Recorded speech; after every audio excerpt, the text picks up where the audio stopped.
stopping us. Fly without boarding pass. Couldn't catch me, I'll be moving fast. Call me a shooting star. Let 'em know who you are. Flying up in a bar. Wish on a star. Time to show 'em who's in charge. Call me a shooting star.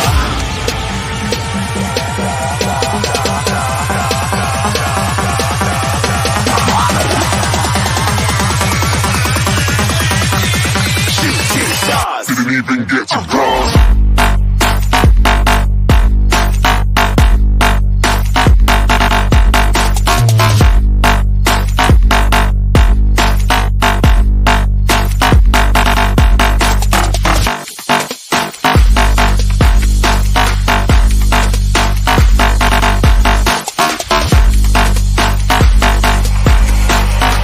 I said I'm moving too far. Get to glass.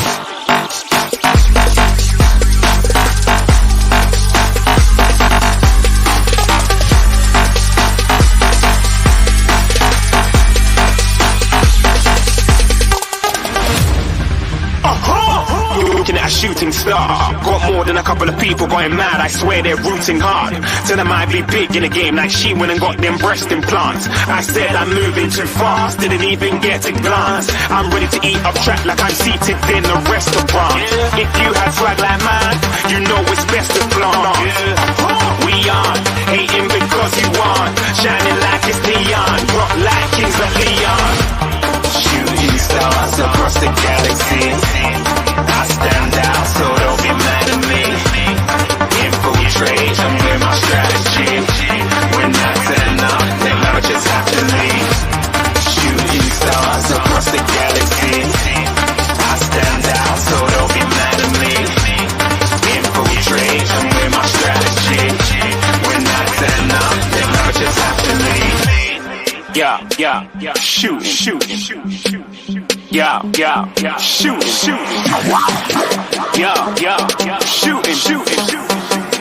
Yeah, shooting, shots.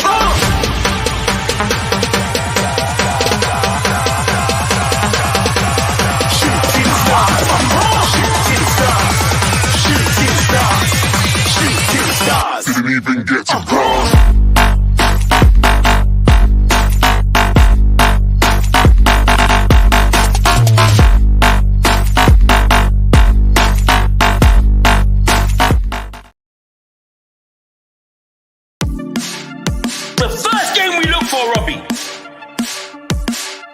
Tottenham away. When we got Tottenham away?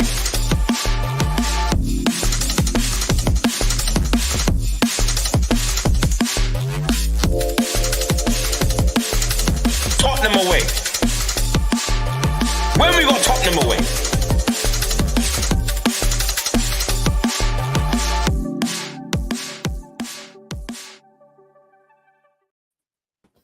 What's happening, people? Welcome to Tottenham away. Tottenham get battered. I'm sick of hearing that song. I'm sick of hearing that. Spurs have lost 2-0 away to Chelsea at Stamford Bridge. A depleted Chelsea side, a pretty much fully fit Spurs side, except for Udogie. And there's so much to talk about. It was not good. It was not acceptable. And before we get going, I just want to say one thing, right? Anyone that wants to call me out and anyone that questions me, I'm just going to get this off my chest off the bat. 17 managers in 24 Levy years. 7 football directors in 24 Levy years. A brand new £1 billion under Daniel Levy. A new training facility, academy facility under Daniel Levy. Record income, a new hotel, luxury apartments coming. Fuck all has changed. Because we haven't changed one thing. I am 100% Levy out, and all the blame lies on him at the end of the day. Don't ever doubt my position on this. That doesn't mean I can't question the managers and players as well. And we are going to question them. But I am Levy out. Don't ever forget that. I had to say that because some people have been saying to me, why are you going after Ange? You know there's a bigger problem. mate, there's a lot of problems. There's a lot of problems. Let's quickly go around. Everyone can say hello and just a quick, just how you feel. Keep it short so we can get into it. But JP, man, that stank tonight, man. That really stank, in my opinion. Do you know what? Just when you think it can't get any worse, and then it goes to the next level. We obviously went up to Newcastle. That was absolutely dire. Weekend Arsenal, and now you go Chelsea. Spent £500 million. They're 8th in the league or 9th or wherever they were. Literally 14 players out, right? And we got slapped. Same thing, same record. It's just like a frigging merry-go-round. It's like, if the players are checked out, and I know we had a chat about this just now, and the players seem checked out, do you know what? I'm pretty numb to it now, so sod it. Iggy. I'm far from numb from it, to be personally honest with you. You're right. We were just saying backstage that at Newcastle, I saw a team that was checked out, and I've not seen anything different in the last couple of games. A little bit of a reaction against Arsenal, yes, I saw that. But tonight we're back to normal again. No different tonight than what I saw against Newcastle. A team has checked out for the season.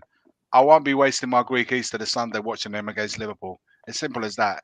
A team, you can talk to me about tactics. You can talk to me about managers. You can talk to me whatever you want. Fundamentally, the basics were missing. And that is the fight, to play with intensity and to play with desire. I saw none of it. So it doesn't matter who you play. It doesn't matter what formations you play. If that's not there, you're not going to win another game of football this season. Purely on that alone. By the way, good evening, everyone, and good evening to everyone in the chat. But this is anything but a good evening for me personally, man. It's just diabolical. Is it a shock? No, because I've seen nothing in the last couple of games to make me think that there was going to be anything different. You just think, at the very minimum, given that they're both London teams, you would have seen an element of pride in their football. A few crunching tackles going in, but we didn't see any of that. I didn't see any of that, and I don't know how we're going to win another game of football. Like I said, if those fundamentals are missing, and it's you know, tonight I saw Ange Postecoglou. I said it before we came on. He looked very beaten in the post match. I saw him very animated during the match, digging players out. Digging players a bit because I think he's there now. Maybe I think he was brewing, but he said it himself. You know, there's players there that are not following the way he wants to play football. I don't know if they have. I don't know what the issues are. If they don't believe in it, maybe. Iggy, listen, Iggy, we'll get into it. I just want to give everyone. I just want to give everyone a quick minute just to. Yeah. I did that in 59 seconds. What are you talking about? Double check that. 59 seconds. Dan, short and sweet. Just how you feel, well, man. We'll get proper into it. Be as good as you are. Basically, that's all I can say to this. Is same Spurs, same tactics, different game. Different team, same tactics, different game. They've done us the same way that the other past teams have done us, and what else can you say to it? It is what it is. Something's definitely not working. And it's not just the players, it's not just the manager, but I'd have thought we could have given them a decent game, even squeezed the 2-2 on how poor they've been. But it's just same Spurs, different game, isn't it? Yeah. Charlie? I don't know what to say really, man. My friend, I was taking my friend to hospital. We were there for like bloody 3 hours. And then I thought, okay, Spurs, it's going to brighten the mood. We're gonna have a good night. And then this performance again, like the set pieces, like we'll talk about it later. But goodness me, man, it feels like we're never learning from our mistakes. It's just every time it's the same goals, every time it's the same mistakes. It's just we're not playing as a team anymore. It feels like Ange's lost everything, and now he's screaming on the sideline, which he didn't do. So that must be something's going wrong. Something must be going wrong because he's screaming on the sideline now for the first time. I haven't seen that before. I mean, like, I feel that there's a bit of trust gone, but I don't know, man. I'm not that. Yeah, it's just Same, yeah. Charlie, Same Spurs. Charlie. This, yeah. I don't want to say it, but I told you, son. He literally told me. He said we lose by 2 goals, but we did. Goodness me, man! But I'm speechless. Really, I'm just devastated. Eugene, Hey, guys. how Yeah. you seem all right? You seem all right. You seem used to it. You seem conditioned. I'm Well used to it. Okay, I'm going to explain this to you guys, right? Iggy says the players checked out. I've checked out since they sacked Poch, right? So I'm zen about this. We've seen this rinse, repeat, wash, dry, put it back in again, rinse, repeat, wash, dry, over and over again, right? And to tell the truth, right, I was really much more angrier last Sunday when we lost to Arsenal. I was saying that I'm not Ange out at the moment, but Ange sucks. You know what I'm saying? Really, Ange sucks. Then today he brought it back a bit for me because I saw him getting angry at the side of the pitch, actually shouting at the players. That shows me that, okay, at last you've noticed that you actually got a bunch of shit players, which you've been carrying, right? And saying we are doing well, we are progressing, and all the bullshit that's been going on. So welcome, congratulations. We got our Tottenham back, which I tell you, right, guys, this sucks because I don't want this Tottenham back because we haven't won the league in 63 years. We've won 1 cup in 16 years. What the fuck do I want this Tottenham back for? Get it out of my life. I want another Tottenham. We've got a super chat from Callum. Big up to you. He says they can change the manager, a lot of managers, but the situation cannot change. Believe me, Conte 2023. I was just wait a minute. I've got it here. I've got to hear it. Yeah. Because it's time to change the situation if Tottenham wants to change. If they want to continue in this way, they can change manager, a lot of manager, but the situation cannot change. Believe me. Thank you very much.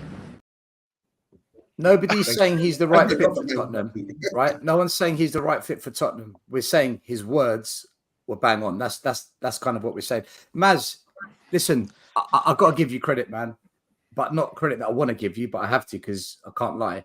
You called this months ago. You said, I'm done. You said you've seen enough quite a while back. And you know what? Each week that goes by, you're being proven right more and more. And I actually argued with you, but I'm with you, man. I'm with you. 24 years we've been waiting and then it's counting. And as the years roll on, I feel like I'm getting, I'm a little bit of me is dying inside as long as this chairman is at this football club. I'm not surprised by today's result, obviously. There's a lot to discuss. But yeah, let's move on. Let's get into it. Eugene, so you've been arguing with me in the comments, telling me we're going to beat Arsenal, telling me we're going to beat Chelsea. And I've been saying, Eugene, you're deluded, you're out of your mind, and you've been arguing with me, trying to set me straight. Eugene, be honest now, you're in the mud. For the record, I didn't say we're going to beat Chelsea. I said they will not score 3 goals. God. No. Eugene, are we going to do this? No, I said do this? they're toothless on offense. They will not score 3 goals. I literally brought your comments up on Friday, which show, the one I did recently. Yeah, Monday. Show. But literally brought your comments up. I'm not going to lie. And you emailed me saying, get me on the show. No, I'm fuming. You know what? I can accept a loss. No, I can accept a loss. I cannot accept lack of effort. Like, this team is full of passengers. There is no leadership. There is nobody on the pitch who will say, you know what? I'm the best player. I'm going to make things happen. You know, I'm going to win my individual battle. And it's just shocking. I try to be positive. I'm still not edged out.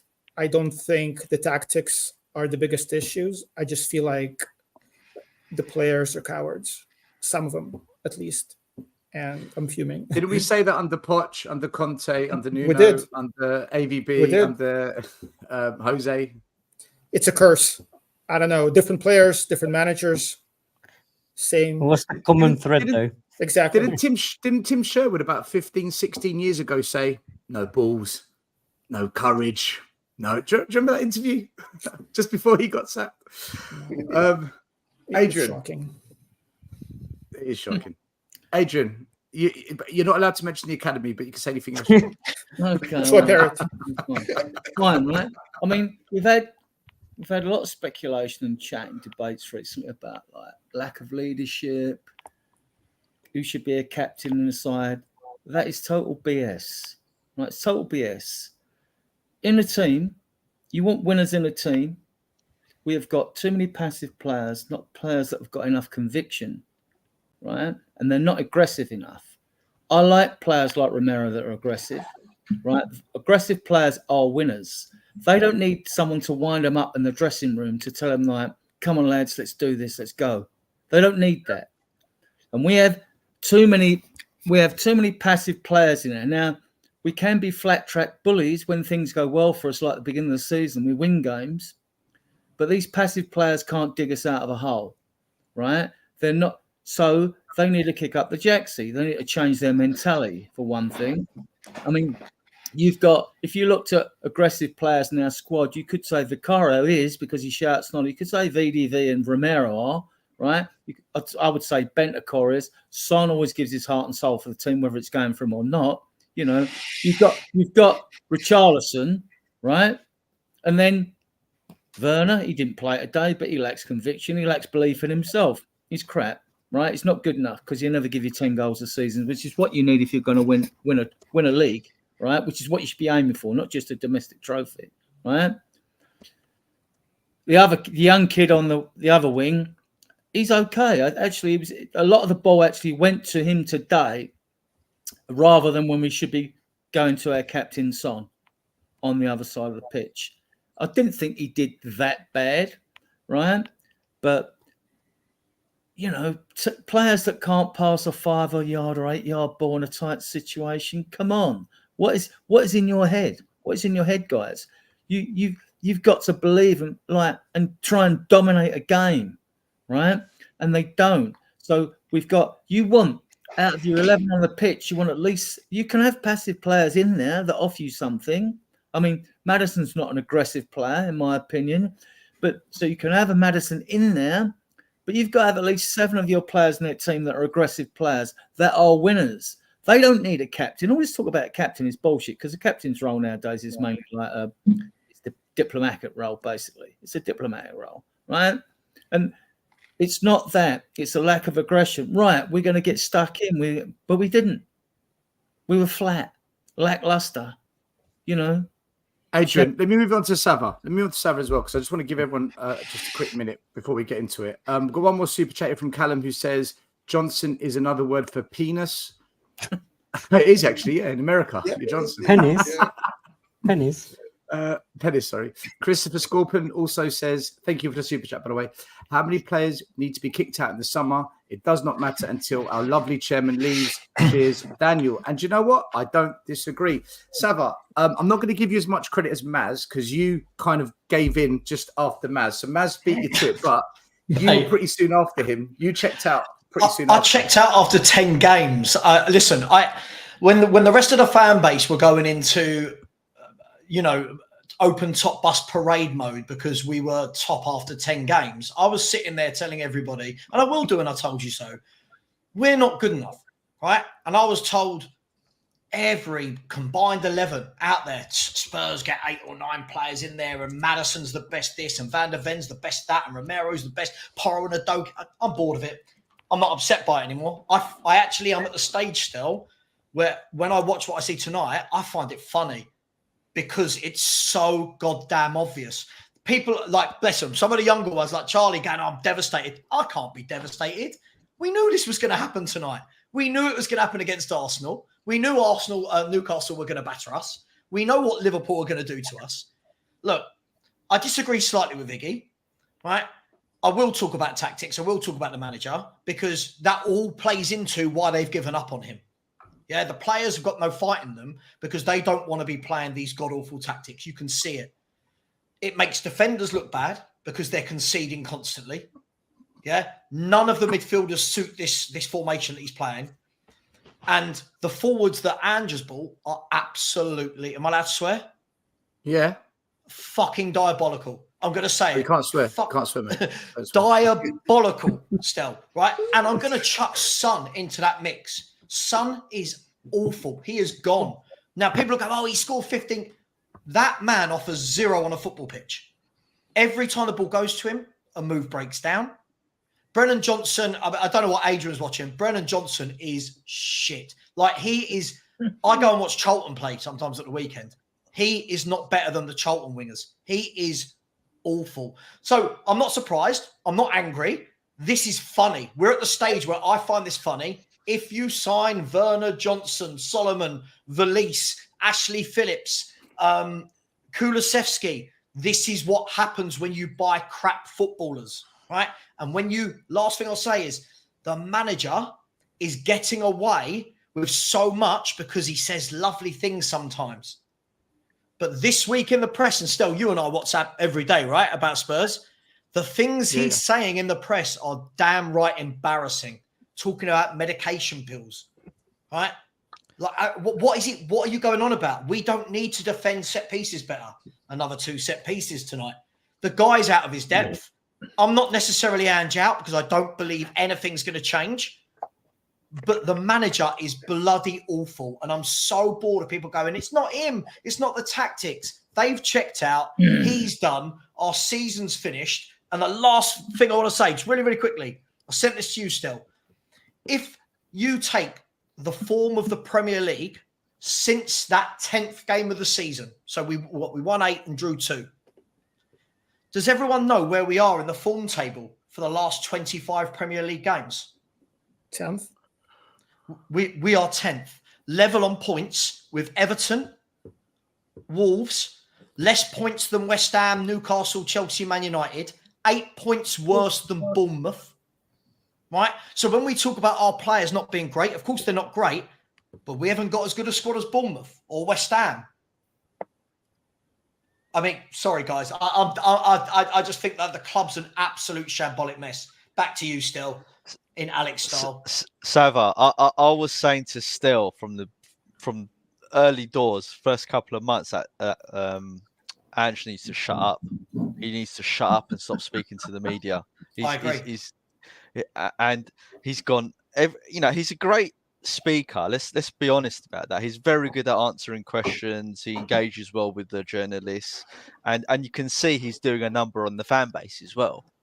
But there's only so far that's going to take you. And if you talk too much, like anything in life, if you talk too much, you end up contradicting yourself. And especially when things start going wrong. And you're right.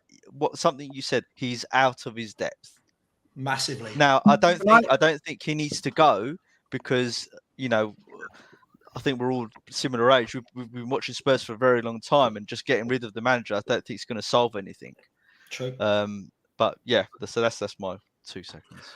I want to ask everyone a question, right? We've all just had a quick say. By the way, Dietrich, thank you for super chat. Told everyone Pape Sarr is crap. We'll get into Pape Sarr. We'll get into it. Look, I'm going to put it out there. I think there's big questions to be asked about Ange. But I remember I stood by Poch to the end. I stood by Conte to the end, even Jose. And I'll stick by Ange to the end. I will criticise, but I'll stick by him to the end.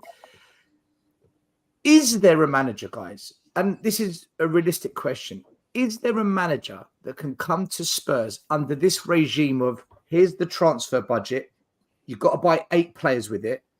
Here's the transfer budget. Try and make Timo Werner's, Veliz, Doherty's, Spence's, and Kudu and Poo-Poos. Try and make them work alongside the good players. Is there a manager out there in world football that can honestly come to Spurs the way we're set up and do better than 4th?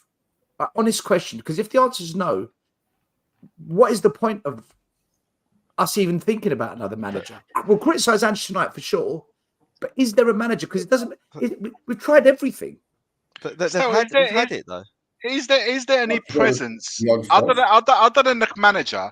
Is there a presence at the club that can come out every now and again and say something regarding the club in support of the manager, in support of the player? Right now, a manager and the players need a statement from a club. Like the director of football normally would come out and kind of calm things down and say we are in a process, something to say to back this man. It seems to me that every single manager gets to a point similar to what's happening now, and kind of just leaves them alone. Just leaves them all alone to answer the media questions. Just alone. When Iggy, is the it's presence of the simple. board at this club? When is it? It's Where is it? The owner, the the director. managers. Where are they? All We our have so many names, and none of them are. Just everyone's just like doing their own thing. all our managers are fall guys. You get what I'm saying now? When things go wrong, they get pushed with the responsibility, the blame, and all that. So, we've seen managers come in, they've said what they've said, they've done what they've done, and we are seeing the same cycle going over again. Ange lost it today. So sooner or later, the true colors of Ange might be coming out. But luckily, right, we've only got 3 more games to play. So let's screw it all up. And let's see what Ange does.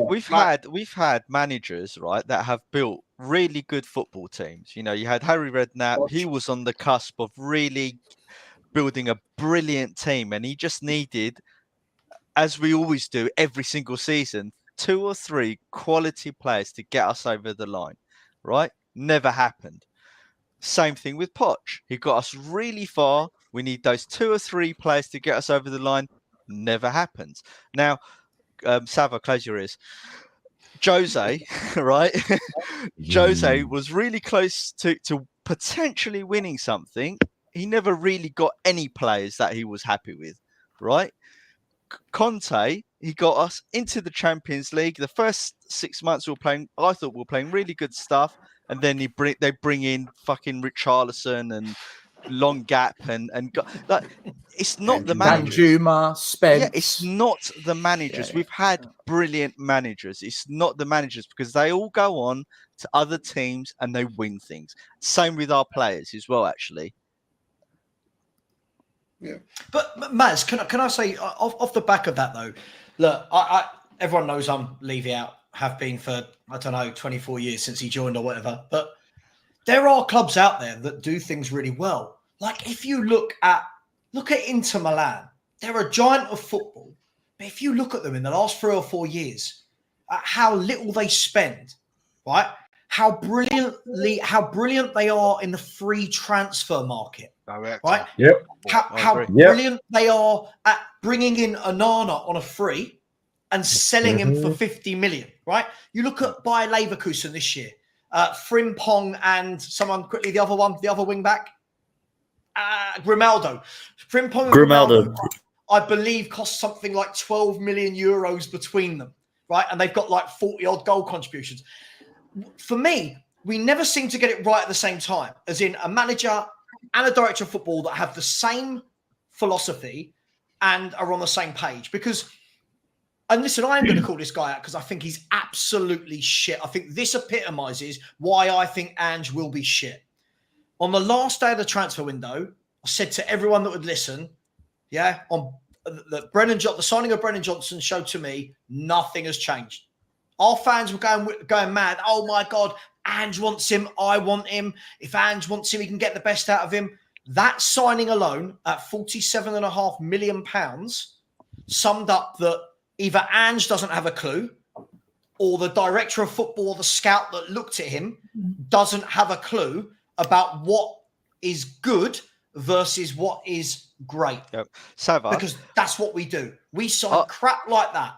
Yeah, 100% with you. I don't think you're right. It's not necessarily the money we're spending, although that does have, I would say, if you're going to weight things, that does have a large part to it. But you're right. You can be smart and do business and operate in a way where you can still win. And as you said, Inter Milan prove that.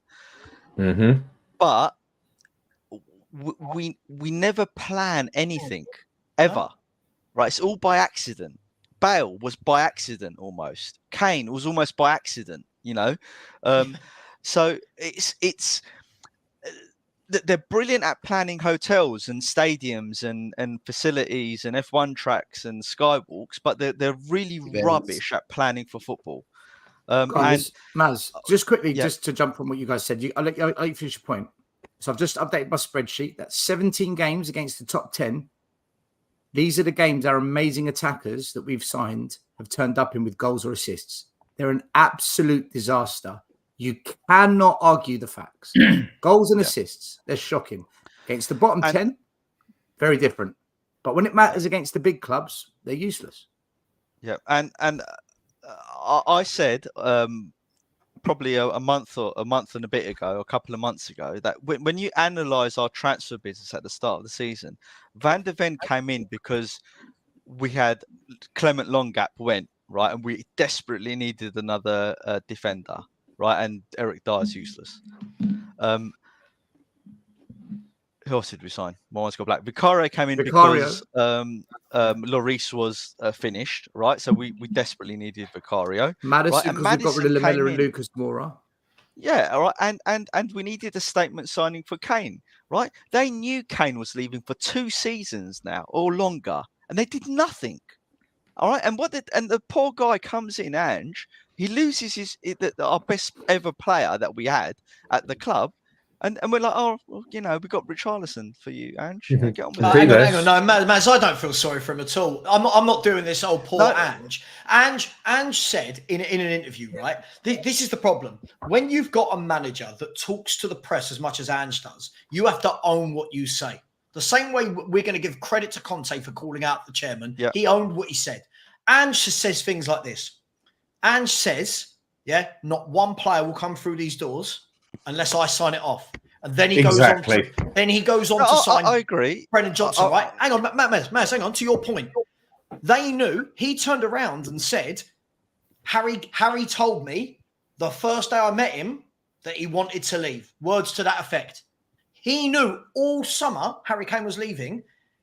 And then we're told that his first choice, all the top Spurs reports saying it, Ange's first choice was Brennan Johnson. I don't feel sorry for him. So we're in agreement.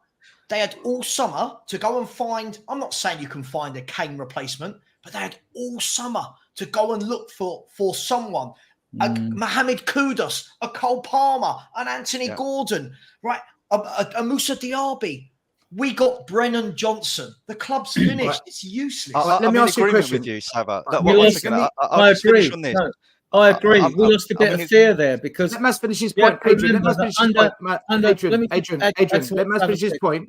Adrian, let him finish his point, and then I'll come back. Then I'll come to you. Go on, Maz, finish your point. Complete agreement, Sava. Spot on. What I would say, right, and this is why I feel sorry for him. It's not just Ange. I think the wider picture of Spurs is every manager that comes in thinks that they can change things. Every single manager does, right? And that's almost why I feel sorry for him, because every single time Jose comes in, Conte, Poch, they think they're the one that's going to change Levy, and they never do. He breaks them, and that's it. Yeah, I agree. Adrian. I agree with what Sava said, and you have to take into account the fact that, like, where we're not so good as a front three as before, even though we weren't a great team either under like Conte or Mourinho, we had Son and Kane. Now, Son and Kane kept defenders busy on other teams. Now they only have to worry about Son because he's their best finisher, right? Before that, we could occupy their defenders because they'd be worried about what Son or Kane might possibly do. And we haven't got that now. We haven't got that. And if you're a good forward line, right, you don't wait for defenders to make mistakes, give you penalties and all that. You make things happen. You're a player that makes things happen. It's what I look when I watch videos of players. I want to see players that fall in a forward line that make things happen. And like Son can do it on his day. Some of their players can do it on his day, but it's just not consistent enough to do it. Let me ask you guys another question then. It's clear to me that managers that come into Spurs, maybe there's a discussion where there's some sort of compromise or agreement. Otherwise, you wouldn't take the job. And maybe what Maz said is true in the sense that managers think they can change it. I can change the culture. Once I do a good job, they'll buy into my culture. Maybe I can persuade them to kind of change this and that. But the one question I've got, no matter what manager comes to Spurs, the transfer business never changes. We sold Gareth Bale for 85 million. We signed 7 players. Mourinho comes into the club and we spend 180 million. We sign 8 players. Conte comes in, we spend 200 million. We sign 8 players. We sell Harry Kane for 100 million. And this season under Ange, we sign 9 players. can we blame the managers for that as well? Because what I'm seeing is every manager is subjected to a similar pattern of transfers where it's get as many players as you can, where 2 or 3 are good, 2 or 3 are maybe, and then the rest are either injured or absolute shite, or ones for the future. It's never, here's 180 million for really good players. Let's try and build again next year. Then in 3 years' time, we'll have signed 12 really good players. Can we blame the managers for that? Or am I being a bit too to the managers? 50-50 on some of it. I mean, when a manager sits there and blatantly says what I've said enough times and what Sava said earlier, no player enters this team unless I want them, couldn't have shot himself in the foot any harder. The fact that we're the 4th biggest spenders in the past 5 or 6 years, with only Chelsea, Arsenal and Man U spending more than us, it's not even the amount we spend. It's like what you just said. It's the crap we spend it on. Call me naive. Why can't they just go out and go, I'll come to you next, Eugene. This is what we need to take us up a gear. 1, 2, 3. Okay, it might be a bit awkward at times when you haven't got the backup, but that's where you get to January or the following transfer window, whatever, and you build yourself up another 3 quality players, getting rid of the crap players. That's how you build yourself a good team. It's not going to happen in 5 minutes, but it's like what you said, we go and get 8 players, and usually one of them turns out to be actually good. Because the problem is now, Eugene, I'll come to you. The problem is now, we sack Ange this year, next year, whenever. The problem you're going to have is he's going to inherit Brennan Johnson, Villiers, Solomon, and all the other donkeys. And then you're back in that same roundabout. Quick super chat and I'll go to Eugene. Della Spurs, thank you. He says, I think today's game, post-game press conference and the last 3 games show there is no accountability for the players, the manager and the club this season. Back-to-back rival losses is strike 2 for Ange. Eugene, you wanted to speak. Saba, to your point, and Dan, to your point, call me naive, but I don't believe Ange was given a lot of options. And he said, I want Johnson and Timo. There is no way that happened, right? Then he shouldn't have said it. He shouldn't say it then, should he? Yeah, but I think a lot of it is PR. I think there are certain things that a manager has to say in order to show some leadership, right? But there's no way I believe in January. Eugene, Eugene, can I ask you a question on your point then? So let me ask you a question, and this kind of goes back to Stell's point. I know we want to circle this all back to Levy, and I get it, overarching it does, but Daniel Levy, and I'm not backing him here, has turned around and said to Conte, there's 60 million for a striker, right? He's turned around and said to Poch, there's 65 million or whatever Ndombele cost, right? There's 50 million for Brennan Johnson. You're not telling me, right, as much as I hate Daniel Levy, you're not telling me that Daniel Levy's gone to Postecoglou and gone, right, Ange, there's 47.5 million. I'm only giving it to you if you sign Brennan Johnson. I fail to believe it. There were players out there on the market cheaper than that. Cheaper. Kudus, Cole Palmer. Paratici, it's a scouting issue, right? Was looking at Paratici was looking at Brennan Johnson and Morgan Gibbs-White before Ange came to this club. So we don't know. Ange might have sanctioned it and said, yeah, I like the look of the player. Because I don't know if it's Celtic, he might have looked at him. But then Celtic would never have been out of fault to buy him anyway. So I struggle with that argument. You know, Adrian, we've got a problem though. We've got a problem here. There's a problem here. By the way, there's 1,000 people watching. Unbelievable. Wow. Smash the like. Guys, please subscribe. Make sure you follow the Hotspur Hood, Charlie Spurs N17, Spurs Wasian. Make sure you follow all the channels here and Adrian's Facebook group, Spurs Dies. The problem I've got here is this. The guys have said tonight that Ange has said no one comes through the door unless I say yes. But Conte, he didn't do that. Conte said Spence is their signing. They wanted him. It's a club signing. The problem we've got is some managers are saying, no, this isn't on me. We've had managers like Redknapp in the past who said that I asked for, was it Luis? He asked for 2 players. I can't remember. And he asked for Cahill and Tevez, wasn't it? That's it. And he goes, and I got something completely different. So you've got managers in the past saying, look, I said this, I got that. Correct me if I'm wrong. Ange is the only manager I can remember who categorically has said, I say yes. I wouldn't have had the job unless And Well, then it's down to him. Then it's down this to is him. the point, isn't Well, it? we know, This is don't the argument. we know in European football, like you say Barcelona or Real Madrid, right? It was like, oh, because they have this culture of bringing in Galacticos and all that, that we bring in this like world superstar or world class player in, right? And they bring it in, and no matter who the manager is or the coach there, right? We bring the players in, you sort them out, you deal with them. That's it. So, which I think Poch has been put in that situation a little bit at Chelsea actually. When he's there with all the players, they spent 500 million. They Todd Bowley. Yeah, but I reckon it's all right, Adrian. If you're Real Madrid and you're going right, I don't care if you want Mbappe, you're having him. I think that's slightly different to right. There's Brendan Johnson. You're dealing with because we know Mbappe's superb. But what I'm saying, it might not always be the case with every player they bring in. You obviously like the superstars, the Galacticos hit the headlines, but there might be some other players they bring in that the coach or manager might not want. Yeah, but we can't even Trossard for under 30 million. We can't even spend Trossard for under 30 million. I think the problem with Ange's, right? He's coming to this club when it was so toxic. The fan base was turning. All the blah blah blah that we've been through, right? He's come in. He's put in this positive spin to all of us, right? And we've caught up with it. That's one thing. There could be another part of it is, right? Ange just said maybe to Levy, I'm willing to take this job because I'm going to take all responsibility for whatever happens on the football. You sit one side, right? You sign the players. I'll say, okay, right? And maybe there's an agreement there. So now when the shit is hitting the fan now, right?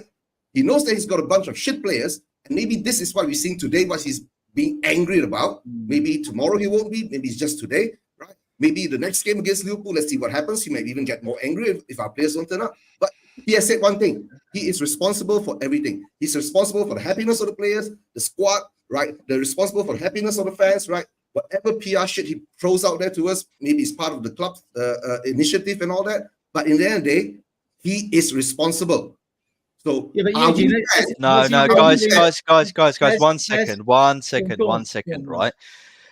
In big corporations, right, you're going to have effectively a group of directors that will say, right, we're willing to release this amount of funds for you to go and buy this player. This is the wages. This is the type of contract or deal that we can offer for these types of players. And they'll draw up a list, right? And then the manager will sit down with those money men, the people who hold the purse strings and the football director and God knows who else, right? And the scouts, right? And draw up a list of their players. But that's when Daniel Levy gets involved, right? Because they're probably, as a team, a management team, dilly-dally over so many players and annoy so many other clubs, right? And their agents, etc., that we lose out. How many stories have you heard where we've lost that? Like Trossard is the most recent example, right? Exactly. And that's why those managers probably never get the players they truly want, because of the way that the structure of the club is geared towards financing these players coming through the door. Let me quickly do some super chats. George says, Ange is the 12th best manager in the league. Ha, ha, ha, ha, ha. Christopher says, really miss players like Keane, Defoe, Berbatov, Edgar Davids, Van der Vaart, Modric. Mate, you're reading off some gems here. They always fight for the shirt. Would you like Amorim, or will Levy destroy him too? No. I don't think anyone survives here. CMO Sports Connor, Gooner. We're going to get it, aren't we? Chelsea done the double. Oh dear, it's happened again. Tottenham up.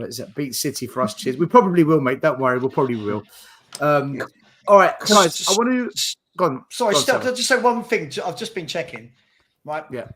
Isn't it criminal that West Ham United have a better front three than Tottenham Hotspur? Right?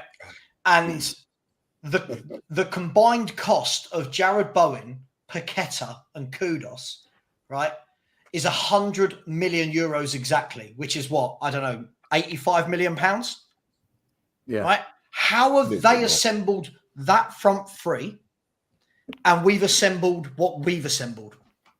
Why are they below us, Stavver? Why are they below us in the league? Hang on, Adrian. I'm not talking about the whole of their team. I'm talking about their forward line. The front three. I'm talking about the front three. I'm not talking about the rest of their team. We haven't beaten West Ham this year, by the way. Just are you telling me, Adrian, you wouldn't swap our entire front three for Paqueta, Bowen, and Kudos? Well, Paqueta is a playmaker, isn't he? He's not a front three player. Well, he plays in their front three.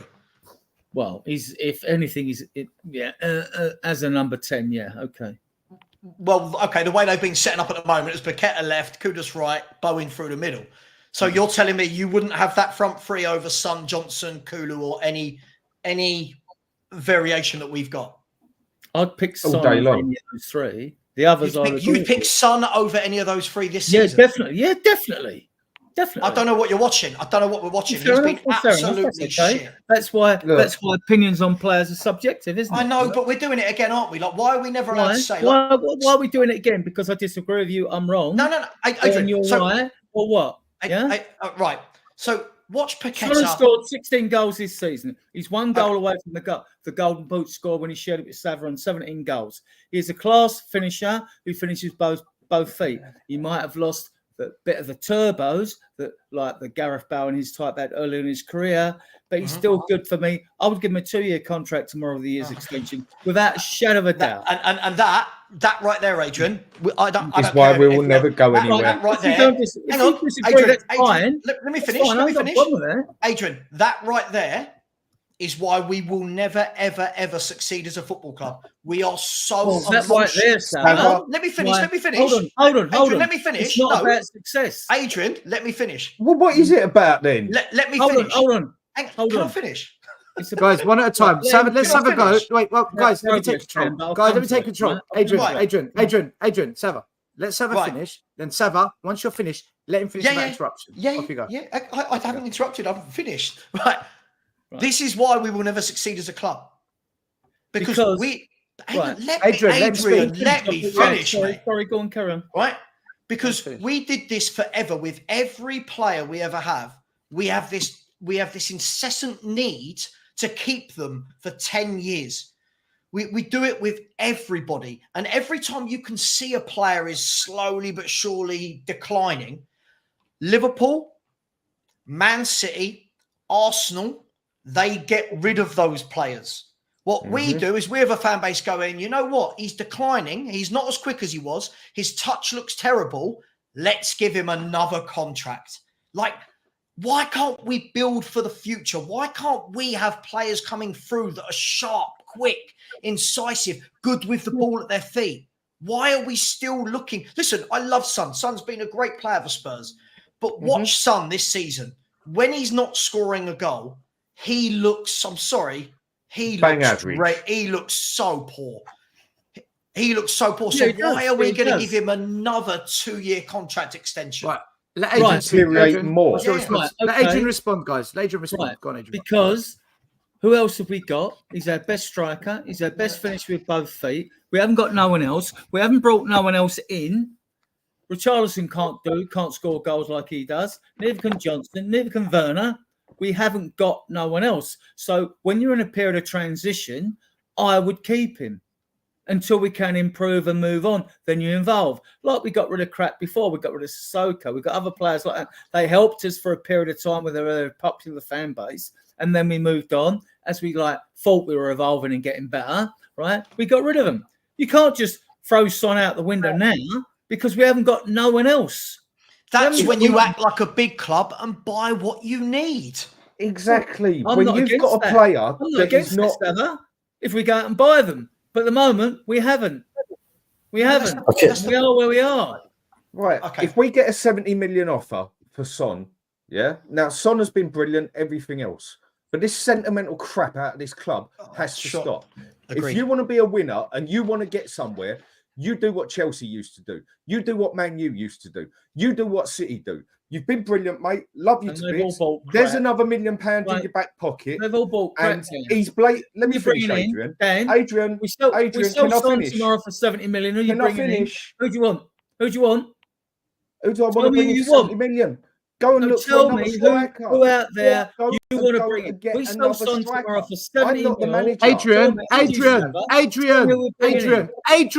going to mute you. You can't tell people to not interrupt you. Then as soon as Dan speaks, you interrupt him. Let Dan finish. Let him finish. Right, Dan, finish your point. We are too sentimental as a club.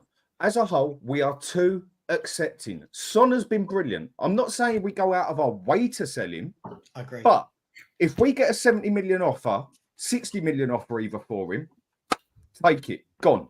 Let's go and try with another striker. Will you get it right? Will you get it wrong? We'll only find out. But the following season, Son, we'll get 40 million for him because he's going to deteriorate. He's at that age now where he is on the way down. You sell the players just as you know they're getting to that point where they're going to start stepping down. And then you go and get another player in there. You go and spend that money on someone proper. No, Spurs, tell you what, 100% what Sav has said.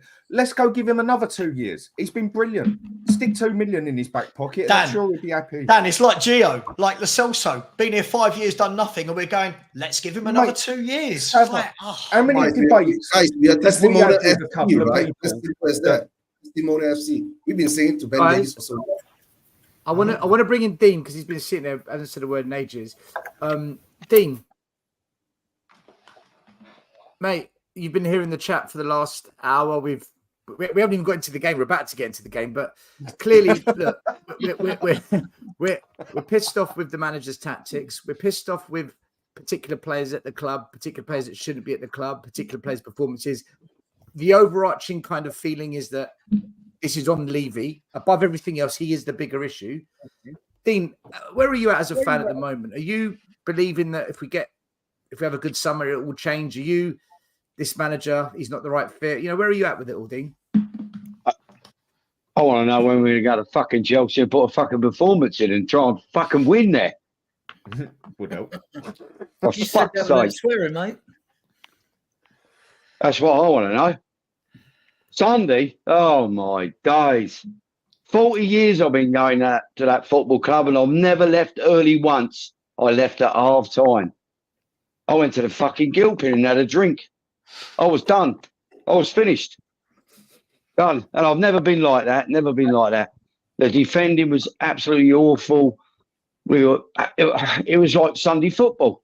It was terrible. It was awful. It wasn't that good. Do you think Ange is the man? Do you think Ange is the man, Dean? Look, I'm prepared to give the guy a chance, you know, because obviously we need some different players in the summertime.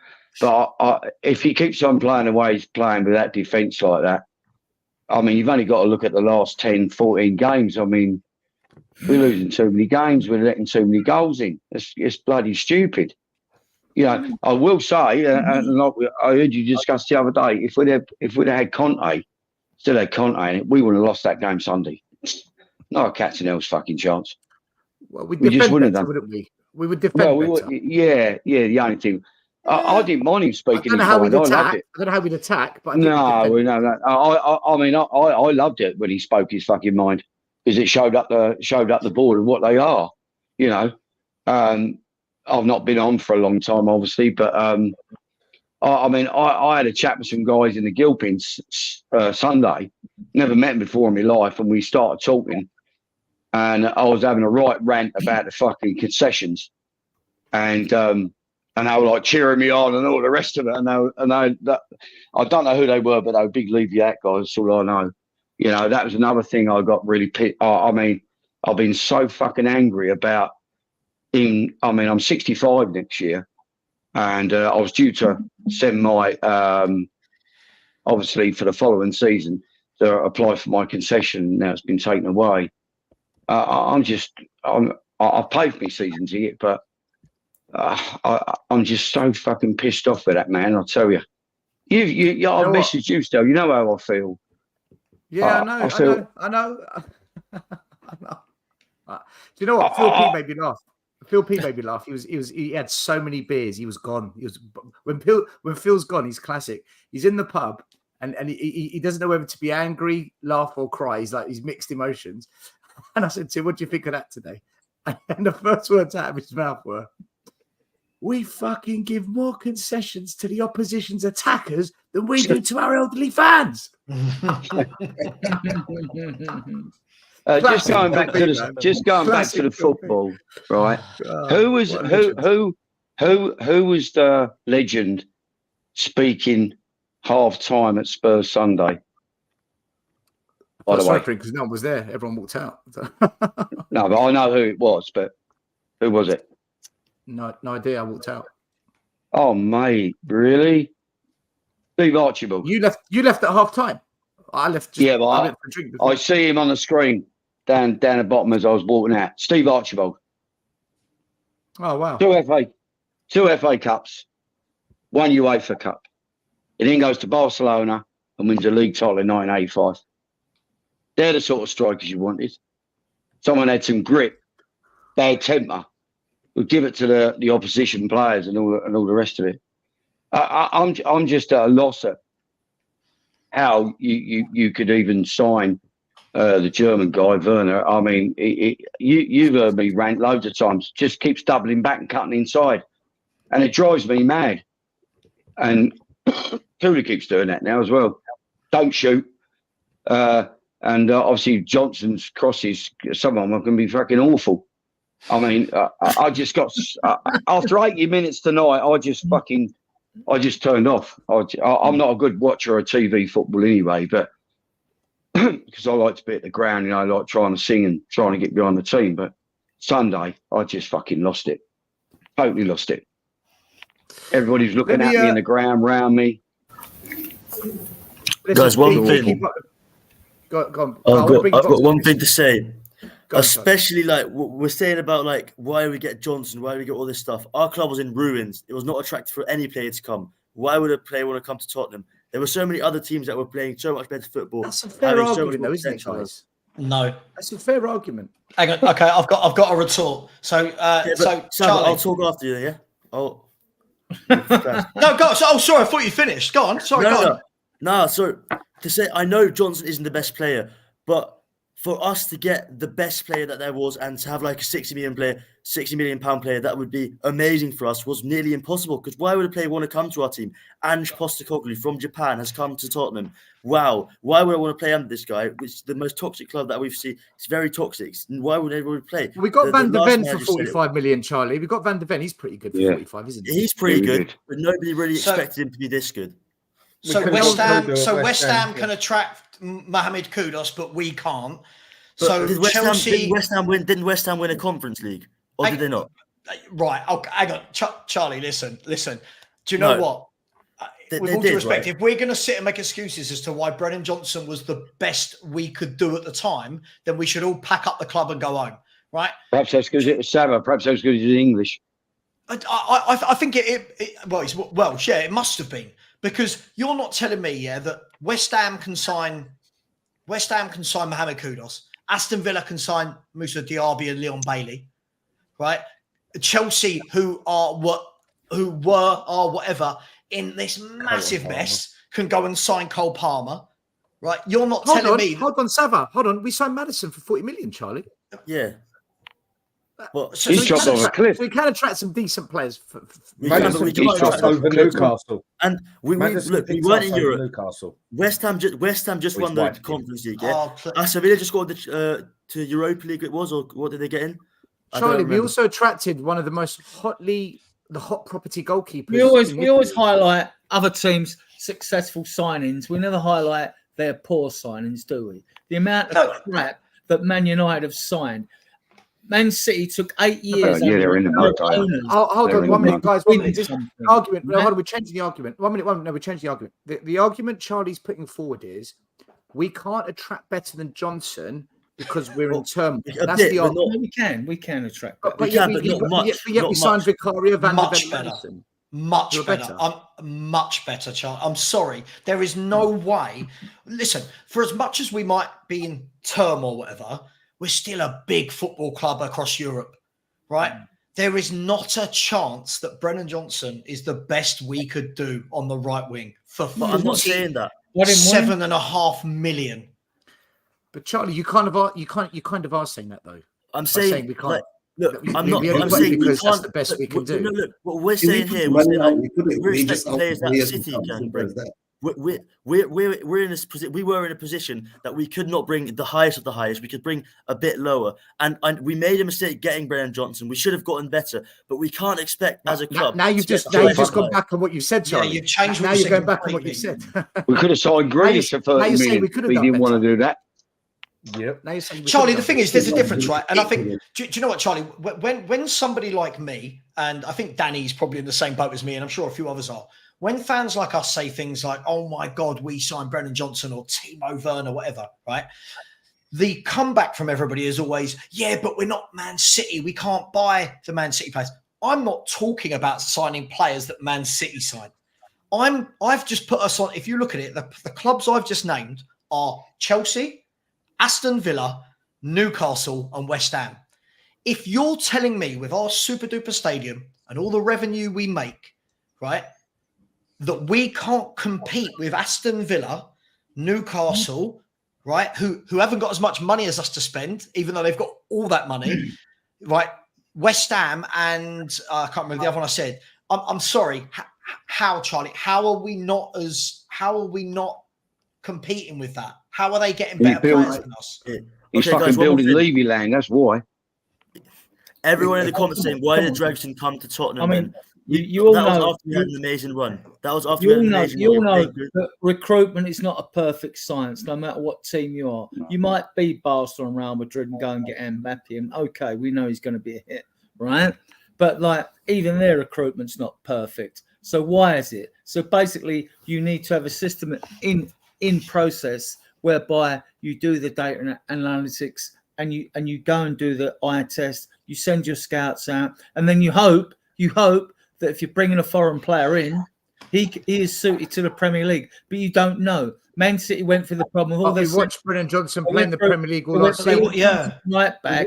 Adrian, Brennan Johnson played in the Premier League all last They season. brought in Carl Walker. Sorry, go on, carry on. Adrian, Brennan Johnson played in the Premier League all last season. We saw him. I didn't. Look, I could have gone out. I didn't want I him. could have gone out with Yeah, but 50 this is the million argument. and signed. The argument. Sorry, I could have gone out Yeah, with go, 50 go. million and signed a better player than Johnson. I could have gone out with 65, 70 million and picked a better player than bloody Richarlison. Don't talk to me about how it's we're The thing building is- up and do things like this. Well, I It isn't agree. good for Yeah. spending But Dan, the what 60 Adrian's million. just said, I'm going to debunk it immediately. Go on, where you go? Right, we're not talking about, but Adrian, we've got to think about this logically. We're not talking about one foreign signing that's coming in, right? When you look at, if you look at the last 6 forwards that Tottenham Hotspur have bought, we bought Richarlison from the Premier League. We knew what he was like. We bought Brennan Johnson from the Premier League. We knew what he was like. We bought Solomon, who was at Fulham, couldn't really get in the Fulham team. We knew what he was like. We've bought Kulusevski after seeing him for nearly 2 years in a Spurs shirt and seeing how up and down he was, right? We've bought in Valise, who's an 18-year-old kid from abroad.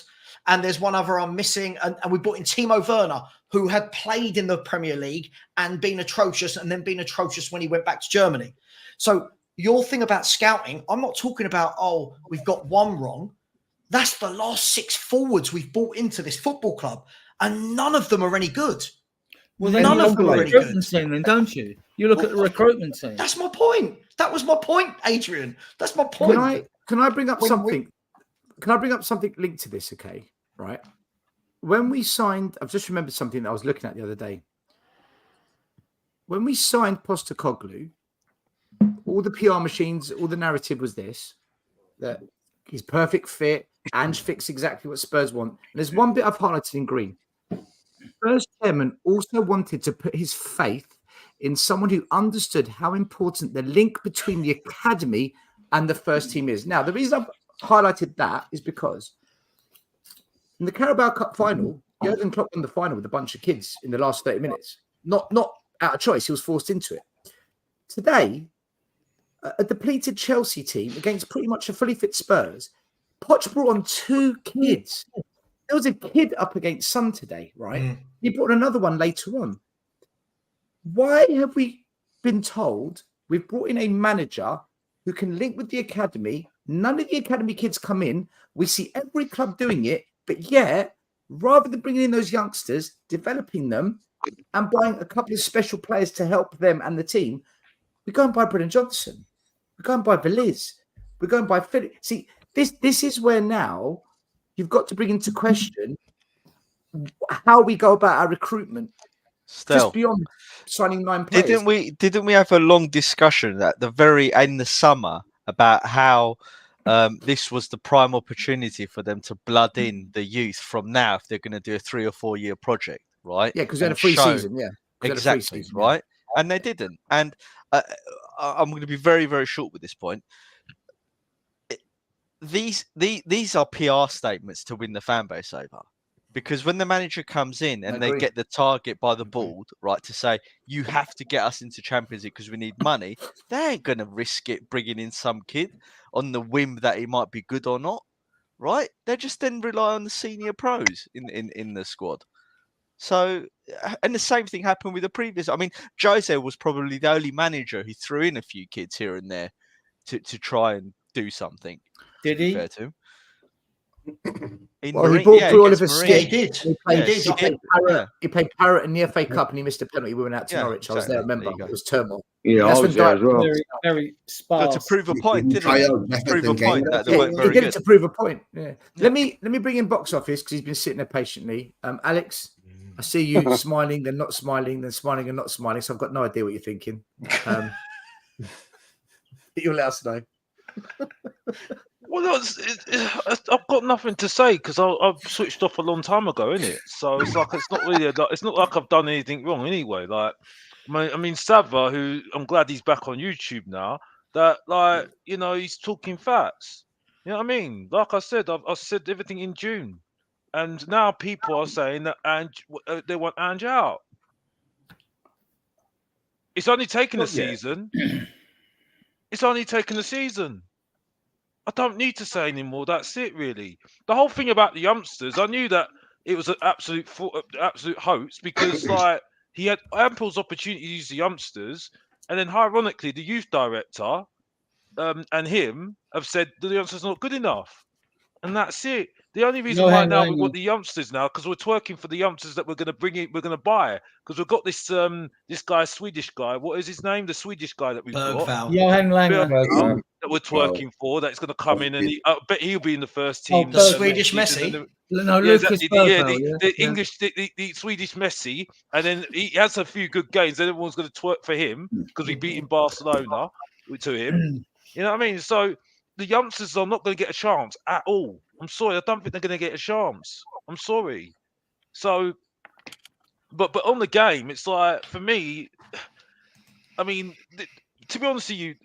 This has been building. This has been building because the performances, even when we were winning, weren't great. And if you watch Mr. Box Office TV, when I've been outside the stadium, I was telling Alex, people. don't forget to promote your channel, yeah? Yeah. Well, Adrian, I do that every single time, bro. You know what I mean? You just have to listen and watch the master while you watching this and the master, and that's it. That's how it goes every single time. And do it again before well, the point is, like 3 in the morning. Yeah, right? well, the point is, yeah, I know, Adrian, you had your 5 minutes of fame, bro. No disrespect. Yeah. But my point is, is that, everything I've seen today is, again, show them again, the attack is useless. You know what I mean? And again, Johnson wasn't a great game as well. I mean, when he had a few good games, we're twerking for him, though, aren't we? We were wrong about him, weren't we? We were wrong about him, weren't we, after a few games, wasn't it? Alex, has Johnson even had a good more than one good game? Tottenham fans, though, weren't a few good games. We're wrong about Johnson after a few good games. Yeah, it's not even good games he's had. The only way Johnson, for me, has improved is you now see him for 10 minutes in a game instead of 5 minutes. He's had his moments, but that's all he ever has. I can name one good game. Adrian, hang on a sec, mate. I can name one good, solid game where he's been good for 70 minutes. Apart from that, he's 5 minutes here, 10 minutes there, and that is all he's done all season. Someone make me wrong. I agree, Dan. But Ange obviously likes him, and we don't see what he sees him in training. But to me, if you're paying £47 million for a player with add-ons, even if it's with add-ons, he should be oven ready. You must be a person. So why did we get him then? Work in progress, and we don't know really even now if he's going to be a hit and miss. We do. He's a miss. Well, not. Well, is he the star player for Wales? No, he's not. That's the thing. Gareth Bale was a star player for Wales. He made Wales made Wales qualify for championships. Brendan Johnson is part of just a team, and that's it. That just sums up perfectly why he's not a great player, and that's it. I'm sorry. I'm sorry.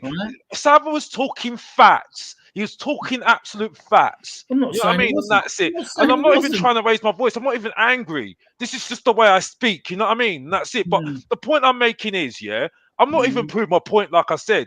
You know what I mean? Because we just have to see next season. Yeah, because everyone's now saying 6 months, and that's it. Yeah, and that's it. And I'll tell you this for a fact. Yeah, I'll be telling people, I told you so in December, right? End of this year, when this guy gets sacked because they haven't got the nerve to stick by their manager. Yeah, that everyone said we got our Spurs back with this manager, and that's it. Okay, and that's the guy. This is the guy that you reached the pieces calling me a scum, and that's it. You know what I mean? And that's all I need to say, and that's it. If you don't know, get to know. Back to you, Stellis. I'm done. Well, Alex, I will judge the manager after his second season, like I do with players. I judge him after their second season. Now, I know fans will be less patient and be more harshly critical of players before that period of time's up. But I will give, especially, I'm not too harshly rejecting of players that are under 24. When they're 24, I expect you to be oven ready for this team, right? That's the way I'll judge it.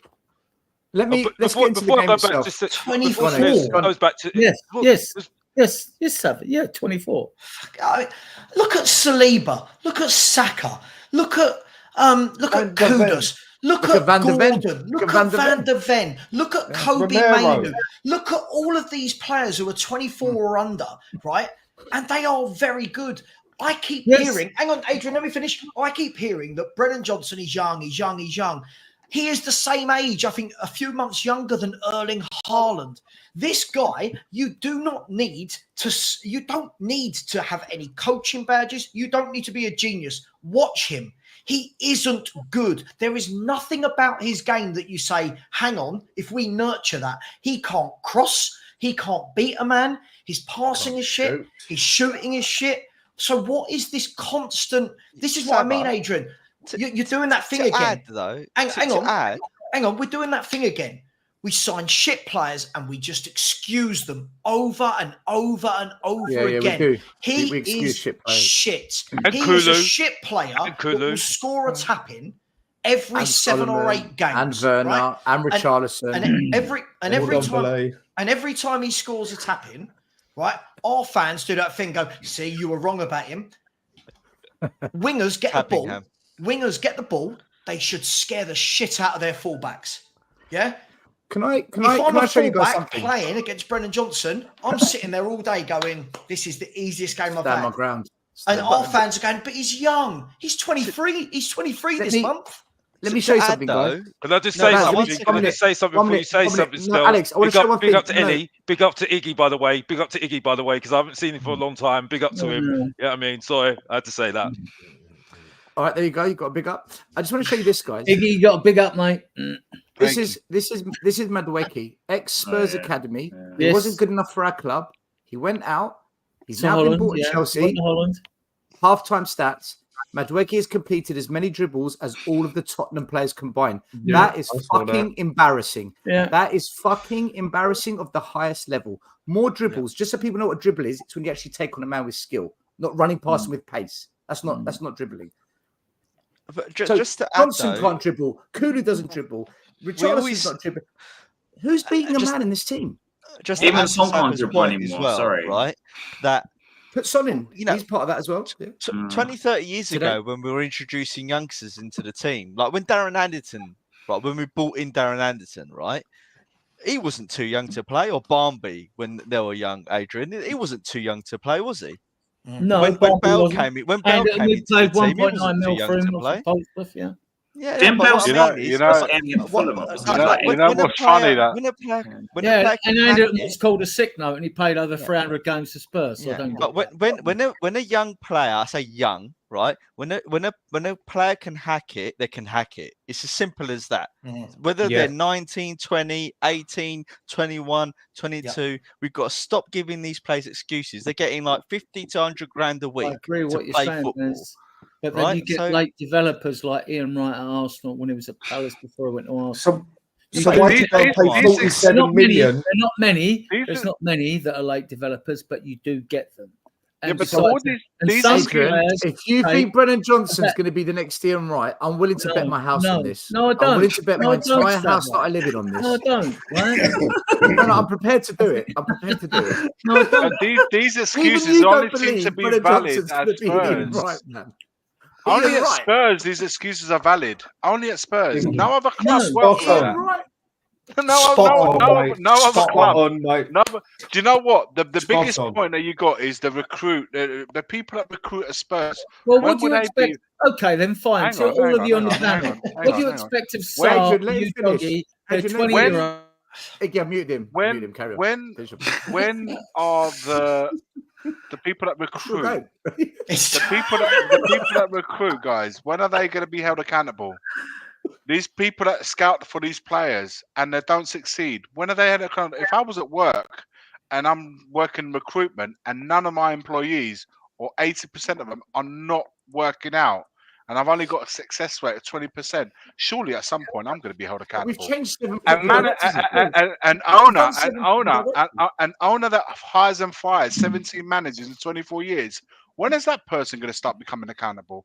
Well, he's When not. are Shit doesn't roll people uphill. getting? Iggy, When shit are doesn't the roll uphill, people? mate. No. But when do these? Yeah, but the thing is, when do these people that recruit? So you got the director of football. You got the scouting recruitment. You got the owner of the club. When do these guys become accountable? Before we start attacking the players, before we go into the managers themselves, I think they're culpable. Surely are. Of course they are. They also got a job, and they get paid. They get paid very well to do it. That's fine. But how long do we keep doing that year after year without the people holding them Yeah, accountable? but Iggy, doesn't the manager turn around at that stage? If by what you're saying, if a scout at Tottenham, a head scout, whoever it is, turns around and goes, Ange, I've got Brennan Johnson here. If I'm the manager, I'm going, I don't want him. Yeah, but we've scouted him. I don't want him. I don't want him. He doesn't bring anything to the table. Then if that is what the recruitment team are bringing to me, and I don't want that, then these two teams cannot work together. I fail to believe it. I just think he's got bad talent ID. Maybe. Possibly. I want to wait a little bit longer. Yeah, but then on Poch had Ange. bad ID. I don't know. ID. No. Bad But ID. Everyone did then. No. But he's the only one that turned around and said they come through It's the on door me. if It's on I me. if It's I true. sign them. See that's what's fucked him up. That's what him saying those very words. We always said 6 months down That's the why line Maz that said will he come wants back him and to stop fire him. talking.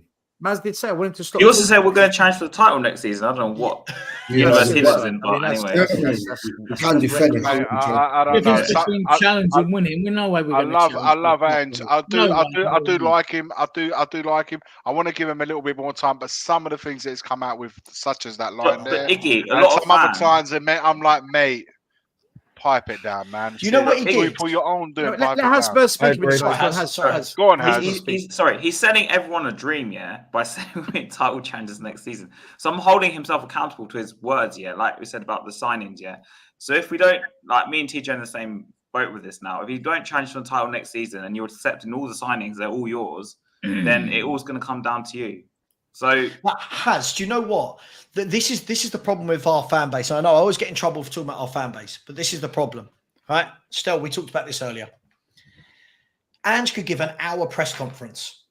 If he ends the press conference by saying this sentence, which he did say this week, by the way, he did say this. He said, we are building a team that will get success.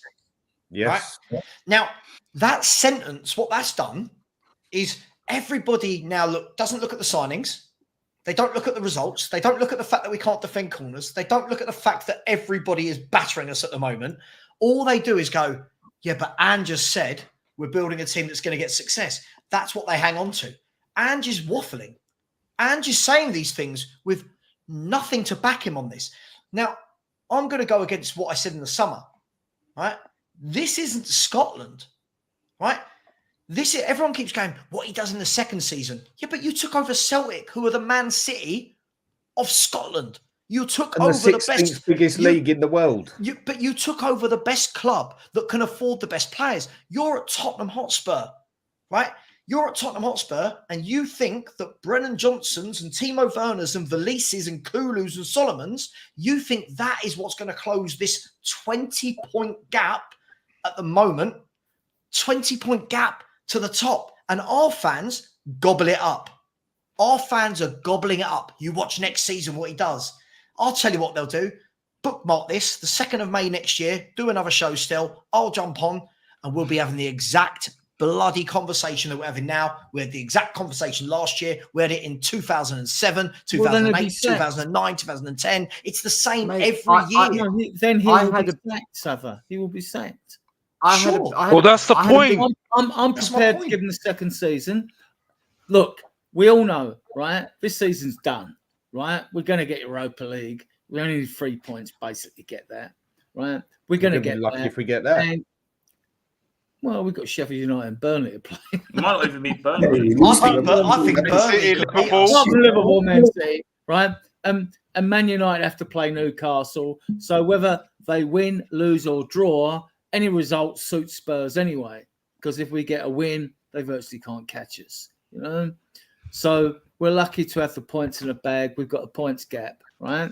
So, I mean, we going. Look. We don't know we're going to have next season after this transfer window. We say it every year, though, don't we? Like, you know, but I mean, this transfer window is going to be very revealing, right? Adrian, you just don't get it. Sorry, you just don't get it now. Yeah, Why I do isn't get it it. revealing No, you now? don't get it, bro. Because the thing is, you keep on saying, "No, Alex, you're going to give it. You're going to give it right? 6. You're going to give him the second season. You're going to give him the second season. Yes, It's of not course. on you. It's Hold not on, on hold you. on.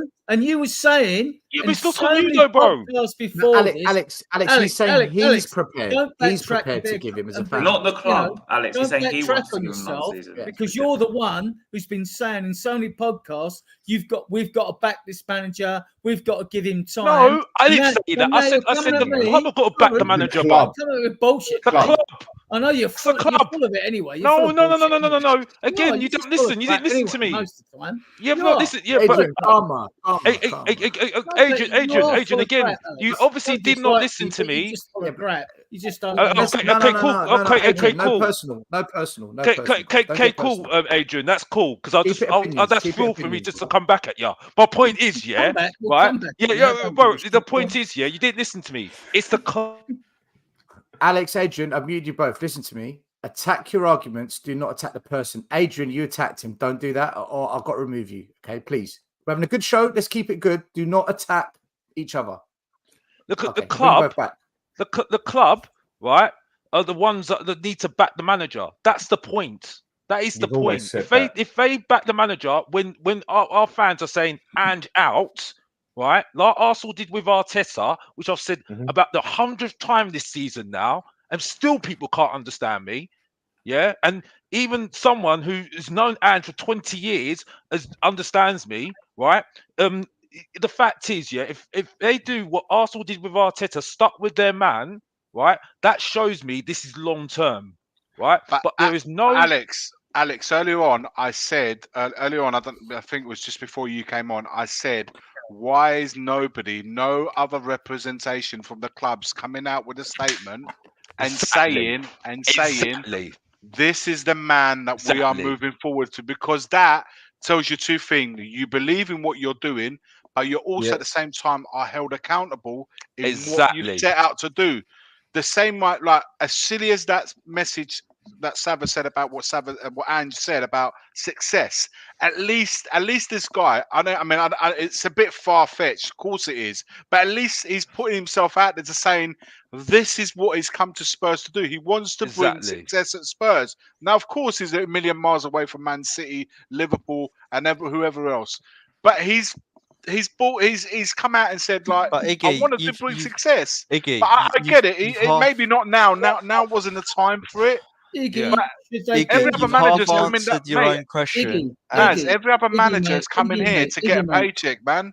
Every other manager's coming over to get a paycheck. No one's coming into let Maz speak. Let Maz reply. Right. You've half answered your own question in a way, right?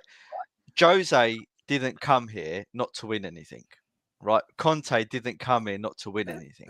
They all came here to win, right? The fact that we're willing to pay them loads of money and give them excellent payouts when they get sacked, that's Levy's problem and the representation who negotiates the contract. Nothing to do with the managers. If we want top quality managers, you've got to pay for it. End of story, right?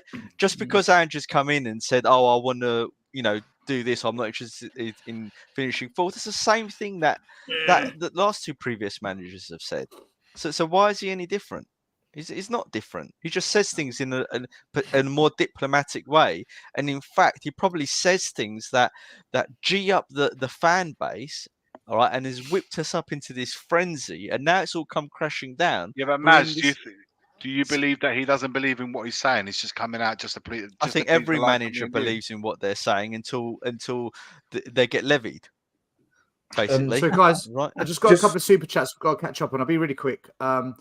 Got one here from Christopher who said, "Can someone help me on this one? In all the years we've had Levy, we've had young players in the under-21s, under-18s team. Why have the managers never used it?" We did speak on this a bit earlier, Krista. Sorry, I missed your super chat when you said that. Dietrich says, "Can we please talk about the Senegalese Bambi on ice?" We are going to get into the team and the match itself now. We will. Chel, don't get me started in the academy. All right. No, I won't. Don't worry.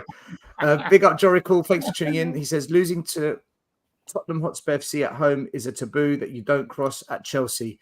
The institution is about never losing games like Tottenham at home. Tottenham Hotspur, only taboo is losing money." And do you know what? Doesn't that sum it up? Yeah, perfect. Where's the pride? Right. Where's the fight? Where's the... Perfect. Yeah. One point quick. I just want to complete my point, Go on, Dan, and I'll let Go on, you go. mate. That's fine. No, go on, mate.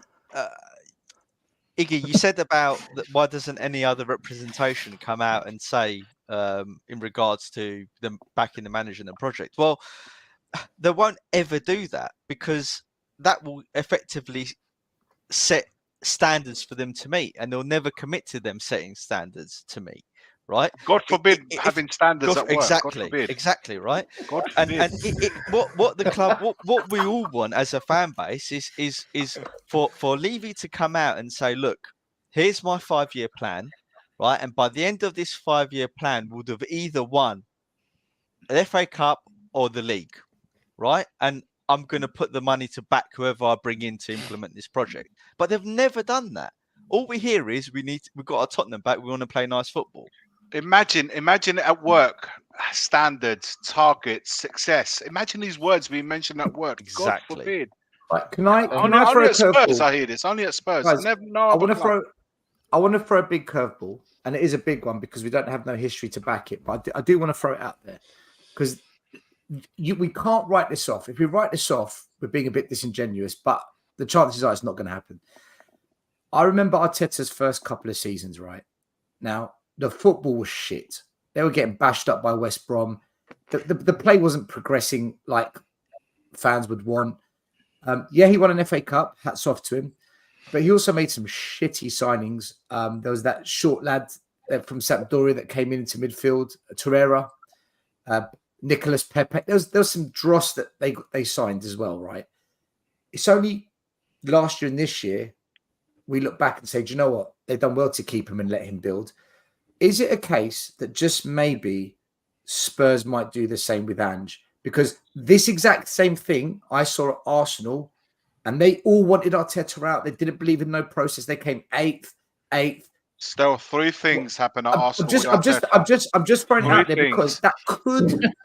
3 things happen at Arsenal with Arteta. I agree with Iggy before he says it. Bring Iggy. One of them. Hang on. What 3 is this? things. What is this? In my opinion, 3 things happen. One, Yeah. the board were very vocal in backing Arteta. Very vocal. So they made it very clear they weren't going anywhere. So they were completely like. They were hearing the Arteta's out, but they were telling them to fuck off. They were sticking with him. That's the first thing. The second thing, hang on. The second thing was they cut the cord with the likes of Ozil, Aubameyang, taking a massive loss. That's backing the manager and getting rid of players who are no longer needed at the club. And last but not third, what helped Arteta as well was under the COVID thing, no fans in the stadium. Keeping them away whilst he was still rebuilding as a massive, massive factor that can't go under. But look, credit to him, man, because and the club were backing him. Iggy, we can't create COVID, right? So we No, can't I'm not saying that. I'm just saying that. I know you're not. That was one factor of the three. I know. I'm just saying we can't give. Of course. The other two, so we can do. Right. So the other two. What if this summer we see that with those transfers where they get rid of those? Right, we're gonna have to wait to this summer. A lot of because players, he never got rid of Ozil and what's his name, Lacazette straight away. It took a year. So what if we do the same? What if we do the same, and the board come out and back him? Is it okay? So what I'm saying to you now, that is just to respond to what you said. Do we have to wait to this summer to see? No. Why not, Sava? Listen, to back but to back what Iggy was saying, can we look at the fundamental thing at Arsenal as well? They changed the ownership structure as well. I feel like I'm right in saying that, right? That it was the son. He brought his son. He brought his son in to deal with it. And things started to change. But we brought in Scott Munn, Lange. But they're not owners. Who are they?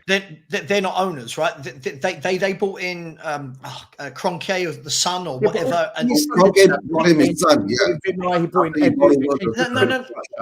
No, hang on. But there's a difference. We've still got Levy in charge. The difference is, one, can you see Daniel Levy ripping up contracts for people like Ndombele? No. Ripping up, right? We've even got fans, as Adrian said, we don't want to change. We don't want to move players on. We want to keep the Sons. We want to keep the Lo Celsos. We want to keep the Ben Davises. That's what we do. It's what we do as a football club. Yeah. And the most important thing is you look at what Arsenal did this summer. Arsenal made one signing this summer, which our fan base, right, ridiculed. Our fan base ridiculed, laughed. What a waste of money. 105 million, right? They went out and bought an absolute top class midfielder, not someone who failed at Juventus, not someone who was a maybe from Brighton, right? Not a 20-year-old, not an 18-year-old Senegalese kid from Metz or wherever he came from. They went and took a seasoned England international that was captain of his club, that was the best player at his club. They slapped down 105 million and went, go on, transform our midfield. And how bloody good is he? Now, that's only one player. Can you ever see us doing that with a player like Declan Rice? Ever? Have we ever, under Levy, signed a player like Declan Rice that goes into our midfield? Sava, I agree. And we said are we're not signing expensive badly signings, bruised because we have so many players to get rid of. No, listen, let me finish. That wasn't my point. I can list 13, right? You've got Skipped. Never going to get in the team because he barely makes the squad, right? And he's not going to get a game, especially as he knows we're looking to bring in another midfielder. Then you've got Lo Celso, that's 2. Adrian, please Roden, don't go for hold on. You've got Roden, that's 3. Regular at Brentford, 4. But this wasn't my point. Ndombele, shit, 6. You got Spence 7 at Genoa. Yeah, Adrian, we know the players. Adrian, but that wasn't my point. 10. Adrian, that wasn't my point. Adrian, stop. Charles and Werner, 13 players. You need to get rid of them and get better players in. That wasn't my point, Adrian. That wasn't my point. I know the crap that needs to go. My point is this: Spurs could sell all 13 of those players. We are not going out ever and making a game-changing signing like Arsenal did in the summer. We do not do it. I mean, let's be really honest in this panel, right? How bloody good is Declan Rice? Every game you watch him, he's an 8/9 out of 10. Yeah. He runs off. He plays a lot of games, man. He plays a lot of games. So you can take corners. So even if we sold the entire squad, that's not what we do. What we do is we have fans that turn around and go, oh, Bentancur's world class. No, Bentancur shouldn't be fit to lace Declan Rice's boots, right? Papa Sarr, he's going to be amazing. He's not. There's nothing about him at all. He's athletic. He runs around a lot. But our fans put them on pedestals up here, right? I'm calling it as it is because I hear every year. Sorry, I'm so frustrated because look, Iggy, I've worked with you for a number of years. Stel, I've worked with you for a number of years. Alex, with Danny, we've worked. We've all worked together. we could be having this conversation this time next year, 2026, 27, 28, The 29. process never begins in eliminating the shit. It doesn't begin. And it There's doesn't no, begin you in can't cut the changing cord. it. Yeah, But look at the point on this. Arsenal go and spend 105 million on Declan Rice. We go and spend 65 million on Richarlison or 45 million on Johnson. Right. Game over. Right. Now imagine you put that money together, Dan, right? That's true. That's true. Guys, can I have This a is say? what we do. This is Yeah. what we do. I got to make a move, right? It's about 7 a.m. in Malaysia now. But guys, yeah, thanks for having me on, Stel. Good to see all you guys in the chats, right? And the panel. And guys, we know this. We've done this before. We've been through this before, right? It's rinse and repeat. We keep arguing about it, right? Are the fans right? Are the owners right? And we all know one thing, right? Majority of us on this panel have an ambition to win something. We want a trophy. We want a league, right? I've not seen us win a league at all in my lifetime. You get what I'm saying? None of us here, I don't, apart from Adrian maybe, right? I've seen us win a league, right? 1 cup in 16 years doesn't justify all this, guys, right? And the best part is that our owners have played this game to play the fan base against each other. Instead, there's only one focus. If you want to win something, we have to push the buttons. We have to force them, their hand, right, to support the manager. I understand what Alex is saying. Are we going to sit here and wait to see whether Levy is going to go through a project with Ange? Right? Or if Ange can't get Europe in the next 2 years, is he going to get sacked? Problem is, Eugene, I go to Maz's point. He said earlier, we don't know where the project is heading. They didn't tell us where the project is. We've been in a project for the past 4 years. What is the project? That's what I'm trying to tell you. There is no end game. Like, I don't know what the end game is. Because they're winging it, man. True has no transparency. The project is right. Adrian, let Eugene finish. Let me finish. After I'm finished, I've got the ENIC project, right, is to gentrify the whole Tottenham area, right, and turn it into Mayfair. Levyland, yeah. Not even Levyland. Levyland won't cost the money. The land won't be that expensive. He'll turn to Mayfair, right, or something like that. Then he'll be satisfied, guys. And as always, BDL. See you later, Eugene. Make sure everyone's right, Eugene. Great to hear from Eugene. Big up to Eugene. Big up, Eugene. I'll bring Charlie in. Right, guys. So listen, I want to get into the game itself. Let's discuss it. But before we begin the game, wait, guys, one more thing. Oh no! Yes, sorry, no. Look, we were talking about Arsenal getting Rice, but that took 4 years. Ange is in his first year. We're not going to expect Ange to get 100 million. No. Forget Ange. Charlie, forget Ange. This is the process that's been happening 24 years. There's nothing that Ange. We're not putting it on Ange. But I'm saying what happened under Conte, Nuno, Jose, AVB, and Joe. I mean, do you want me to go? We can go through all the managers, but Iggy, if you look at the story, it's always been the same. Arsenal also in that time. Arsenal also also in that time went and signed Pierre-Emerick Aubameyang, who was one of the hottest strikers in the world when they weren't even in the Champions League. They went and signed Mesut Ozil, who, whether it worked or not, was one of the hottest properties in football at the time, playing for Real Madrid. I'm using Declan Rice as this example. Arsenal for years have gone out and bought top footballers. I mean, we never do. For 70 million. It was a Ange Postecoglou, his words were, we aren't going to sign I'm saying that when you spend superstar players, we're not going to spend £100 million on a superstar players. He said, we don't do that here at Tottenham. I don't think we ever will. He goes, that's for our competitors. That's what he said. So we can't. Which ironically makes them not our competitors. Yeah, Exactly. that is the daftest statement I think I've heard a Spurs manager it's a strange say. one, isn't it? It's a strange. I think he was honest though, Maz. I think he was honest with that. Does he just confirm he's the yes man then? We go, this is what I'm going to say here, yeah. Is Ange just got poor taste in players? Yes. Is he a liar? Yes. Or is he a puppet? Because when he blatantly stands there and he shot himself in the foot blatantly with what he said. Or is it just PR, what managers say in public? Yes, but if a manager is stupid enough to stand there in front of his fans and then say, I'm going to go for the title next season. I pick every player that comes into this club, but we're going to go for quantity, not quality. Yeah. Dan, he's been levied, and it happens to every From man. day one. From He's day been one. levied, mate. They're the same thing. Still, I don't think he has. I don't think he yes. has. We've got to remember, this is a manager that this is the best group of players he's ever had. Whether we want to believe it or not, this is the best he's ever had. Right. I don't know if he knows what good is. If he's looking at Brennan Johnson's and thinking, you know what, I want that guy, that's not the right manager, right? Brennan Johnson would be decent in Scotland, wouldn't he? He'd probably get 15, 16 goals in Scotland. Yeah, right? in Scotland would be good, yeah. So when we say he's been levied, I feel like Conte and Jose were levied because whether we like their style or not, that's a different conversation. They're natural winners. They're winning managers. We've seen them do it. And I feel like he's come in and think, you know what, I'm going to show everyone that my style works. His style don't work. Savo, Yeah? you're missing something really important, mate. There's different gradings of being Levy, right? The way he's been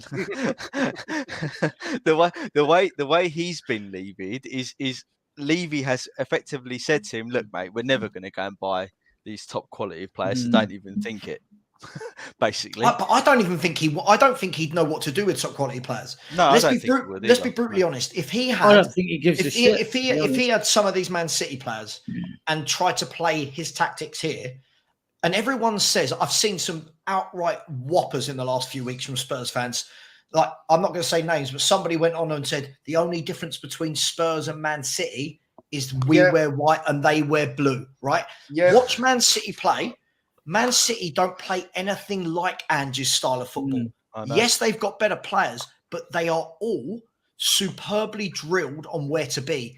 Ange's formation and setup is suicide. And within 5 minutes of today's game, there was one ball over the top to Nicholas Jackson.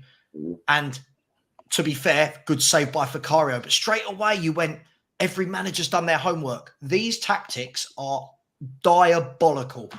And I was saying that when we were in our winning streak, I was actually saying on the Monday night shows, I'm a little bit confused by his tactics.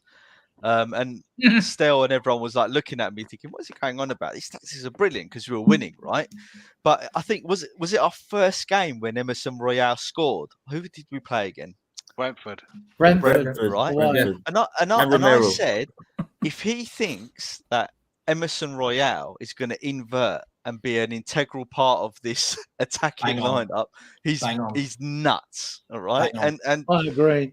I hate being proved wrong like this, but it's like he's mad for carrying on this philosophy. There's one thing drilling a philosophy into someone and sticking by it, but I also think it will have a detrimental effect if you go way beyond what's reasonable in drilling something in. And that's what's happening now. The players are thinking, hold on, this is not working, we're getting pumped, right? And then they lose faith. One thing I can say, guys, I really want to get onto the game because it's been 2 hours. We haven't even spoken about the match. We've spoken about everything but that. Do we even want to?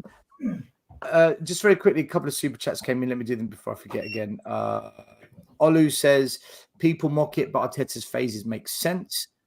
Do you know what? There's a fourth point I'll add to what Iggy said about the difference at Arsenal. 10,000 Arsenal fans descended on the Emirates and protested against the Cronkies. They had a massive protest. We don't protest inside, outside, in numbers at all. Alan says, honest question, who do you expect Levy to sell the club to other than another billionaire capitalist who sees maximum revenue potential in the club? It's a great question, my man. I'll come back to this one because I do want to get onto the game, Alan. Can I make let's one get to the game itself when you're done? Sorry, mate? Can I just make one quick point? Go for it. Last point, then we get onto the match. Go for it. I'm probably the freshest one on here. I've only been doing this about 10 months. And the first time I came on here, thanks to Sava, was a big debate with him. The two I've known the longest, Sava, Mr. Box Office. After 10 games, I don't know if you remember Sava and you remember Alex. We was on the show together with a few others and that. And us three all agreed that this is suicide football. It ain't going to win a league. It's not sustainable, is what we said. This is going to come back and bite us. And all three of us copped it for big time. You two more than me because you two were known. But we said this from day one that this is not going to work. The Premiership is too good to play this way every time. Alex, from day one, you said your stuff as well about you'll believe it when you see the club go for it. The rest of you, I didn't know you then, so obviously I can't vouch for you. But you two, I can vouch on that one. Dan, can I just say one thing, right? Coach's hat on now. I actually see what Andrew's trying to do with the football, and I actually agree with him. Shock horror shit. Here we go. I actually believe with him. The only thing where I stand on where I don't agree with him, and this is why I'm prepared to give him till Christmas, is he has got to show me that he can adapt, because if the opposition adapts to you, you need to adapt to how they've adapted. And the other thing I need to see from him is if I see the calibers of Werner and Johnson's signed this summer, I'm done. Because no manager in any system is winning diddly squat with those players. So I just. But still, what is he trying to do? When you said you can see, Eugene wants to go, so he just wants to say a few things before he goes. Yeah, Who's no. Yes. Yeah, go on, Eugene. Sorry, mate. You haven't spoken ages. I gotta go. Just a couple of things I wanted to get. Speak your mind. Speak your mind. Yeah. Bissouma and Kulusevski. I know everybody's hating on Johnson, which is fair. He's not good enough, but I feel like it's a low-hanging fruit. Everybody knows he's not good enough to be in the squad. But I feel like some players who are good enough are letting us down every single game. Kulusevski, Bissouma, Madison. And I think we need to spend more time talking about those guys, and whether, again, it's the tactics or whether it's them, right? And I think like it's them. I don't want to see Bissouma play on the team again. I don't want to see Kulusevski play on the team again. It's very frustrating seeing them lose every individual matchup, every single game we play. Our midfield today was non-existent. Adrian, he hasn't spoken all show. Let him finish. That's it. I'm just saying that those players, talent-wise, should be good enough to win their individual matchups. And every single week, they're not good enough. And that's not due to talent. That's due to their effort. That's fair enough.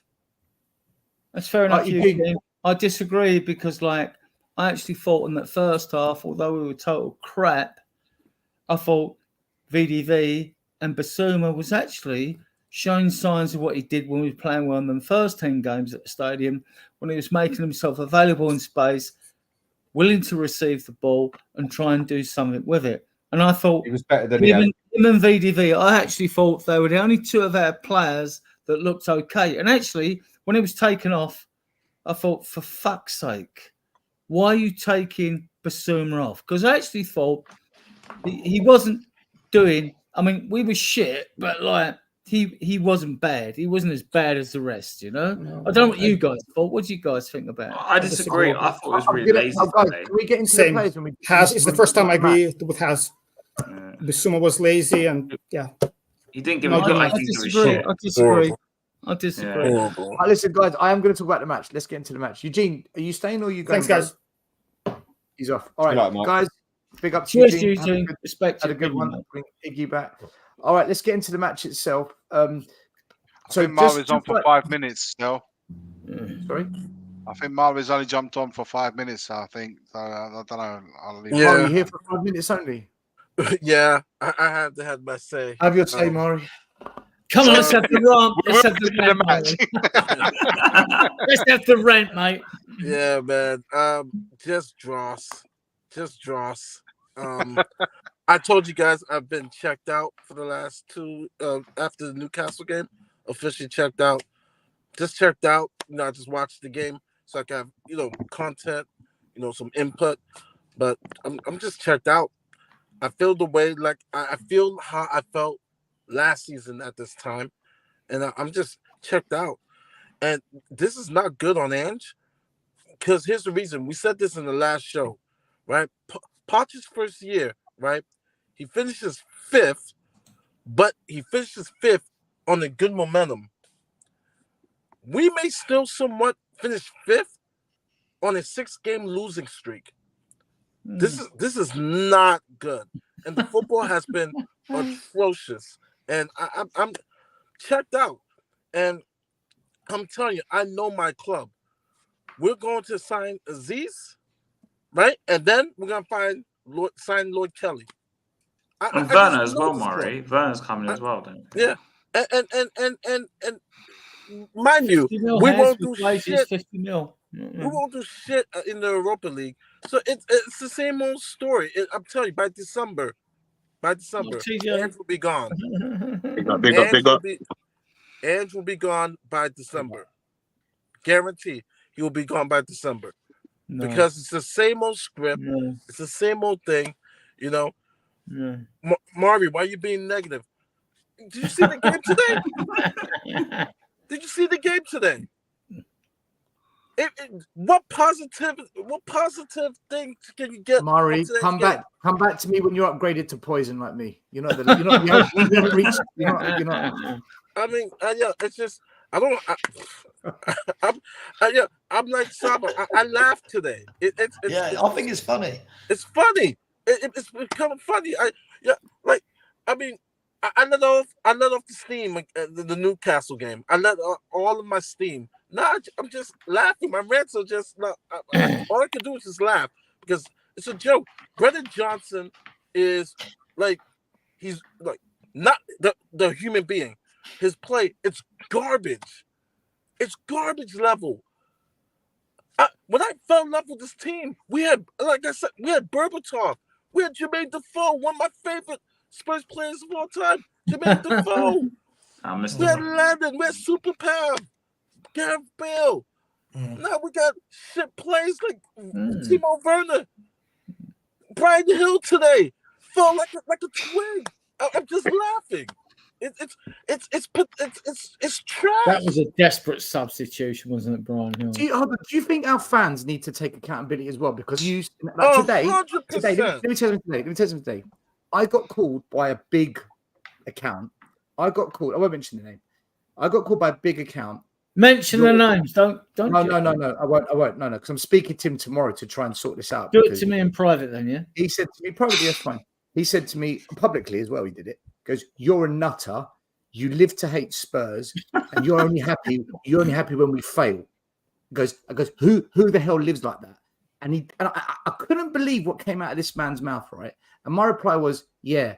I hate when we fail. That's why I'm out in the rain protesting to get rid of these owners because we've been failing for 24 years. What the fuck are you Anyway, but that sums it up for me because he's the same guy with, I believe, thousands, if not hundreds of thousands of Spurs fans that told us Timo Werner's a good bit of business. Good signing. One of the best wingers in Europe. Brennan Johnson, be patient, going to come good. You see, Richarlison's proving you wrong. You shat on him. Are our fans a problem?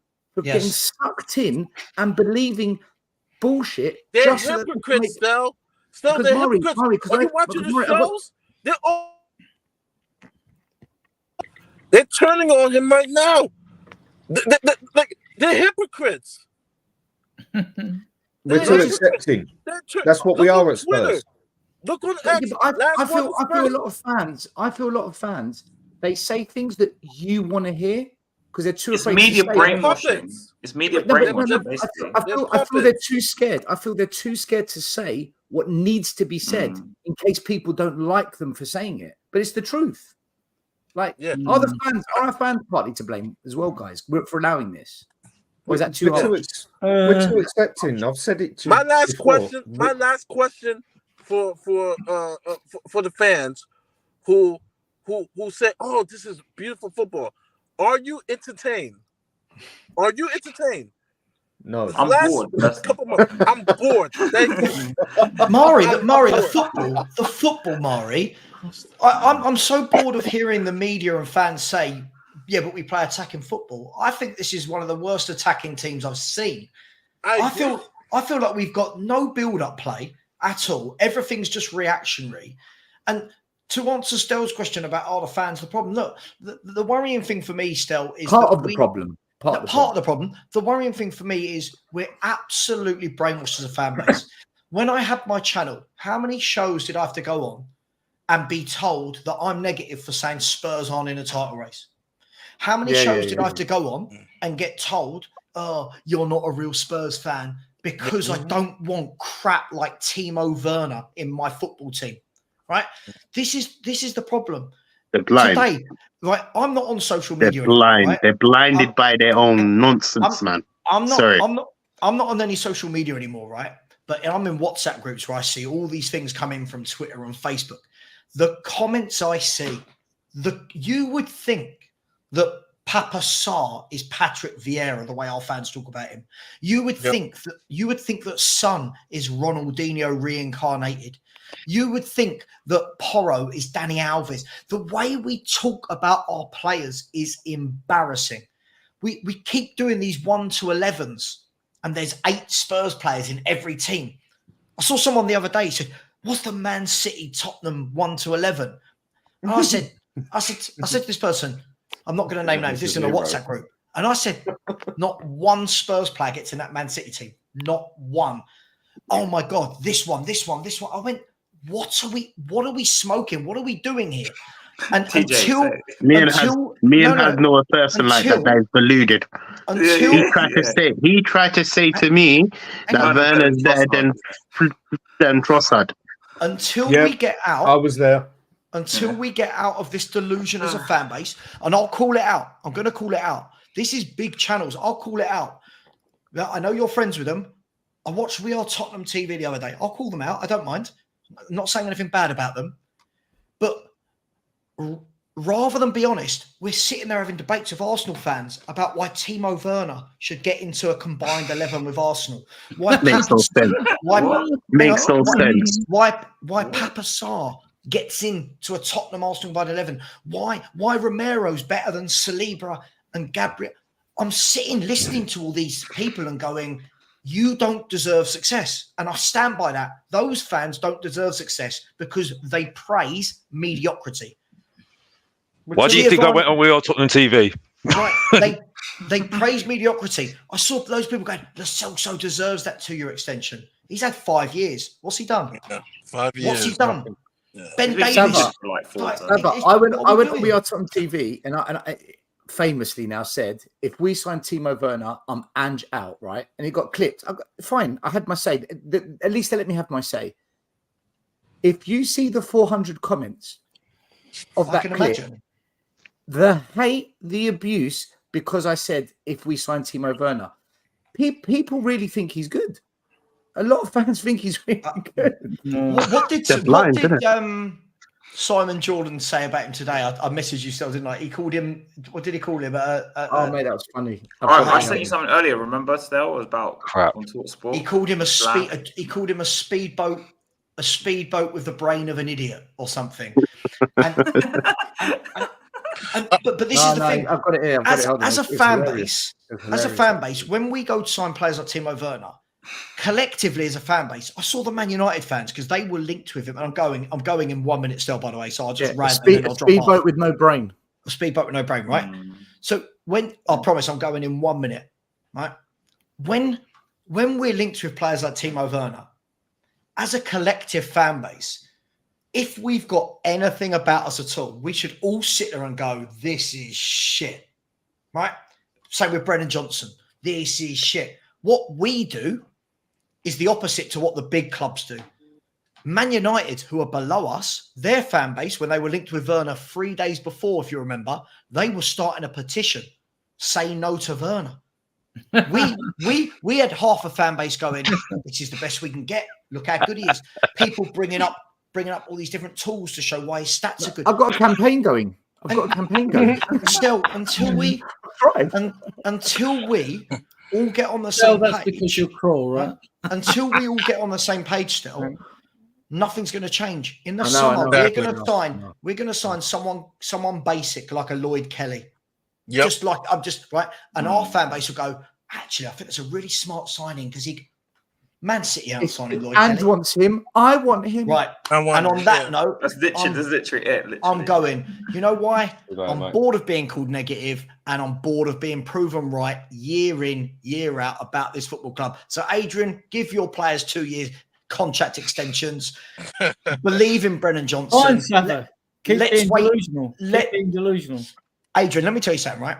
All right, go on. You can call me delusional all you want. Tell me where I've been wrong about Tottenham Hotspur. Where? Tell me where. Everything I predicted at the beginning of this season. Well, it's easy to be has negative come and predict things that go wrong. So if you don't want Ange as a manager, we sack him. No, Adrian. That's and we no, go that's to not. the room- we No, go no, through- Adrian. You've gone off on a little tangent. You haven't answered the question at all. I said to you, right? Tell me what I've been wrong about. Now you can say it's easy to be negative. Well, you right? were wrong about Romero when you said to me Romero wasn't a good player. You were wrong No, about no. You did it. I didn't say Romero's not a good player. I just don't. No. And you Don't did lie, it about Adrian. Kulusevski as well. who Right, isn't okay, and he good isn't lately, good. And you said he was wrong. So to me, you were wrong. You always said Romero is not world class. Adrian. No, see And he's again, not. Adrian. This is the thing. Danny will back me up. No, it's not. Adrian, what I said was Romero's a good player. No, you didn't. No, you. Yes, he did. Yes, no, I'm sorry. Guys, hear me out. Let's agree, guys. Let's agree to disagree. I really want to talk about the match. Absolutely slated him. Adrian, that is a blatant lie. So don't come Adrian. to me with a fucking blatant lie, Sava. Yeah. Whoa, Don't but come to Adrian, me with do you need a blatant pill? lie. Do you need a pill or something? You're Right? very angry. You're 'Cause I very remember- angry. no, Guys, let's I take a chill remember pill. it. Come I on. remember it. Very And I remember Everyone it. chill. Everyone chill. Don't Everyone come to me. chill. He's very angry. Guys. I've muted you both. I love you both. Please. I want to talk about the match. No, because both of you are arguing. Both of you. I didn't know. I asked a question as to No, what I was. no, No, hang on, no. Adrian. I'm You talking can't to do it. Stel. He's getting angry with you, and you're not going to let him Stel, shout at I you. asked the question. What did I get wrong about Tottenham Hotspur? Not about an individual player. Tell me what I've got wrong about this club in the last decade. Every season, it is obvious what's going to happen. And every season, you get fans like the person getting angry at me who go, "You'll see next year," or "Give him another contract," or "You're delusional." But it never changes. It never changes. So what am I wrong about? I don't understand. How long have we known each other? Adrian, 10 years, 10 years. 10 years. Adrian, what's changed? Nothing's changed, mate. Nothing's changed. From what I'm understanding, Sav is asking you if he said anything wrong about the club, not individual players. Club. That's what I'm understanding. Listen, on a Who just different podcast, Sava came across and said that like Romero is shit. No, that's not what he just asked you. That's not what he asked you. The club. This is Not my the club. response. Is it the way? Sorry, Don't Adrian. The way listen to it, that's fine. I ain't got a problem. the way the club is run. The way the club is The way run. the club is run. No, the club is run shit. Oh, you agree? Okay. Right. perfect. So what am I? You call this start? You call me delusional about what? Well, you was going on about players, and you was going on about, and you went on about in a previous podcast. You No. said to me- Tonight, No, before no. we talked about this, you said, "Sava, I continue being delusional because I said about Brennan Johnson." You said, "Keep being delusional." No, I About don't what? like. I didn't want Brendan Johnson. I didn't want him.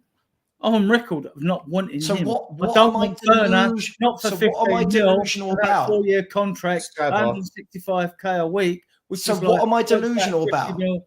You notice he doesn't answer any questions. What am I delusional about? Huh?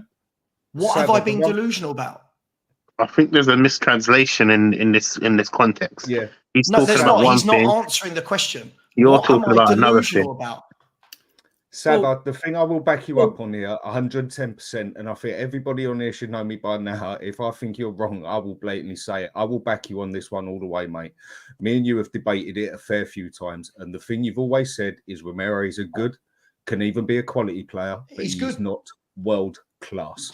Thank That is you. what you have stated I don't every care if single he's world time. class. What is this thing about what players being world But class? he's never said he's shit. He has never ever said that. Your team. I can back you on that one. Why do you have a I never said debate he's whether shit. like a player's world class? I don't never said care he's shit. if people class Santos world class or not, or whether he was or he wasn't. But or I he's never just said a he's load of shit. pace, right? But I I don't never give a said shit he's about shit. it. Is he good enough for my team? That is all I'm Yes. concerned with. Sure, Guys, but I never said he's guys, shit. I'm overruling everyone. I'm going to talk about the game, and I'm going to do it now. Okay. All right? Tough. Before I leave, Stel, I want Oh to say my one thing. God, I'm man. going as No. well.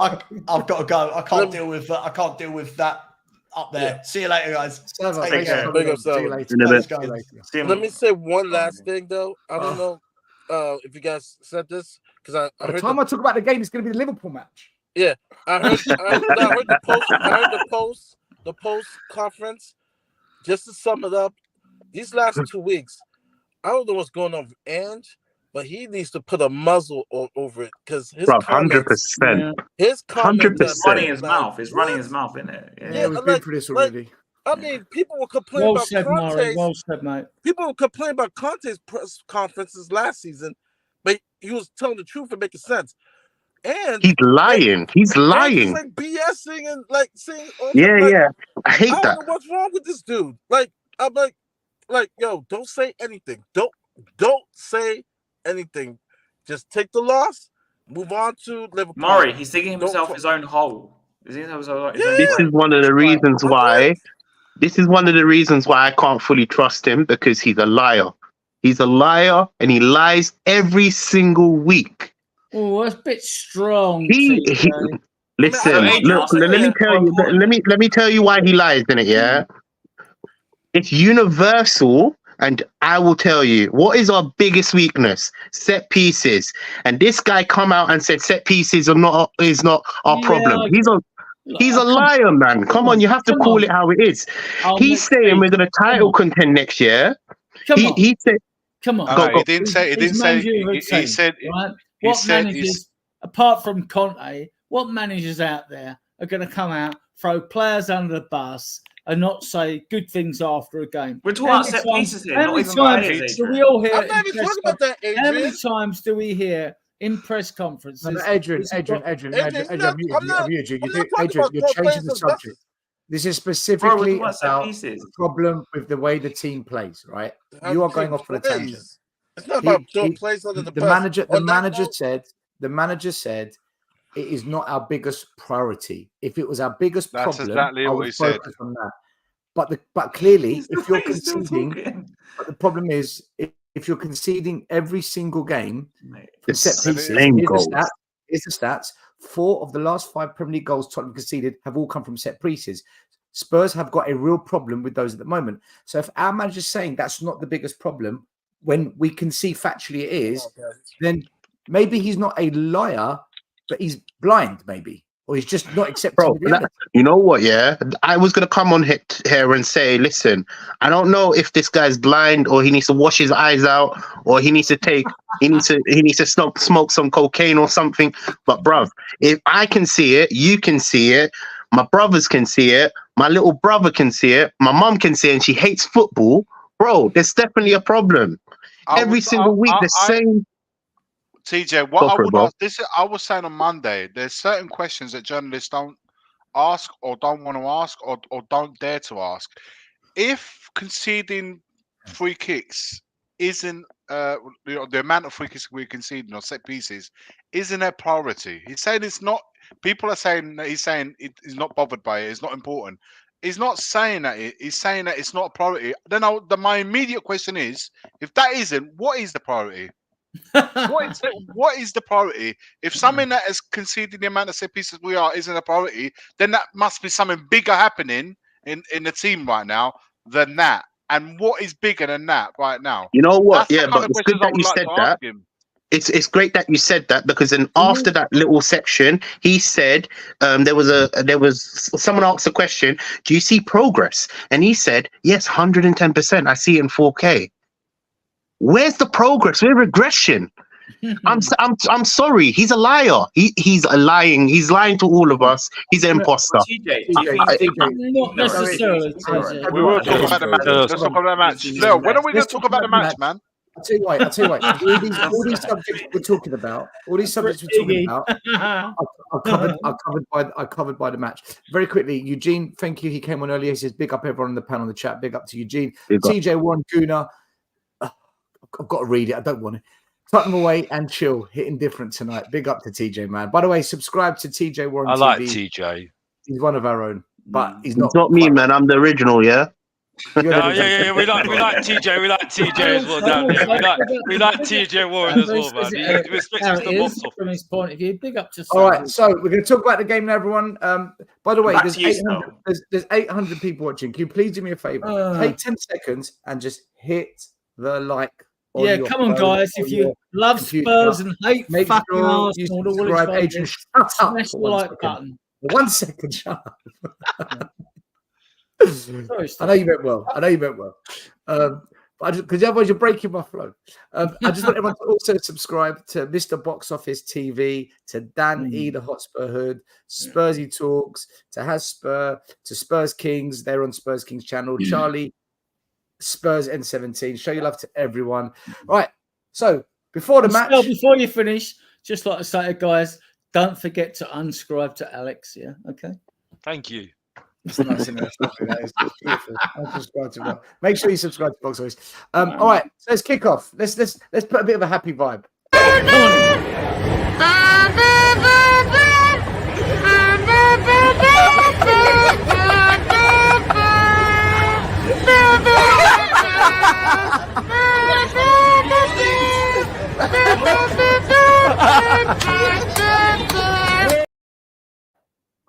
All right, so now it's kickoff. Brilliant. Newcastle done me, man. I was finished. I was finished, man. So we went into the Chelsea game at Stamford Bridge. Quite a few fans thought, yeah, Chelsea depleted. They've got injury problems. We can win, get a draw. I was one that said I don't see it, because after that Arsenal game, I wasn't one that clapped Arsenal off the clapped Spurs off the pitch, because I thought we weren't good, but I thought we'd struggle, and we kind of did. I never thought we'd play as badly as we did. But what do you make of the starting lineup? So the back four as normal, but Chicken Royale came in. No Dragusin again. Questions have to be asked why we spent £30 million on the poor guy. He must be wondering why he's at Spurs. Emerson Royale came in.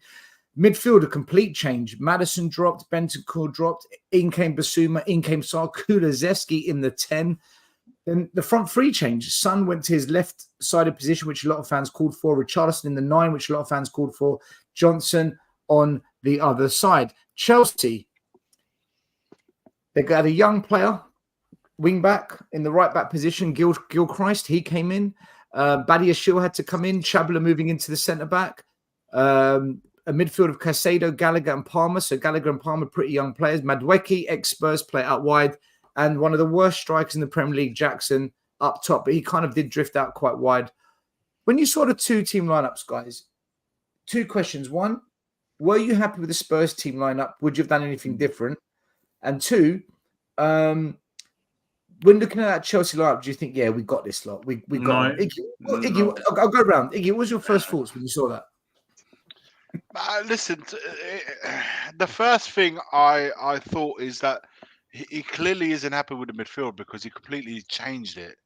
He dropped like the Bentancur, Højbjerg and Maddison and replaced them with, Bissouma, Sar and Kulusevski. So the middle, he clearly ain't happy about something. Jackson, 4 goals, 12. He scored 12 goals this season. 4 of them has been at Spurs, against Spurs. Go figure. All right. So it clearly wasn't up in the middle. The front, yeah, look, everyone I think expected Richarlison to come into it a little bit with both Davis, and you knew there was going to be changes there. Davis and Werner both injured. You knew there was something had to happen there. Now, obviously, it was the right move to put Son out there, because let's be honest, who else could we have put there that's been playing of late? So I wasn't, but the right hand side a little bit. I honestly felt Lo Celso might get a look in.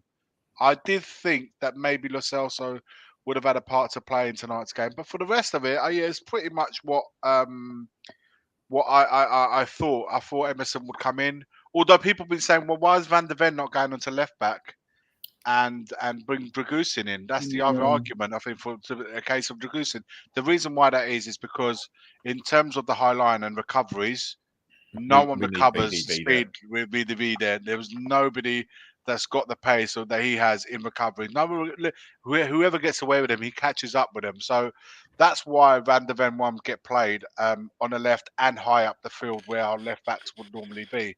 So Dragusin's only going to play if one of Romero or Van de Ven's not playing. So that's why that argument falls on its ears. But for the rest of it, is the team that I expected. And looking at Chelsea, I thought to myself, do you know what? if we have a really solid 20 minutes here where we start strong and get at them, I think we might, you know, we might do something. But the biggest factor for me is, and I saw it earlier on, man, that it's a team that's spent, man. I didn't see enough. And like I said, if you look at it from Chelsea's point of view and how Tottenham played tonight, man, that was light work. That was light work. They didn't have to try that hard. So, yeah, my thoughts for the team, as expected. Lo Celso maybe could have been in the starting lineup, but I thought, yeah, all right, half decent team compared to what Chelsea had. I thought, yeah, we might. Honestly, felt like if we set right, we can get a good result tonight. I want to come to Hasper next, because he hasn't spoken ages. Very quickly, Wayne Holland, big up to you for the super sticker. Leicester City fan, chats to me most days. He warned us about Maddison going missing second half of the season. He did call it. And also big up to Kitzler, who says, Ange is not a liar. He's being inconspicuous. Ange is stubborn, said he'll work on it because he's the manager, not because the media said so. Fair play. You're allowed your opinion, my man. Thank you for the super chat. Hasper, so starting lineup. I know you've been very critical of the starting lineups and formations a lot this year, but when you saw the starting lineup for Spurs and you saw Chelsea's, what were you thinking, my man? I was thinking the front three are going to cook our back four. I obviously we were messaging before the game, innit? So I was like, Madueke versus Chicken Royale is going to end up badly. So yeah. The midfield, I think I'll go on for Iggy's point. He doesn't know what his strongest midfield is at this point. Maddison being dropped, I would say it was kind of expected because at this point you're going to have to drop him. Yeah, I don't think he knows what his best team is. As I told you maybe before, I want to see like a 5-3-2 or a 3-5-2 against these sort of away games when you're playing like not the big six, I don't know the right word for it, because you need to account for the fact that you're losing Udogie as well. So we need to have extra cover down that side with Madueke, as I spoke before. I think the manager's tactics are just predictable. And I think, like Iggy said, we just made it easy for Chelsea. I don't think they really got out of first gear like Arsenal. And I did predict us to lose 2-0, so TJ can come. You were bang on the money. Yeah, and it just happened because, and I know everyone thought again 14 injuries like against Newcastle we're going to win. Not me, but I know I watched a lot of shows like on Time Added On earlier. I think Soren was saying we're going to win, and some other shows saying that because I have all these injuries. But like at Newcastle, and I said it before, Newcastle we're going to get cooked, and that's exactly what happened because Ferguson used to do this in these big games, add another midfielder or change the tactics of playing further back maybe, or that, especially these big away games. But this manager just doesn't change anything. It's, like you said in your voice note, it's just our way, mate. That's who we are, mate. Yeah. Dan, let me ask you a question, right? So I had an argument, not an argument. I had an adult discussion with your friend David on your channel. I believe it was yesterday, or the day before. Yeah. And I also had a mini argument with another fan on a channel yesterday. And I said to both of them, I think Poch is doing better than Ange. And then we tried to analyze it. And then I said, all right, tomorrow we'll see. Right. That depleted Chelsea team played well and deserved to beat Spurs. Have I now got a point that Poch is doing better than Ange when you look at the two teams? Or are you guys going to argue with me? And if you are, you better bring it, because what I saw tonight. The only thing. Yeah, let Dan go, Charlie. Let Dan go. Charlie, let Dan go, and then I'll come to you because I did ask Dan, because I want Dan to the have his say. only thing that we have to stand on this basically is that we will finish higher in the league. But in a way, it's really not going to make much difference. Okay, it might get us Europa, fine. But Ange just managed to pick a couple of players he wanted, as no player comes into that club without his choice. Poch just got dropped with everything that was already there, basically. Mm-hmm. His team are now slowly starting to take place. They've destroyed us twice, basically. I mean, today they had half their team missing. And he's got to cup finals. And cup semi-final as well, the other one. And cup semi-final. That's, to an extent, you can say he has. The only leg that Ange has to stand on this one is if he finishes higher in the league. Apart from that, Poch has done better. I mean, you look at the crowd base he's had against him, you're not going to get much more savage than a fan base like Chelsea that are probably the highest winners in the past 20 years, if I remember right. Something along those lines. And he stuck to it. And you can see it's getting better, even though they've lost, like, what is it, about 10 players, 11 players? So, yeah, the only thing you can say that Ange has done better is where he's finished in the league. Apart from that, Poch has been the closer to winning anything. Does anyone else want to talk about the starting lineup? No, in fact, No, I've Charlie, got you wanted to say one something. thing. You go, Charlie. Go, Oh, Charlie. I'll come to you. like, I'll come the logic you said with Pochettino's got a deflated team, all this stuff. We're going to play against him. Let's see who's got. But you could that logic doesn't work because we drew against Pep Guardiola's team with a deflated team, with a team that we played Kulusevski. We had no strike, we had nothing. So that logic doesn't really work in my favor. But I do get what you say that he has had a better season than us. But I still don't see, because you can get to every final in the world, but if you don't win the final, it doesn't really matter. Like you can have that. We it doesn't didn't say get a lot. past round one, Charlie. Okay, but but we are higher in the league. I mean, like, that's going to help us for next season. Getting into finals is not going to help you into the next season. So if Chelsea win their game in hand, they go 6 points behind us. Okay, just picture this: Chelsea being 6 points behind us, losing a Carabao Cup final, getting to an FA Cup semi-final, and beating Spurs twice. Are they not doing better than us? If you think of it, no, they've got more games to play. About They need to Europe, play 11 more games. Chelsea lost in the final, and Man City won it. Yeah, Liverpool. Who was it who won the Liverpool? No, won it. Liverpool. Right. Liverpool. Yeah. So Penalties. sorry. So Liverpool going to be in the Champions League. Doesn't that mean Chelsea get their Europa Cup place? No. For being the finals. No, it doesn't work like that. No, it's Conference League for the Carabao Cup. Oh, right. It used to be Champions League, right? Or no, that's FA Cup.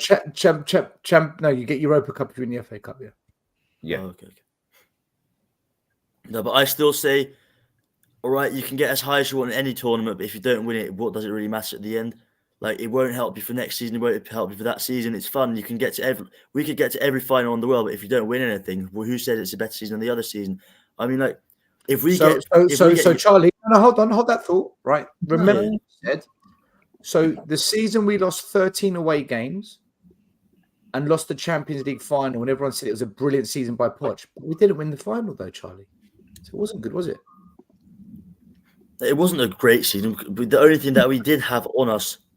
Oh, because that was the final. That's the best season they've ever experienced in their lives. You know. Yeah, because the last time we won a trophy was before I was born. But I mean, we didn't win it.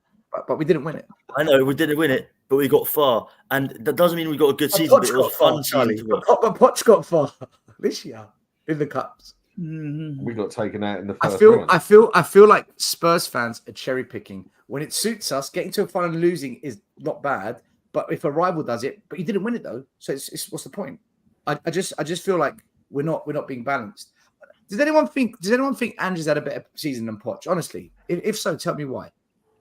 No, I don't think nobody can say that he has had a better season in terms of, like, for me personally. Look, how I see it, Poch should have been our manager.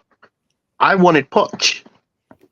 I was hardborn on Poch. Let me be honest with you. And then we ended up. You were. I wanted Poch. The stadium was singing his name a month before Ange got the job. So I wanted Poch. They were singing his name. Look, for me, Poch has been in a situation where he's taken this team that is not his team. He don't have his players, and he's managed to beat Tottenham. And look at the lineup as well. You were talking about the lineup. We should be beating Chelsea. We should be beating Chelsea. Look at their bench. Bettinelli, the Italian youngster, Casadi, Washington, Sturge, Torinen, Castledine, Achimapong, George. God, these are kids. Look at our bench. We should be beating them. Goosing, Madison, Gill, Lo Celso, Bentancur, Mikey Moore. There's no excuses. We should be beating them. The lineup, look, for me, I didn't have a problem with the lineup, to be honest with you. I was a bit surprised that Madison didn't start. That was the only surprising factor. I knew that either Emerson Royale or I was hoping Van der Ven maybe would go to the left back and probably play Dragusin, because obviously for me, a lot of fans, you know, for me, I don't know what Dragusin has to do to get a game. He's locked behind bars. He's probably slept with my man's girl or something, because generally speaking, he's not getting no game time. He's not getting no game time. I don't understand. The problem is at the moment, Emerson's getting in front of him. That's what I'm even shocked about as well. You know what I mean? I said earlier on, he won't move Van der Ven out of the centre back position for the fact that the way we play is with a high line, and he's so good with recovery. But that Chelsea game, Iggy. But Listen, he could have done it. He could have done it. But what you guys are saying, I agree with you. I agree with what you're talking about. Van der Ven is our core piece for that high line. But that Chelsea game, we didn't play the high line. If you watch that game, to back three, we could have changed it up and played with a wing back. This is my point. He's had time to change it, but he's a stubborn manager. He doesn't want to change nothing. Yeah. Listen, he's on the sidelines, and this is the first time I've seen him shout. And this is what, look, maybe I'm just a bit annoyed from tonight. He was Arsenal. vexing the players out there. He was actually calling players out. You can see he was pointing out. I think Sarr got it in the neck. That's the first time he got angry. Guys, was it I love this. When he He's took love this, by the way. He took the inverted fullbacks off. Was that handball? Was it? Yeah, could I just say something? I absolutely love that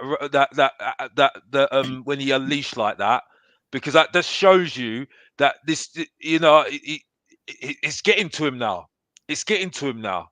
Yeah, right, and that's it. Like he was proper. Like it was. Yeah, it was. He's talking It was. to Sarr on this one. He's feeling the pressure. That's why. That's my take on it. Yeah, Boy, that just sums it up. This is what sums it up perfectly. Yeah, look, all the smiles that was beginning of the season. Yeah, everyone was smiling. Yeah, we've got our Tottenham back. Dan sums it up perfectly. Yeah, right. All he needs to do is play the ball forward and twerk, and then Tottenham fans are twerking for him. He had the personality, and that's it. Yeah, right. And now look at what's going on now. Look what's going on now. You know what I mean? Yeah, but you know it's like, Alex, when the results are coming together, everyone's sweet, everyone's happy, everyone's smiling. And But right Iggy now, was so early though. Iggy, you knew. We all knew. We all knew.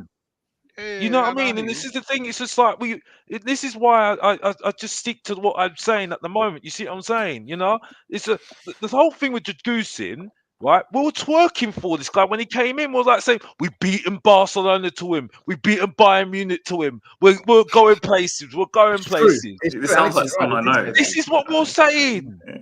But then it's like we don't know what Patrick's cooking. That's what I was told. Harry vibes, man. That's Harry vibes. 100%. You know what I mean? Sorry, I'm just like, and I'm not having a dig at somebody, by the way. I'm not having a dig because you know there's certain people that will do things and they always do it because that's what they do, and that's it. I'm not having to go at them. But this is the thing, and that's what they do. But the problem is that the more that people push these things, these narratives, right? And even have somebody saying to me, if you don't back Ange, how can you see the ball backing Ange? I'm sitting there thinking, you've just proven that you've got a narrative because it's all on the board, mate. You know what I mean? Like I said, this game, right? There was nothing on it, literally nothing on it, right? And they've got so many injuries, Chelsea, at the moment. They're using their youngsters at the moment, mate. You know what I mean? Just like Newcastle did. Exactly. And then we think that the we're going to same be way. good in Champions League or Europa League next season. It's ridiculous. It is absolutely ridiculous. I'm sorry. I'm not even angry. Like I said, I'm not angry about this game, but it's just like, for me at the moment, I've got to keep myself parched at the moment because I need to see. I've got to wait till middle of the season next season because I just think he's going to walk. I'm sorry. I can't see any different at the moment. I'm sorry. I don't think he's going to be able to walk. I think he needs to be fired sooner than later. The performances is no different to what we were seeing under Conte. If we sack Ange, guys, then what? Well, this is You the know point. what? But this is Ryan the point. Mason. And this is the thing. This is the thing, though, Stelios. When what Maz said, Ryan oh Mason. well, Oh my they're not God. going to do. They're That's not what's going to gonna back. happen. They're not That's going what to I say think out anyway. loud that they're not going to back the manager, right? So why do you think I should back the manager then? If you can't put your neck on the line for the manager, then mate, you know what I mean? Alex, can I ask you something quickly? That's the problem, though, Alex, isn't it? The It just Spurs goes right job back has to Levy. become similar to what the England job a few years ago. Yeah, you're right. It's such a poison chalice. Now, if you, let's say we were all managers, yeah, out of the job and we're looking for a job, man. Other than the fact that you're picking up a wage, what is the thing about going to Spurs? Where's the Well, excitement? that's Not why just the manager, we but had the where's the big players? problem, The though, Iggy, players. isn't it? A player going to Spurs is only going to use it as a trampoline because it gets him in the Premier League, and that could be a spring step to go to bigger and better things. Other than that, what is the purpose of going to Spurs? You think Van der Ven's going to stick around? How long he'll be until gone in big 2 And years. that hamstring's clicking. That hamstring's going to click. It's going to click all day, every single day. Sorry, But you can just think hear about it. it. Like you're going to have so many teams that are going to be in and around. They're going to be looking at him sooner or later. Romero, arguably, this season has been really good. I think he has been anyway. I think he showed a lot of leadership. The goalkeeper as well. Bang on. He's been a really good signing overall. I think he's been brilliant. Yeah, he's a bit suspect on the crosses, but shot stopping, he's there, man. I think those have been the positives. Everyone else has fallen off the wagon massively, and you got to look at it from their point of view. Yeah, sooner or later they're going to be like, "Is this really the place? Is the happening place for me?" But this is what happens every 5 years, don't we? Yeah, well, every year or every 5 years, we go through this cycle. But I think what's been more telling in the last 3-4 years is how when Jose left, look how long it took for us to get a manager. When Nuno left, look how long it took for us to get Because there's no planning ahead. Exactly. There's no, even when we sat managers, there's no like clear idea who's the next one Nobody gonna wants be. the job, Iggy. No one wants Wasn't the Ange job, our fourth or fifth choice again? Fifth Or am I wrong choice. in saying Someone's that? in the chat. I'm sorry, Stelios, because I know you went to talk the game. I do apologise because it's me. But I just got to a point now where it's like this game just not. I wasn't invested in it. I could look at it. I had no motivation. It was very passive. I've not had a motivation. The only motivation I had was that not from the derby because I wanted to stop Arsenal from winning the league. That's it. And they that's bottled that. sad. What's That the is last? sad. What the last 3 games well, I would say maybe quite a few more games, but let's We just probably take the will last turn up for that few, game. Is I hope that not. Ange? One of the things that I dislike that what Ange has done is he's chopped and changed the team quite a lot this season, and he doesn't know what his best 11 is, apart from maybe his back four. He doesn't know what his best 11 is, and rather than stating or showing the players that when they're not playing well, that he's going to bring in players to replace them, he's put way too much faith in certain players, i.e. Maddison, where he hasn't played well for quite 3-4 months now, since he's come back. I should say. Right, Basuma, right? He should be willing to say, right, if you guys aren't playing well, I'm gonna bring in the next best thing that I've got, and even if they're bad, because that's exactly what Poch did. He dropped key players and he brought in the kids until he got the players he wanted, and he hasn't done that. And for this game, when I saw the lineup, I thought, what on earth is it going to take to give Lo Celso a run in his number 10 role that he's good at for Argentina for? Yeah. Right, and then it's like, if you can't see that's a key area of improvement, right? Then why are we talking about giving him a 2-year contract? Why are you even sticking him on the bench if you're not willing to let him have a run out? And you can't say that it's... Maz, can I ask you a quick question? Did Brian Gill come on before we brought in Lo Celso? Yes. Yeah. It makes no sense. It makes no sense. Another thing as well, right? He came on right at the end. Right at the end. Yeah, 5 minutes. 5 minutes. 4 or 5 minutes. Yeah. I switched off at that point. When I look at it, Yeah. I can't see a really good reason why Lo Celso isn't in the team, because when he has actually played, aside from a few cameo performances when he comes in the last 10-20 minutes, he's actually been really good. Do you know what? So, With the so Sosa, Maz, I it's like nothing to him. do with form. It's nothing to do with It's form. got to It's be a obviously a character thing, fitness. man. Yeah, It's a got to be a character thing character because thing. it's But- previous managers have all been the same with him. So there's a going theme and like an ongoing theme. It doesn't matter who's the manager. Lo Celso doesn't seem to feature even when he's fit. Yes, So I agree. So I it's don't got know. to be It's got to something be like something that. there, But man. then, if it is a character thing, don't put him on the bench. Put in the kid. Fuck him right? off. Yeah, exactly. Fuck it. How long you got to keep someone at a club before you tell him to piss off? Then you look at Højbjerg, right? Easy again. So he's playing Højbjerg, right? Knowing rid. that he's going to probably go at the end of the season, and he's left Skippy out in Højbjerg the was wilderness. rubbish when he came on. His first 4 or 5 touches Again, were setting a bad example. Setting a bad example to the kids. Setting a bad example to the kids and the first 11 by keeping these players in. Brian Gill, why is he on the bench? He's going to be going. Put a kid on the bench. But you know what? You made a good point. You made a good point. Even when we were going through the injury crisis, when we didn't have no back line, he didn't even go and trust. He didn't even trust our youth. He didn't even go and say, you know what, Dorrington, Phillips. Phillips. You know, he stuck with the goods and the bads, and he just said, you know what, is what it is. Class of '92, I was told. And Man United. it's brightening him in the arse now because it's all falling to pieces, right? What I think he should have done for this specific game is he should have put Lo Celso in at number 10, Kulusevski out on the right, Son on the left, Richarlison in the middle. He should have played Bentancur instead of Basuma because Basuma's been rubbish, right? Bentancur, I'd rather have Bentancur there because for me, Bentancur's got a lot more heart than Basuma, and I think the team looks up to Bentancur because of his manner and the way he plays the pitch. Then you play Sarr as the number 8, or you swap them. You do whatever, but we can see this and he can't, and I don't understand. And also as well is stick Dragusin out on the left back. Why put Emerson there? Tell me about it. You know, Can someone explain to me this Dragusin signing? Because did he even want him? Because he doesn't play at all. It almost feels like that we've signed him only as backup to Romero and Van der Ven and no other role, no other players. It's pointless. Which worries me because then what we're saying is there's no flexibility to him. Whereas Kulu, he can play in the cam, he can play out wide, right?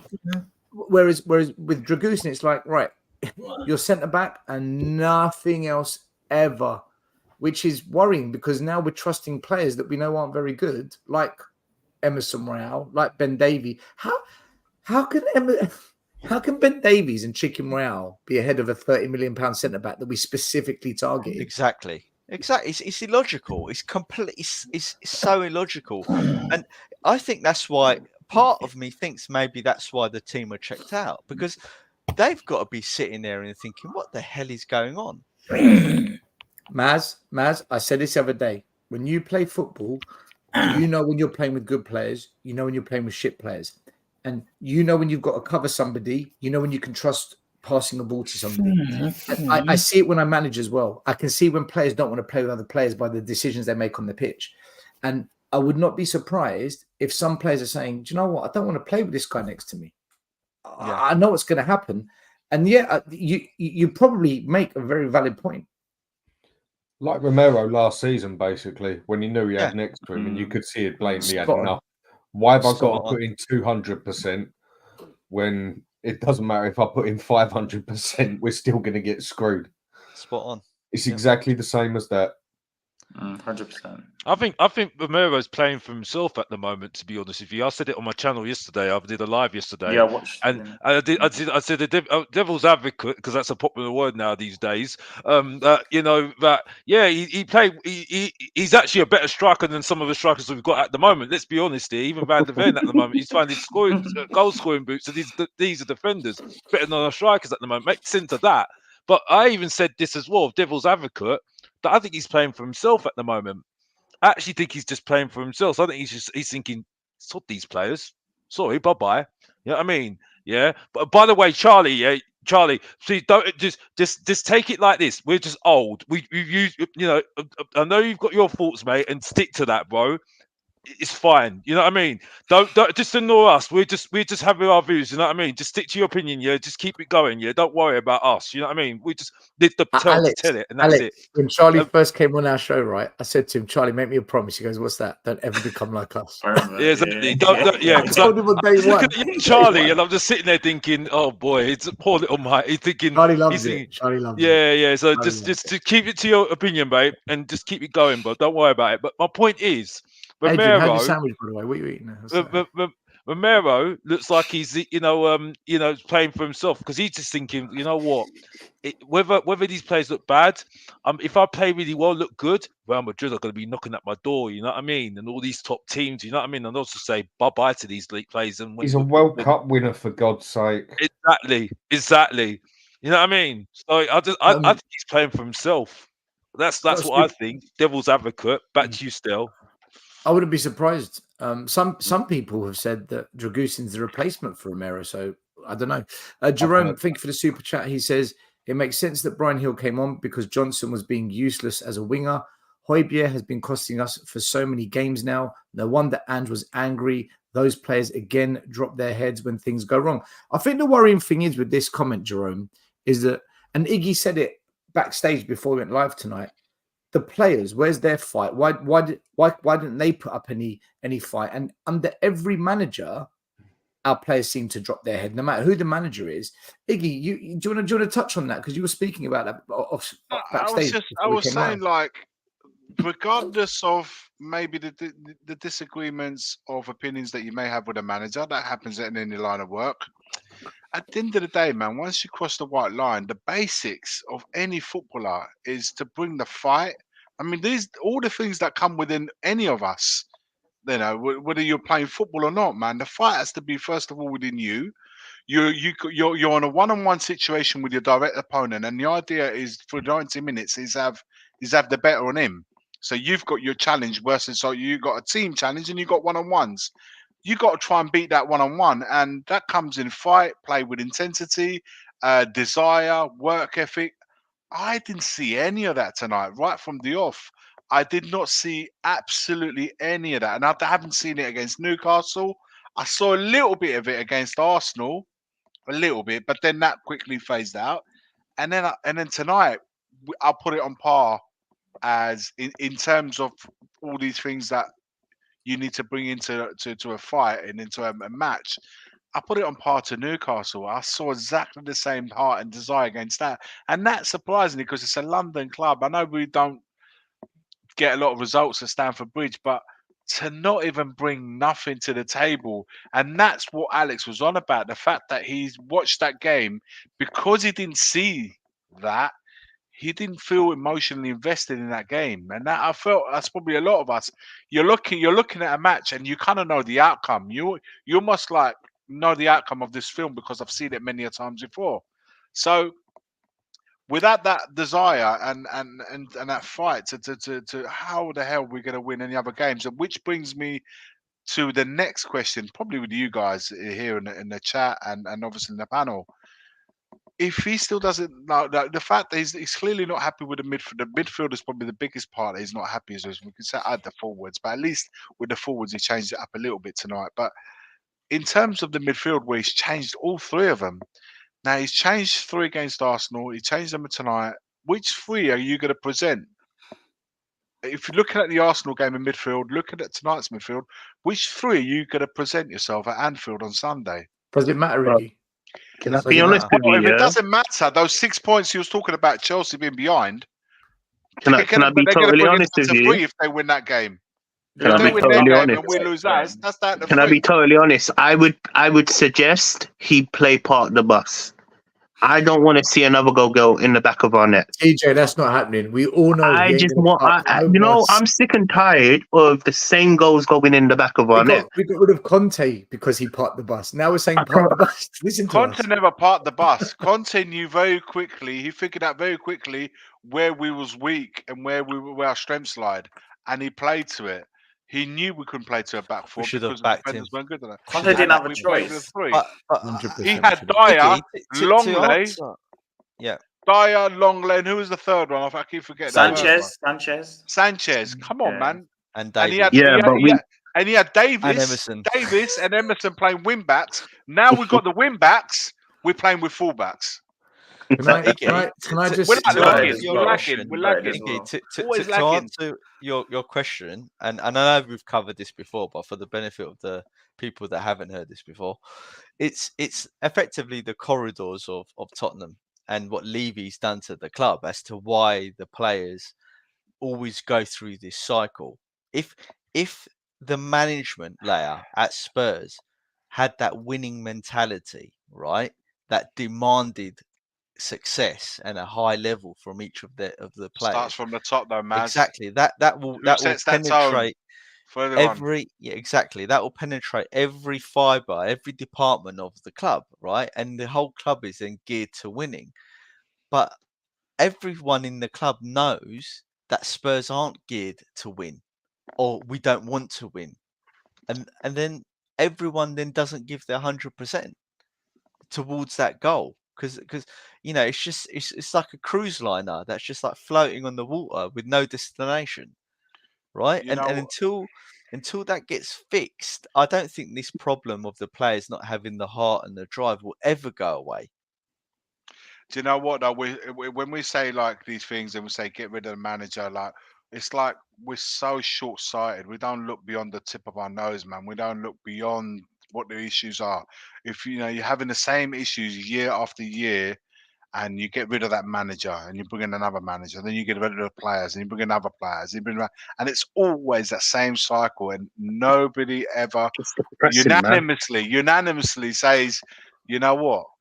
Come on, man, we need to look at the geezer that hires and fires here because when's my man coming to when's his day? When does his day come? Where you look at him and say, guys, let's 1 minute. Let's stick to the game a minute, right? Because we did the lineups because we're going back to the whole Levy and right. Yeah, because you know what? Because our problems lie beyond this game. We could talk about the game, of course we can. But still, our problems doesn't matter.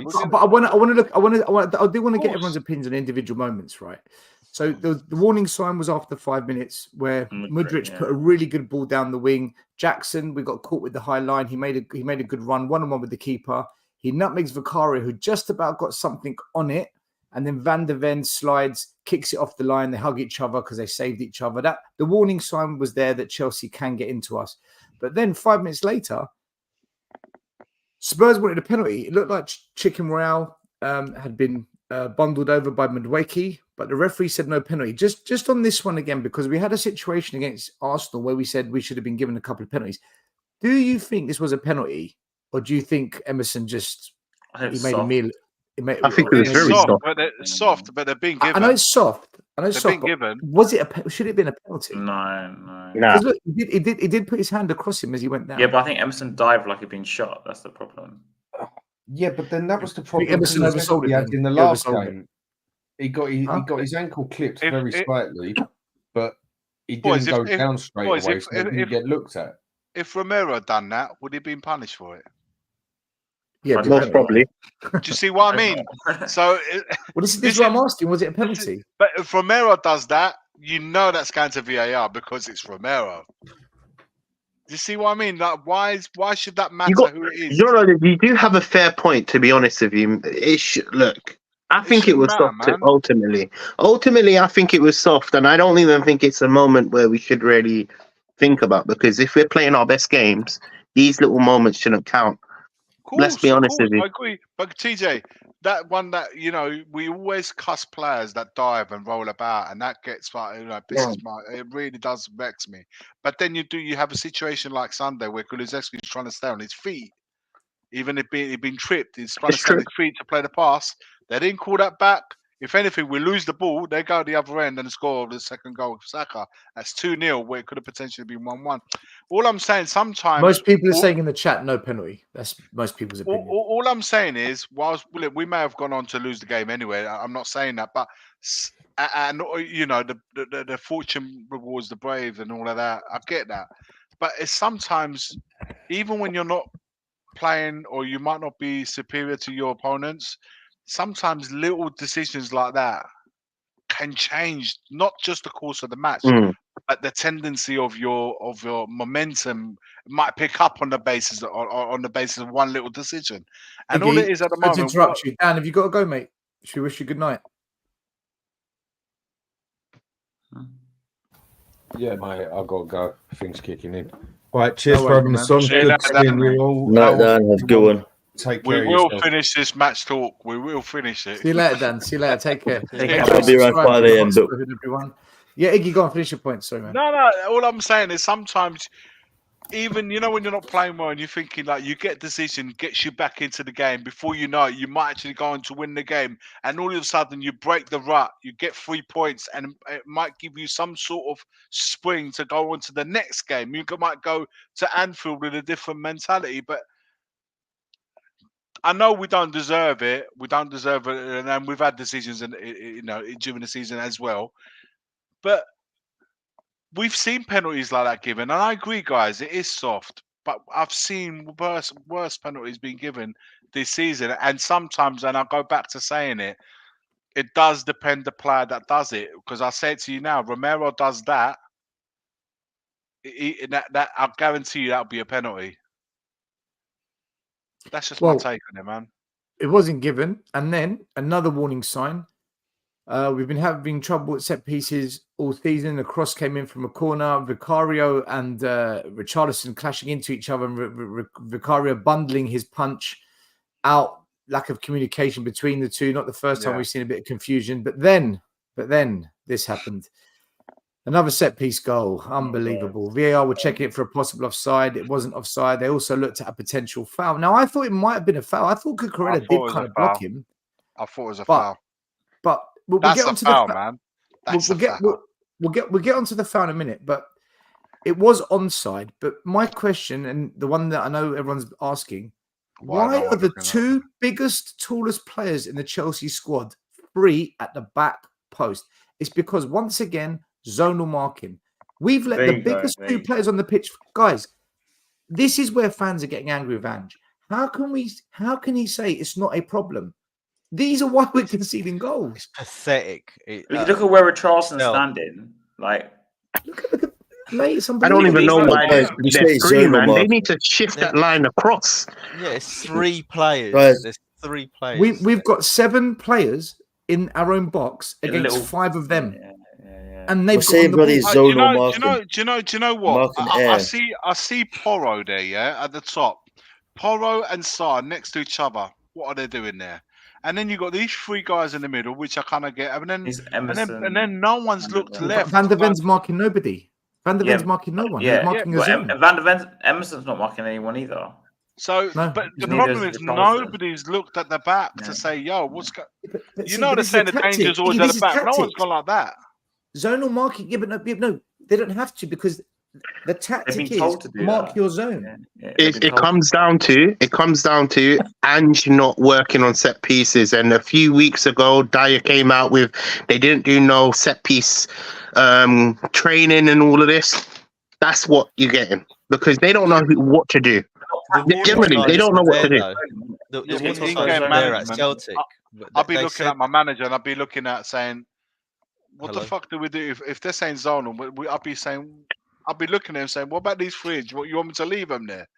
And if he says, "Oh, I'll leave him," but do you know? I don't know. It's just I don't see any. It's like we're set up to fail on set pieces. That's how it feels like to me. All the time, every single time. Signs were there though, weren't they, from Celtic though? Because a lot of the reports was he doesn't concentrate on defensive coaching. He brings in other coaches. He was getting pissed off with the amount of stupid free kicks we were giving away. And the problem is though, this is again like we judge him for the players that get brought in terms of the ones he signs off on. We have to also judge him on the coaches that he's brought in. And he brings in Jedinak as a defensive coach, and then Stel had a brilliant. I don't know if you still got it still, where you went through all of the. He's got no experience. He's failed in his previous role. He was It's low grade nuts. coach. It's a low-grade absolutely coach. nuts. And the thing is, Yeah. Daniel Levy and the management, if you really want them to pull people up on stuff, this is the sort of stuff they need to be pulling up on and setting the standards. They need to be saying to him, "Hold on, why are you bringing in this geezer? Why are we putting him on the payroll?" This is but the thing is, every week we put a screenshot on the TV screen and we say the same thing. This is a joke. This is a joke. But this is I don't know. I don't know if you guys were listening to the commentary. Who was it? Gary Neville? I think it was either Gary. Yeah, he was saying at the time when they were lining up, why isn't there no defender marking them players? And he was saying, you got Chalobah. I think it was Chalobah was the one that went to header it. Yeah. He basically said that you need to shift Van der Ven or Romero on that player. It's a free header. What do you expect if a player's gonna go for a free header? They're gonna go and score, man. TJ, what? Right. Premier League coaches have got any top league has got a massive advantage. You've got access to data, analytics, video footage, analysts, a team of analysts, and you can just say to them, right, go get me as much information as you can on the opposition when it comes to set pieces. And they will say, watch out for Badashil, watch out for this one. Them two, they're not too much to worry about. Don't let this one shoot from distance if it falls to the edge of the box. And then you tell your players, right, you're going to mark him, you're going to mark him. You show them the videos. So when it comes to defending set pieces, your team now knows exactly who they should be looking to pick up, why they're picking them up, and what the threat of that individual opponent brings to you. A bit like when you tell a left back he's not good on his right foot, put him on his right foot. Okay, you do that homework. We do none of this. I can see it's not being done. Yeah, I'm speechless as to why we're not doing this. And let's be honest with you. Still, why don't you apply for the job, bro, man? You probably get a better tune out of these damn players. Because if I work for Daniel Levy, I'll be in prison for murder within 2 days. I think at the moment, I ain't going down like that. I think at the moment he's focusing on the attacking side. Well, that was a joke. I'm not going to murder anyone. Just so everyone knows I was joking. That's going to get kicked out of context. Well, Alex, are you going to say what I think you're going to say? He's focusing on the attacking side. TJ, you know what I feel about the manager, so I'm not here twerking for him. By the way, I'm just saying what he said. He said in his press conferences, because that's what he said. He said it's a build. So he said he wants to build on the philosophy and the attacking philosophy, but on a different opposite of the point I'm making at the same time, that the wingers that he's got at the moment on, I think the attacking side is not helping him massively. I think that's failing him. And like I said on my show yesterday, I think this will get him sacked. I think that will get him sacked. Alex, you don't build your house or you don't build your philosophy on sand, right? You've got to build it on I'm not saying that though. You're not. But that's the foundation. This is the point I'm making. The foundation of his team is the attacking philosophy. Right, so he's bringing this attacking philosophy. He's been saying this. Well, that's the point. That's the point I'm making. So these attackers that are in the midfield and the attacking style at the moment is failing him, and that's what's going to get him sacked. The set pieces and the defensive side is what is going to get him cups and trophies, and that's it. That's what I said on my conclusion on what I said on my show yesterday. Yeah, you see what I'm saying? And so it's like having that standard. So that's what I said. By that standard, Alex, right? He's one of the biggest failures going, because not only did he get 4 or 5 attackers that were absolutely useless to implement his policy, he's also not, he's doing under 10s defending as well. So his shortcomings going in certain scoring goals, and his shortcomings in defending them as well. So we're kind of like, we're not strong, particularly strong in any way, but also the characteristics of the teams you have to look at. If Arsenal, who scored X amount of goals through set pieces, and then you've got Chelsea, who are not bad either, then you have to look at the characteristics of the players when you're playing against those teams. So if you've got someone like Dragusin, Chelsea have not been good at set pieces this year, by the way. I'm just saying, like Arsenal, but Chelsea, if you look at them physically, If they haven't I know, been good, because but they haven't been good at set pieces. they It's haven't. just I reckon haven't. they planned against us. Yeah, of I think course. they Everyone. planned. That's exactly it. They come with a plan. Now Yeah. that's it. What do you think? What do you think Liverpool going to do? But what I'm trying to say is, you got players with characteristics like Darwin Dragusin, Nunes is going to have a field day. like Dragusin, yeah, who's good aerially. He's good, Van very good. Dijk in the air against us. But this is what I'm Goodness me, saying, we're though. gonna So die. they will try and buy free kicks. The He's plan going to is be to try and dunking. win. He's going to be slam dunking. The plan is to try and buy as many free kicks as possible. Try and win as many free kicks as possible. So try and put us to the sword. And if we don't do anything about it in the next few days, guess what? Sunday is going to be the same thing. We're going to concede again. But see, that's the biggest thing. Like, guys, one thing I think Go for it's it, bro. completely it's completely bullshit. Yeah, like he can be doing all this attack stuff, but you should still have somebody in the background telling you how to defend. Because if I'm a manager, 100%. it's like having a PlayStation without a controller. Now, I got can have the Jedinak. best. I can have the best thing in the world, but I don't have a controller. I can't do crap. You know what I mean? If I can't, Jedinak. Have you ever seen him play football? Jedinak. No. Yeah. But then let's be honest with you there. But then you get him coming out on his press conferences saying it's not his biggest concern. When really and truly we're conceding all these goals through these set pieces, and it's now becoming his biggest concern. Now I'm not even focusing on us scoring. This is why I said, you know what, we might as well just play defensive. You know, I'd rather just park the bus. Do a 0-0, Keep the ball out the back of the net. And that's all I want. I just want the ball to not go in the goal. Personally, I just don't. I don't want to see it anymore. The thing is too, he's saying like he's all on this attack. But wait, stop, please. Still, is our attack good? Conte be like, you don't concede, you don't lose. Guys, listen. That's number one. He's all about attack, yeah. But our attack has been crap in the last couple of matches. Like He chose the attackers, Charlie, though. as well. He chose the attackers, Charlie. Let's because be he said honest. every signing's his. What's the best part? If you look at like defenders, midfielders, and attacker, what is the best part of our team? Van der Ven. Goalkeeper. The defense, yeah? The defense. So we're saying now, individually, our defenders are the best part of our team. Yeah, the but goalie. it's the way they're set up. That's why we're conceding so many goals. Charlie, what did you want to say? I think the one thing that is working, Iggy, the one thing that is working, it's been consistent the whole season, and it is a foundation to build from. If a lot of things changes, our ability to keep possession of the ball in general is actually quite good. Our ball retention is actually quite good in general. We just don't do anything with it. That's the problem. Well, yeah, it means nothing though if you do nothing with it. Yeah. Exactly.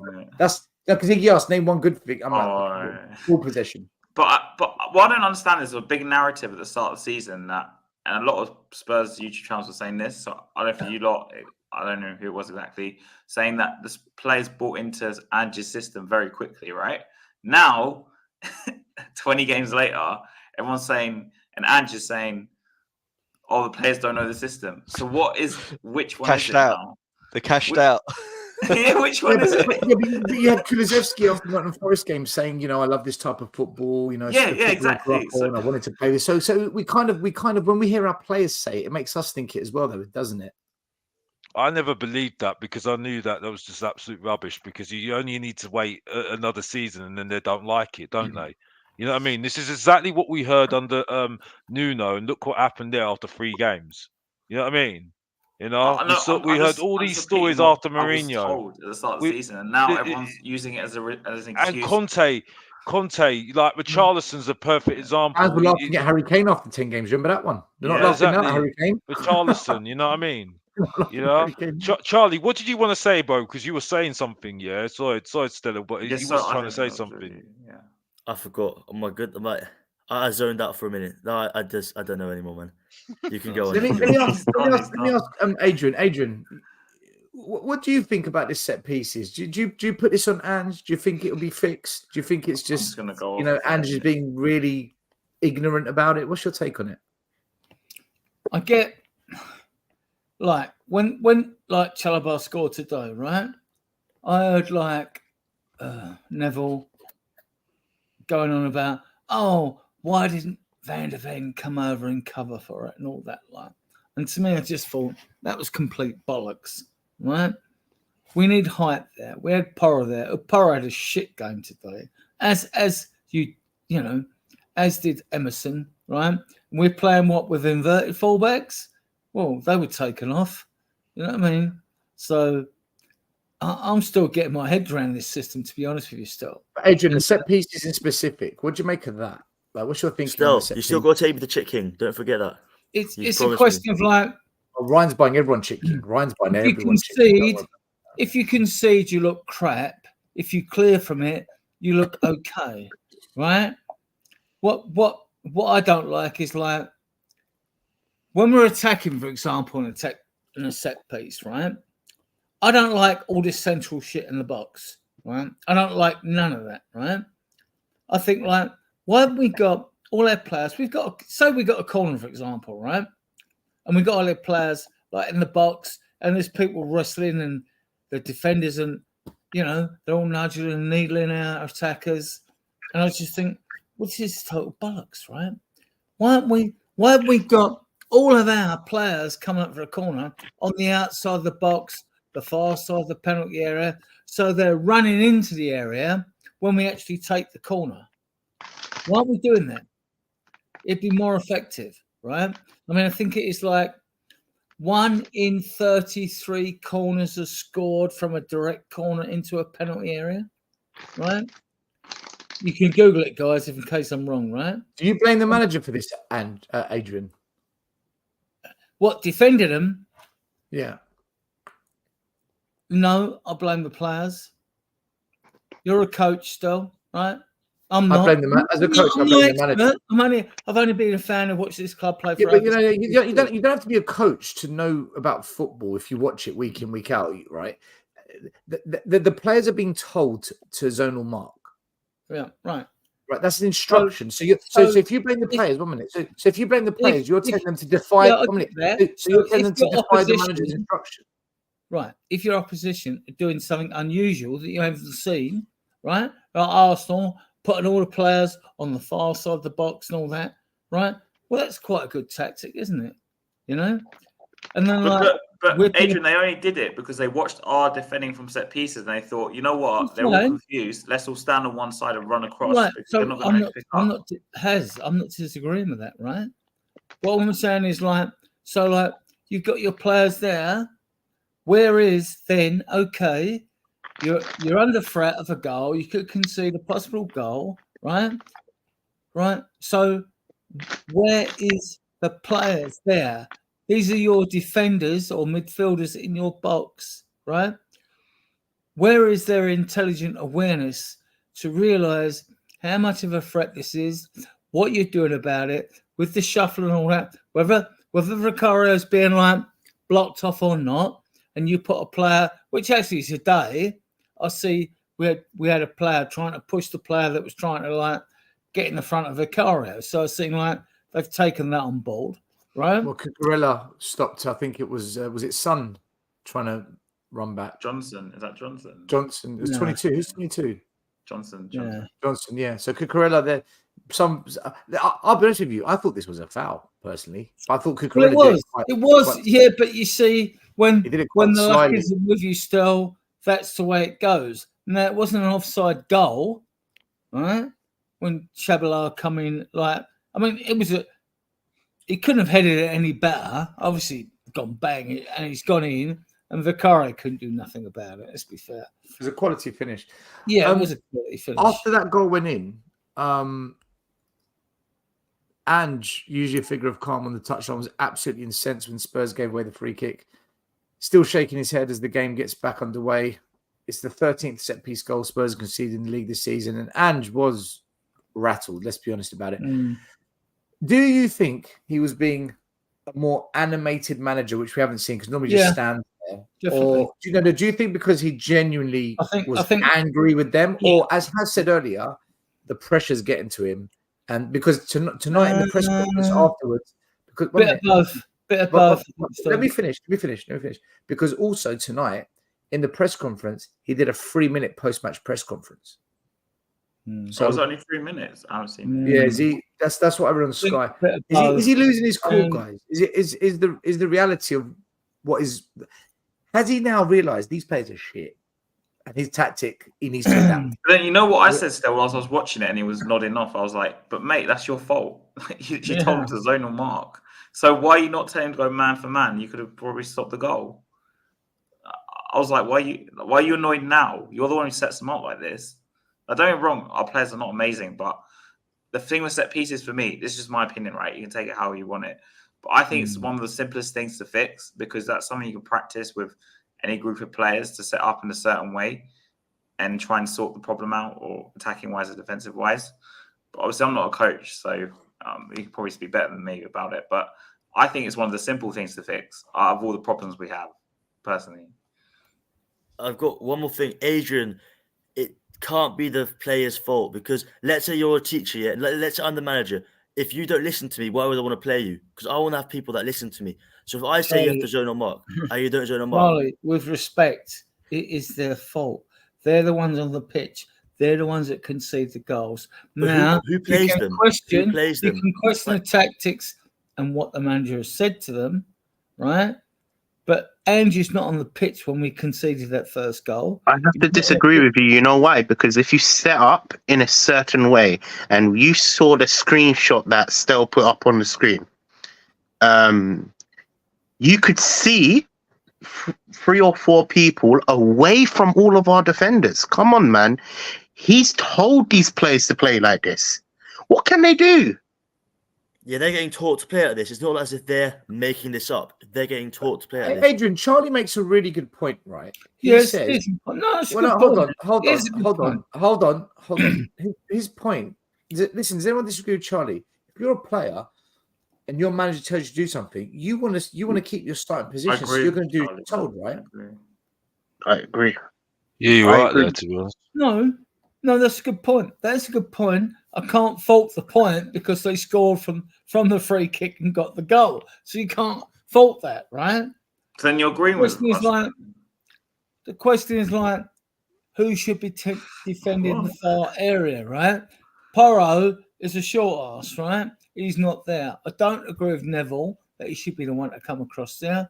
We should just have a bigger and better defender back there in that area. But problem is, Adrian, with that, But height doesn't dictate how good your wing backs or right back or left back is. I mean, there's been many great teams with short-assed wing backs or full backs.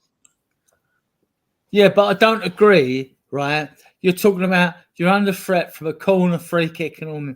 I don't agree that you take one of your main centre backs out of that area, like Gary Neville said on Sky. Yeah, but what did United do under Ferguson when they had Neville and the 2 Neville brothers, or they had what's his name, Irwin and you know the countless others? Well, what did they do? What did they do? Well, they just had players that knew how to defend properly, right? And make it And difficult we don't. Yeah, exactly. Porro's not a defender. Porro's not a defender. Let's be fair about this, right? I think we're missing the whole point, though. The point is, I feel like we're missing the whole point. The point is, Angie's not telling them to mark them people.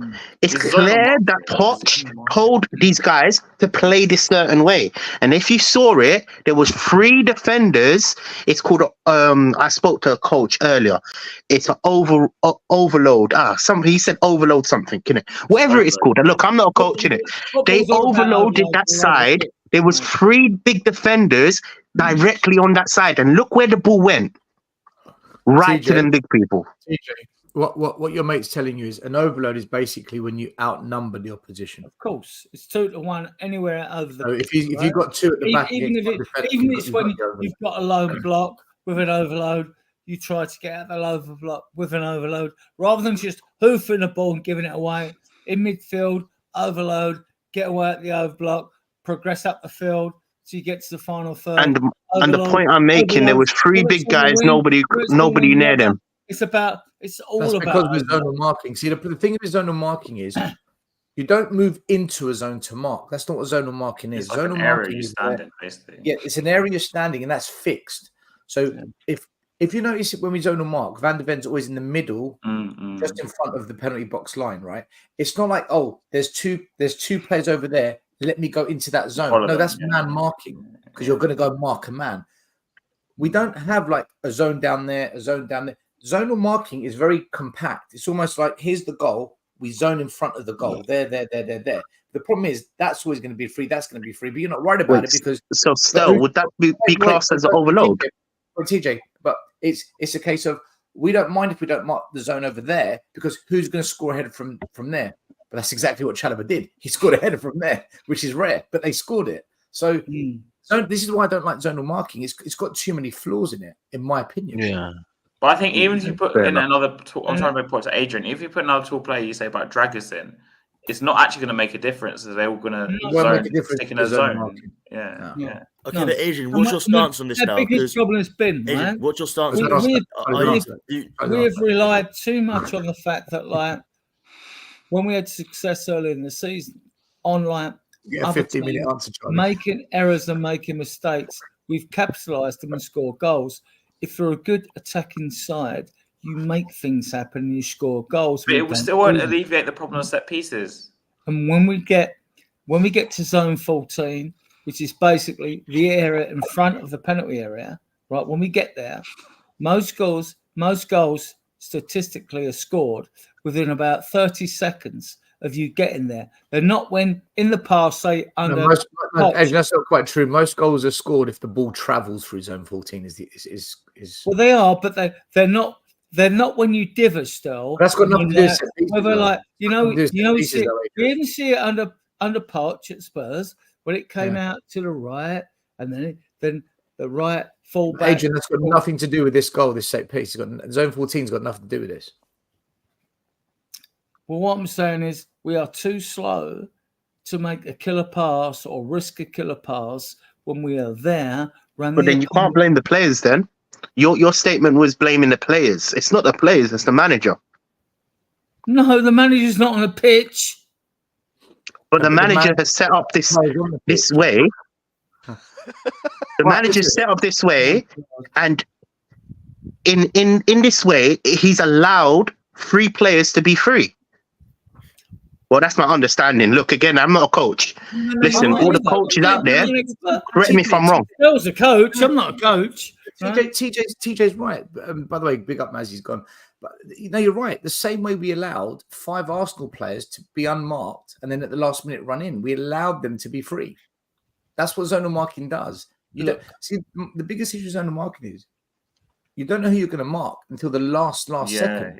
You can't prepare. That creates confusion, and confusion leads to pressure, and pressure leads to errors and own goals like Højbjerg. We don't have 2 top quality strikers like we had with Kane and What's Son. the strikers? We've got 2 defending pieces.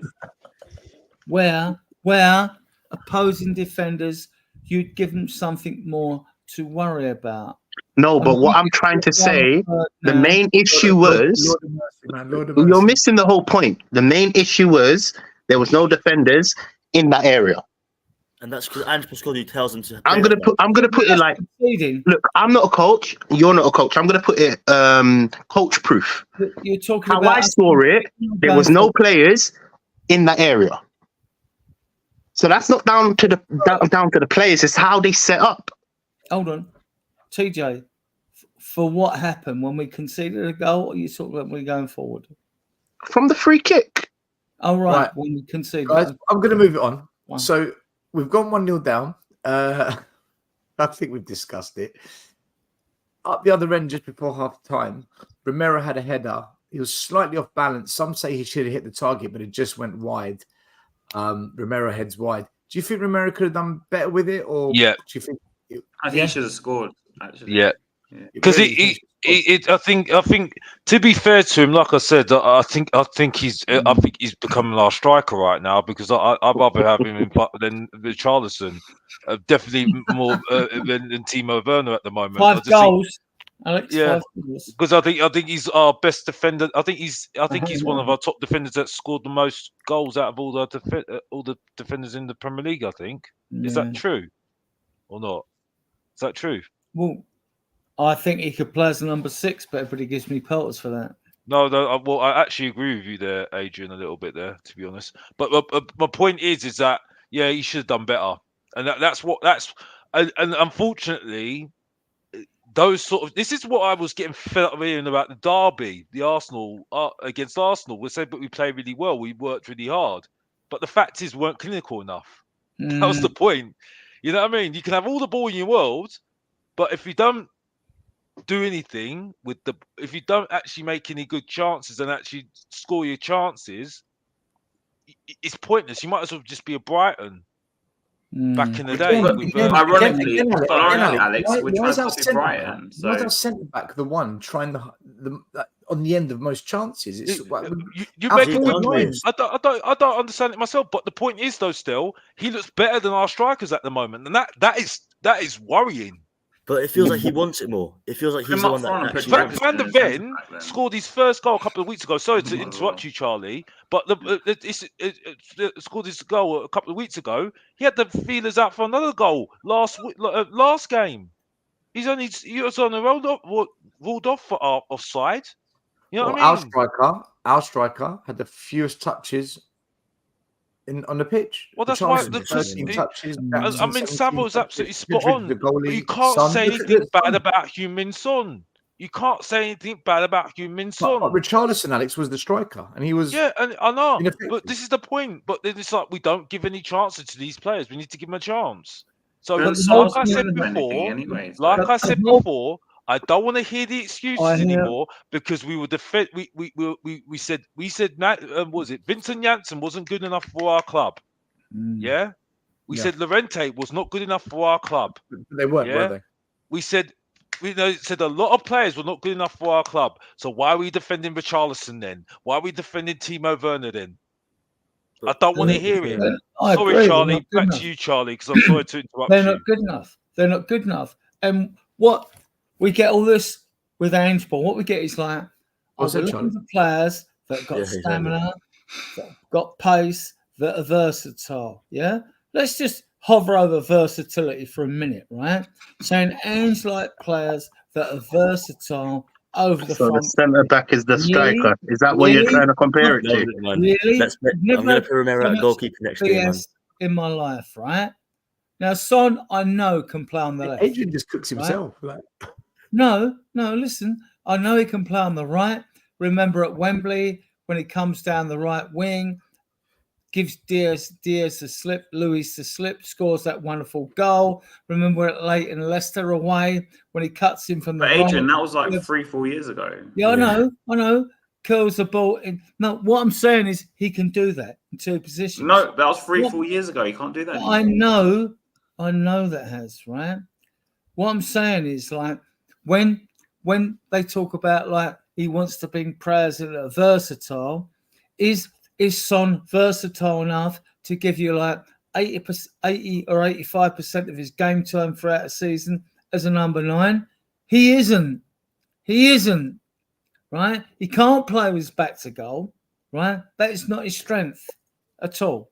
But he's he's our best striker because he scored like 16 goals and he's good with his right and left foot.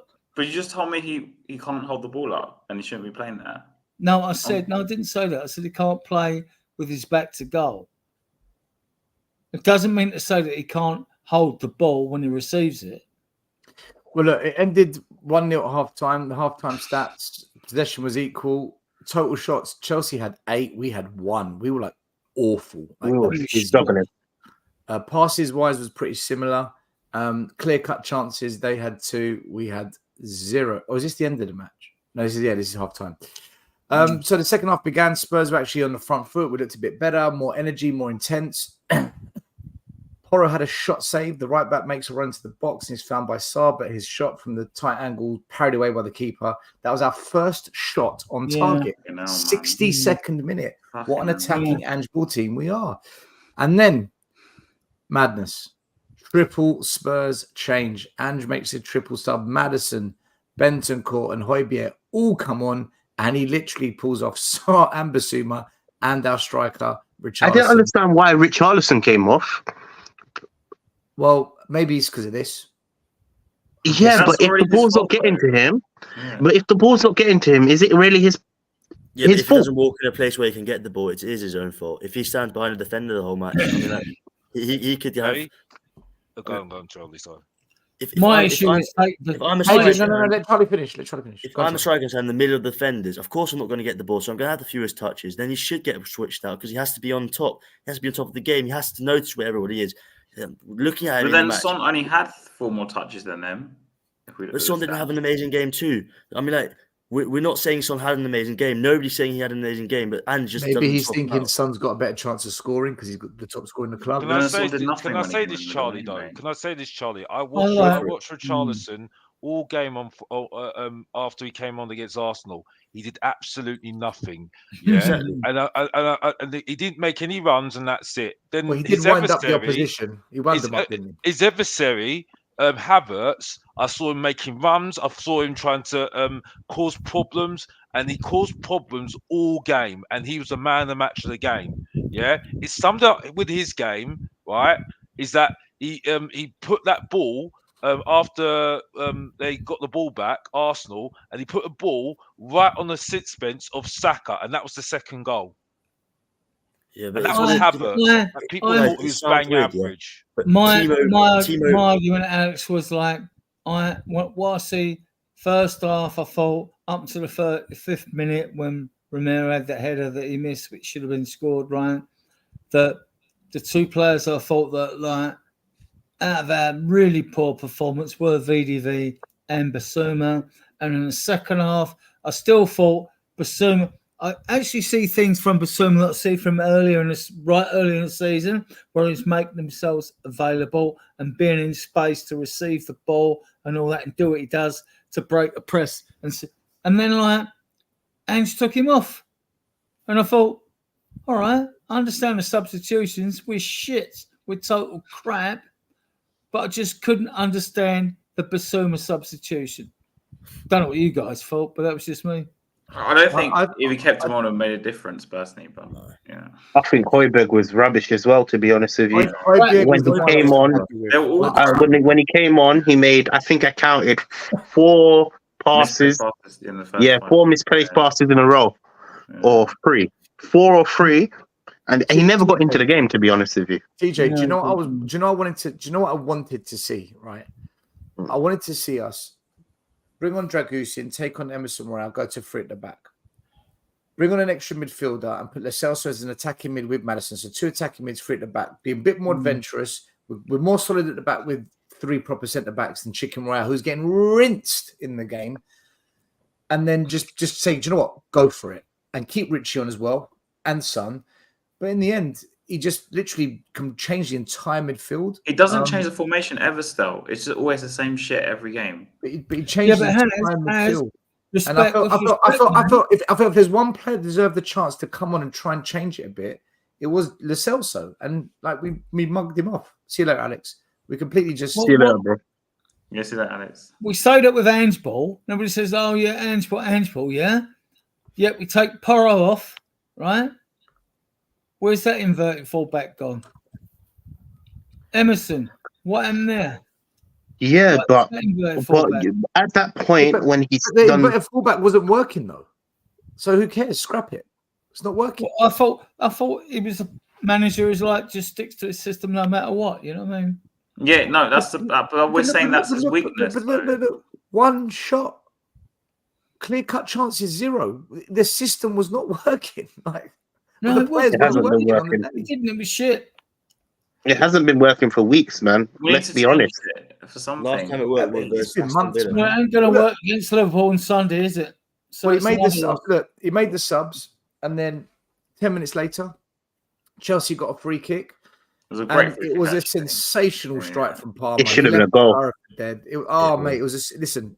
That beats any goalie, but Yeah. it bounced down. It came out, and the first player to react is the worst striker on the pitch.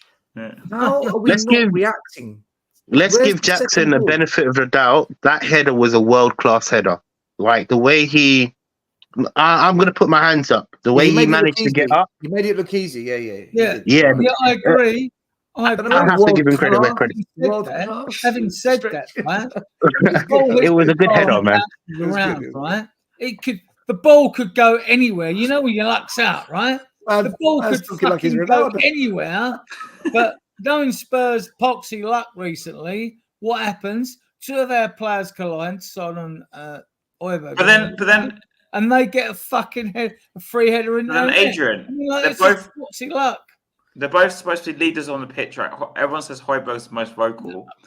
Son's the captain. Let me finish. So surely one of them needs to shout, or one or the other needs to shout at each other and say, "Leave it," and I'll get it. Because in the end, they both crash like this, and I'm like, what the fuck was that? Adrian, when we're conceding from a set piece again, it's not bad luck. It's just embarrassing at this point. It's not good, but it just sums up their fucking luck, basically. But it's not luck. It's not luck. Listen, look, guys, maybe that goal, maybe like the Palmer's goal, maybe luck. We could say it was luck because they clashed with each other. It was a strike. Adrian, please. Charlie, no, Charlie, just listen. If it wasn't for bad luck, we'd have no luck at all. What kind of tactical logic is that? Imagine your halftime team. Guys, it's just bad luck. But you know what? You know something that I want to address? I thought Kulusevski was awful when he gave the foul. He gave away the free kick for fun. Yeah. He's been doing that. Look, I wanted to mention that. He's been doing that quite a lot. Right. This is not the first time he's done it. He's been giving away stupid fouls for weeks. And that foul right there, I think that was... I kind of lost my... That is the worst one. You know? I don't even know why he decided to, clip him. Guys, what did you think of Basuma? I thought he deserved to stay on. I thought he was having probably the best game of all the midfielders we had on the pitch. I thought he was actually. And I had people give me pelts in my group and all that. I was like, hang about. I'm going like, well, I thought he did okay. Well, fair enough. If people disagree with me, I ain't got a problem. It's all subjective, isn't it? But I think the thing with Basuma is you play like one style of play. I think Andrew wanted to switch up, and that's why I got Højbjerg in. It's not like I don't like Højbjerg. I think he makes. And Højbjerg came on, his first 3 fucking passes was shit. Yeah, but and why is it our midfielders can't make a simple fucking 4 or 5 yard pass? Yeah, you're right. What is the? I believe. This is my theory. Maybe I'm wrong, and you guys can correct me. I believe it's just too much for our midfielders. There's too much to think about. Progressive, basically. You know what I'm talking about? There's just too much to think about. You know. You know what the problem is, TJ, and this is I think it's a fault in Ange's system. So, Adrian, I'm not blaming you on this exactly. But I'm basing on this or something you told me. You said Ange plays in 2 8s and a 10, yeah. So therefore, in this modern game, in my opinion, you have to play with the 6. So he's not playing with the 6, and you're making these 6s like Højbjerg try and be an 8, which he's clearly not, or you're trying to make Basuma try and be a hybrid.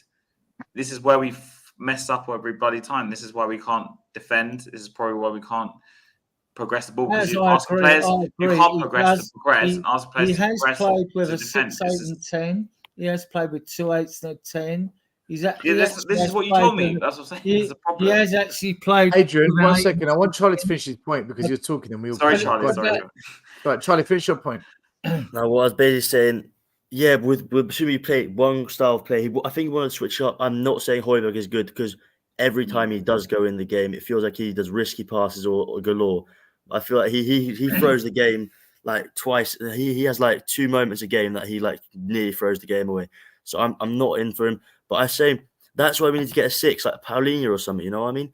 That's why, because how we are playing, we're playing with 2 8s. Okay, I get that.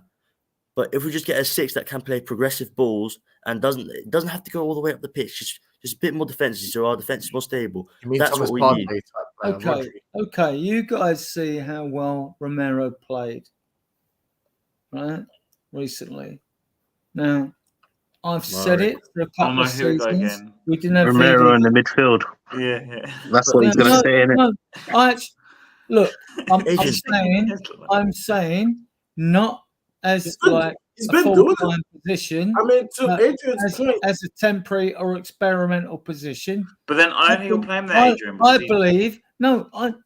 still believe this. I believe Romero could play as a 6, and I believe Porro could play as an regarding What does Messi. it matter if you don't learn to defend set pieces? It doesn't matter. I will say this. I will say this. I will say this. Go on, Murray. Go on, go. Ramiro, if under Pep, I could see the transition because he did that with John Stones. The transition, Romero could transition from center back to a 6 if it's Pep, or even if it's the Argentina national team, he could be able to permanently do that. But under Ange's system, I would probably say no way. Though, if you look at all the games this season, because we have not had the effective 6 all season long.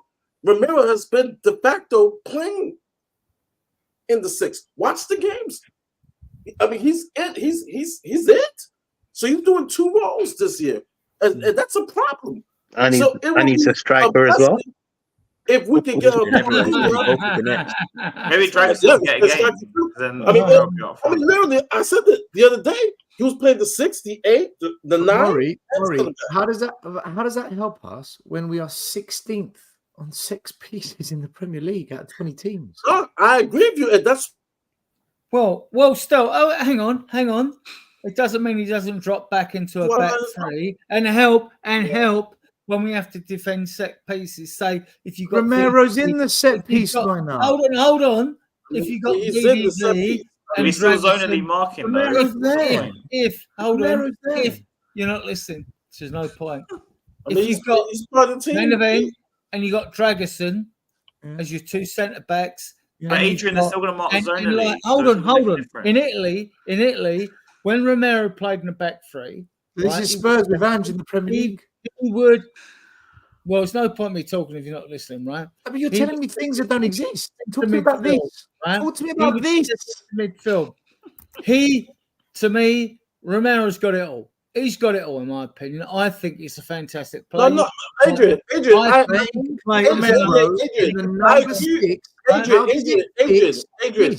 agree with you to a point. I just think this is not the team for him to like I said. It would have to take a Pep Guardiola to be able to help set up that transition. Okay, fair enough. Not at Spurs. Fair enough. Not with Ange, because he's defensively inept. Yeah, perfectly way to put it. Yeah, and so I would not want to experiment that. Well, that's not a compliment. That is not a compliment, Danny. Yeah, no, it's not a compliment. If he was on Man City, I could see that happening because, like I said, and I watch Romero a lot. I'm raised to be an Argentina supporter. Mm-hmm. He is still the best in the Premier League, progressive passing center back in the Premier League.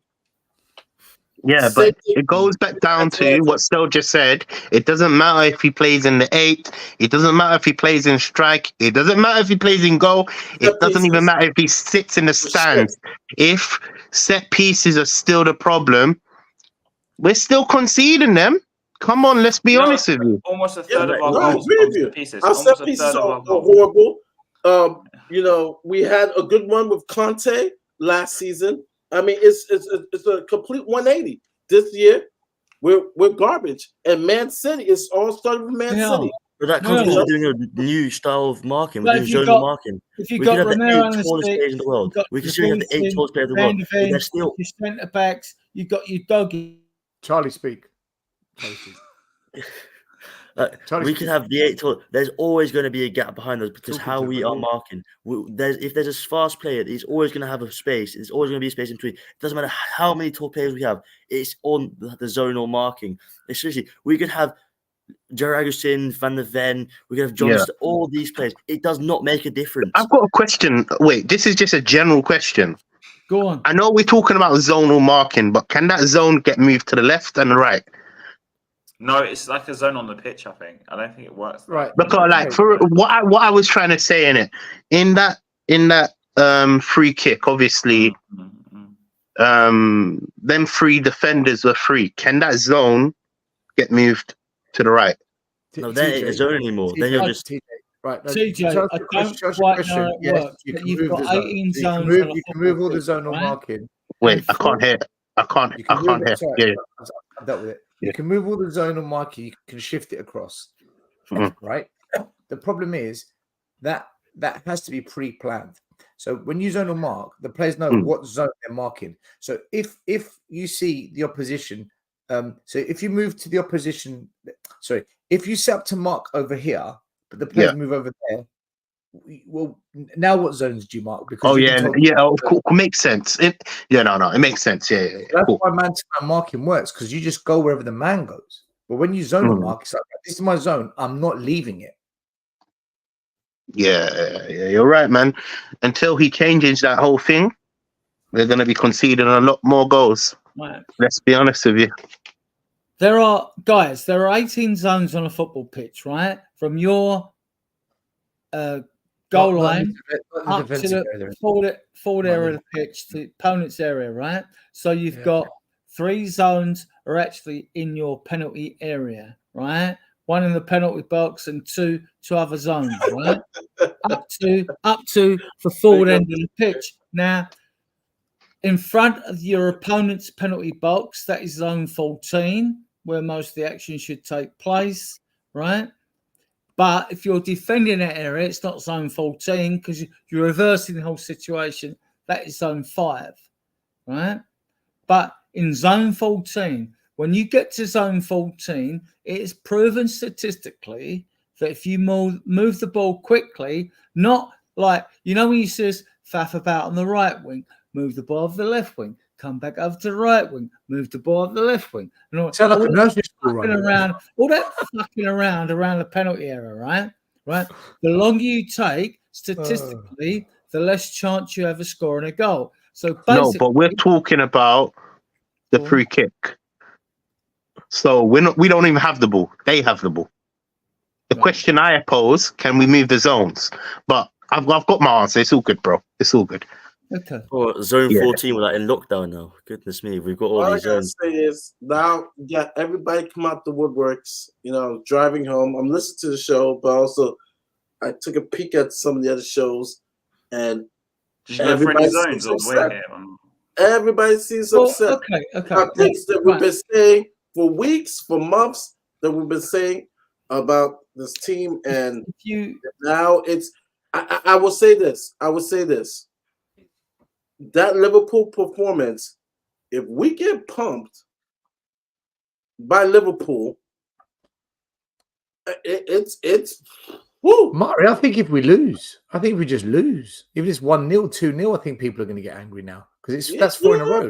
No, But we're going to lose though. I get it, but if we lose 4-0, 5-0, and it could happen. I mean, as erratic as Darwin Núñez is, there are games where he's like on point. You got Mo Salah. Normally does well against us. You got Mo Salah. You got Diaz. I mean, even we could get pumped. We could get pumped. Yeah, we could. Listen, the game ended. We didn't really. I think. What's his name? Brennan Johnson had a good chance and he didn't put it away. But that was about it, really. Didn't put one good delivery a whole game anyway. He was shit, man. They were all.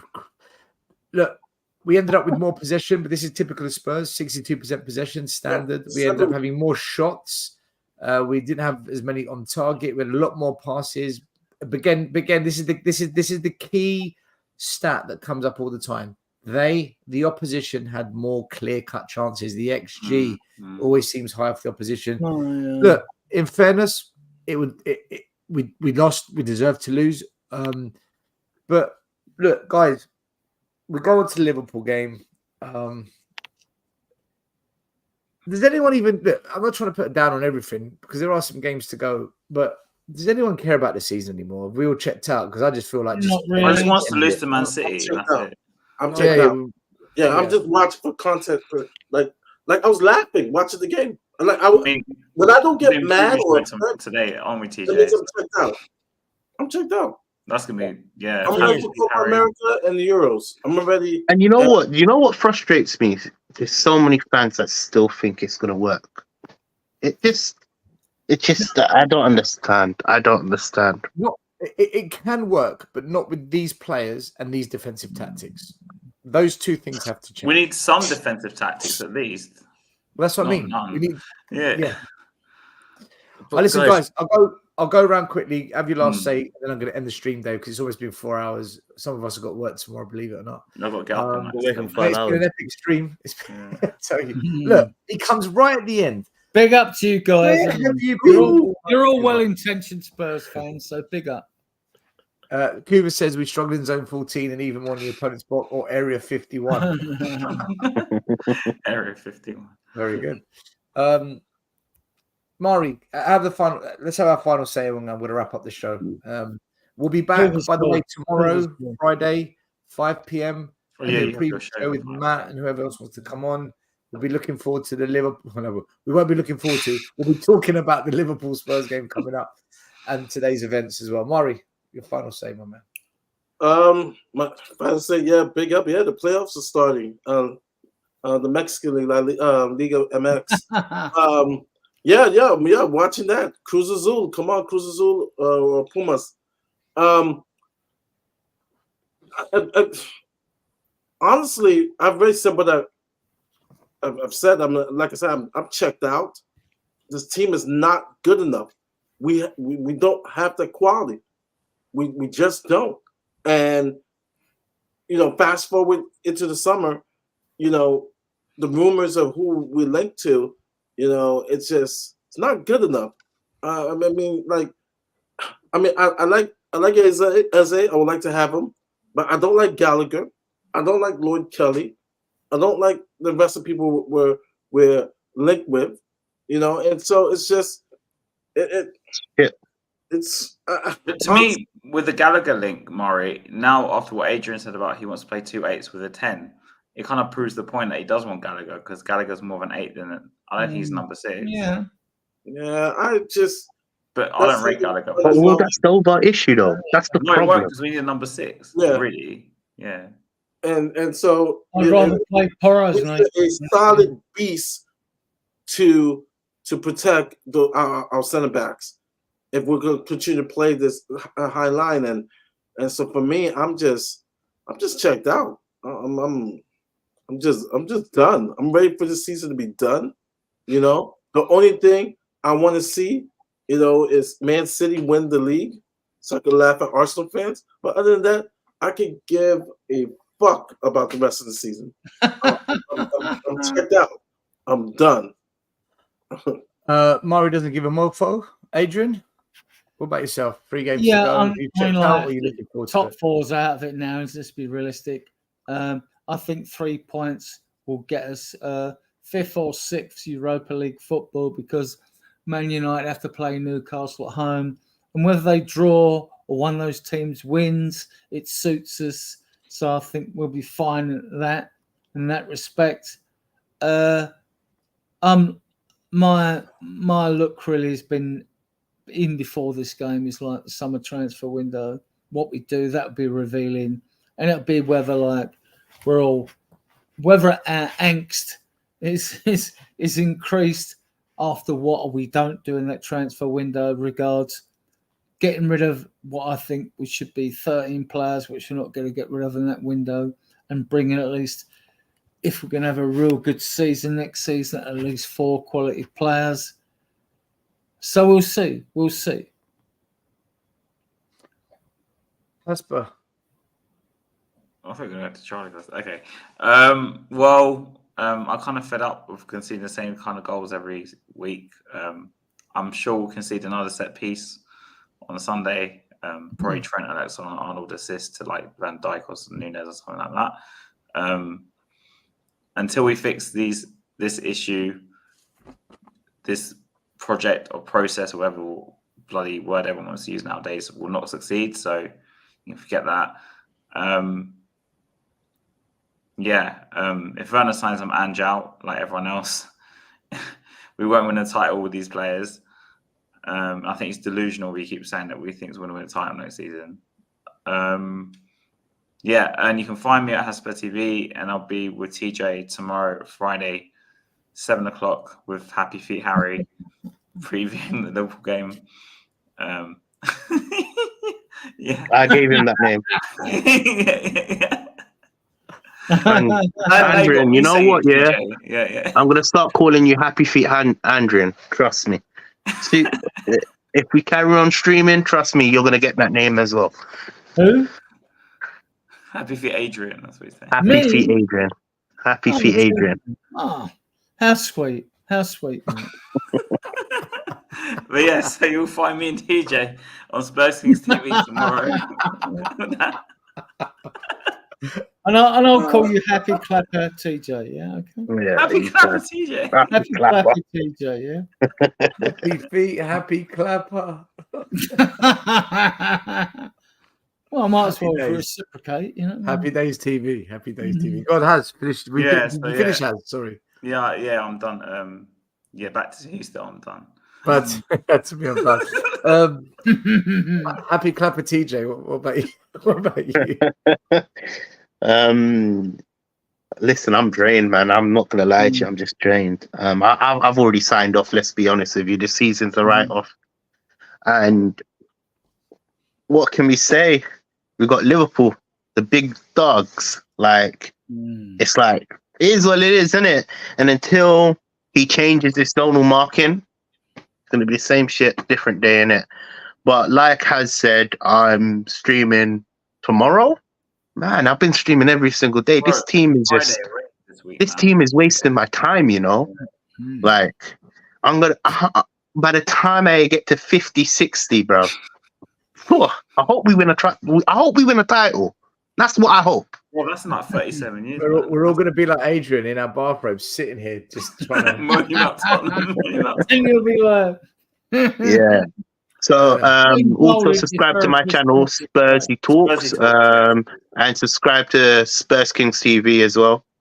And yeah. Guys, do me a favor quickly. Who was on tonight's show? Spursy Talks. Oh, Dan Hotspur Hood. We had Dan. We had Mr. Box Eugene. TV. We had Eugene from Eugene Spurs Spurs Radio. and as always, TJ, leave you out, yeah? Yeah, definitely, man. We had 110%. Hotspur Hood. Mr. Box Office. Mr. Box Office. Mari, but Mari's in here now. No, Sava doesn't have a channel anymore, does he? Charlie. How's you leave you out? Yeah, I went to protest with Stell. Cool. All right. Cool. All right. Just so I can put the link after. Charlie, yeah, what's your final thoughts? You've been called Harry Kane, you've been called Martin Joel, you've been called Alfie Devine, you've got like 20 different names. Charlie, you've been called Levy in as well, like, you know what I mean? But I've been called Levy in. Right? I'm being called everything under the sun. No, but let him finish his sentence. This was the first time I'm gonna have to. This is gonna be the first on the stream I'm gonna be able to finish a sentence, guys. I'm actually looking forward to this. No, no, like Fuzz says, this was a really good stream. One of my favorite, guys. It's 4 hours. It's flown by. Started at 11:30. That's 3:30 already. I mean, like, it's been a good one. Second thing, yeah, the next 3 games, it's gonna be hard, but or the next 5 games, 4 games, we're gonna play against big teams. 4, yeah. Something like that. It's like Liverpool, we got City, then we got Sheffield and Burnley. I feel we can still get something out of it. I want to play Europa League. I don't really care about Champions League. I think that's just going to be killing us next year. But that's how I feel about it. Let's just win like 2 of the next 4 games. I hope we draw against Liverpool. I don't want to win against City. So I actually to win 2, draw 1, and then lose against City. That's what I think is going to happen. And well, guys, subscribe to my channel. Hopefully. Well, Charlie Spurs N17 just did a video. Stell's on it. Stell actually predicted the score right. He said it would be a 2-goal difference, and yes, it has been. We've got Dave on that and stuff. But I'm going to start streaming in the next couple of weeks when I'm back from holiday because I'm in Croatia now. But there's stuff to look out for. But guys, thank you so much, Stell. Thanks for having me on. Had a blast. Yeah, big up, Charlie. Excellent. Yeah. I'm just going to finish off by saying thank you for everyone for watching the show. Big up all the other channels that came on. I'm going to plug all their channels in the description box afterwards. Thank you to everyone in the comments tonight. You lot were fun. Big up to Callum. Yeah, big up to the chat. You're fantastic. Christopher, Dietrich, Stella Spurs, George, Christopher, CMO Sports, Jorical, Olu, Alan, Eugene, TJ, Wayne, Kitzler, and Jerome. Probably the most super chats we've ever had. Thank you to all of you for that was a good donating. show. I actually enjoyed that. Yeah. Yeah, it was a good one tonight. The loss was crap, but Yeah. and I'm just going to finish off how I started. Mm. 17 managers in 24 years, 7 football directors in 24 years, 1 new £1 billion stadium, a new training facility and academy complex, record income, new hotel, luxury apartments come in. Fuck all has changed because there's one thing we haven't changed. I am Levy out until they're gone. And that is me. Loving the stats, still loving the stats, right? And you in the chat, you're fantastic. You make Guys, we're winning at life. Don't forget that. We're winning at life. We're winning at life. We're out of here. We're winning Peace. at life. We are. We've won. We're winning. We've Leave won. me out. Wouldn't be the same without Morris Rents. Blah blah blah. Blah blah blah. Charlie, you're fucking it. The first game we look for, Robbie. Tottenham away. When we got Tottenham away. Tottenham away. When we got Tottenham away.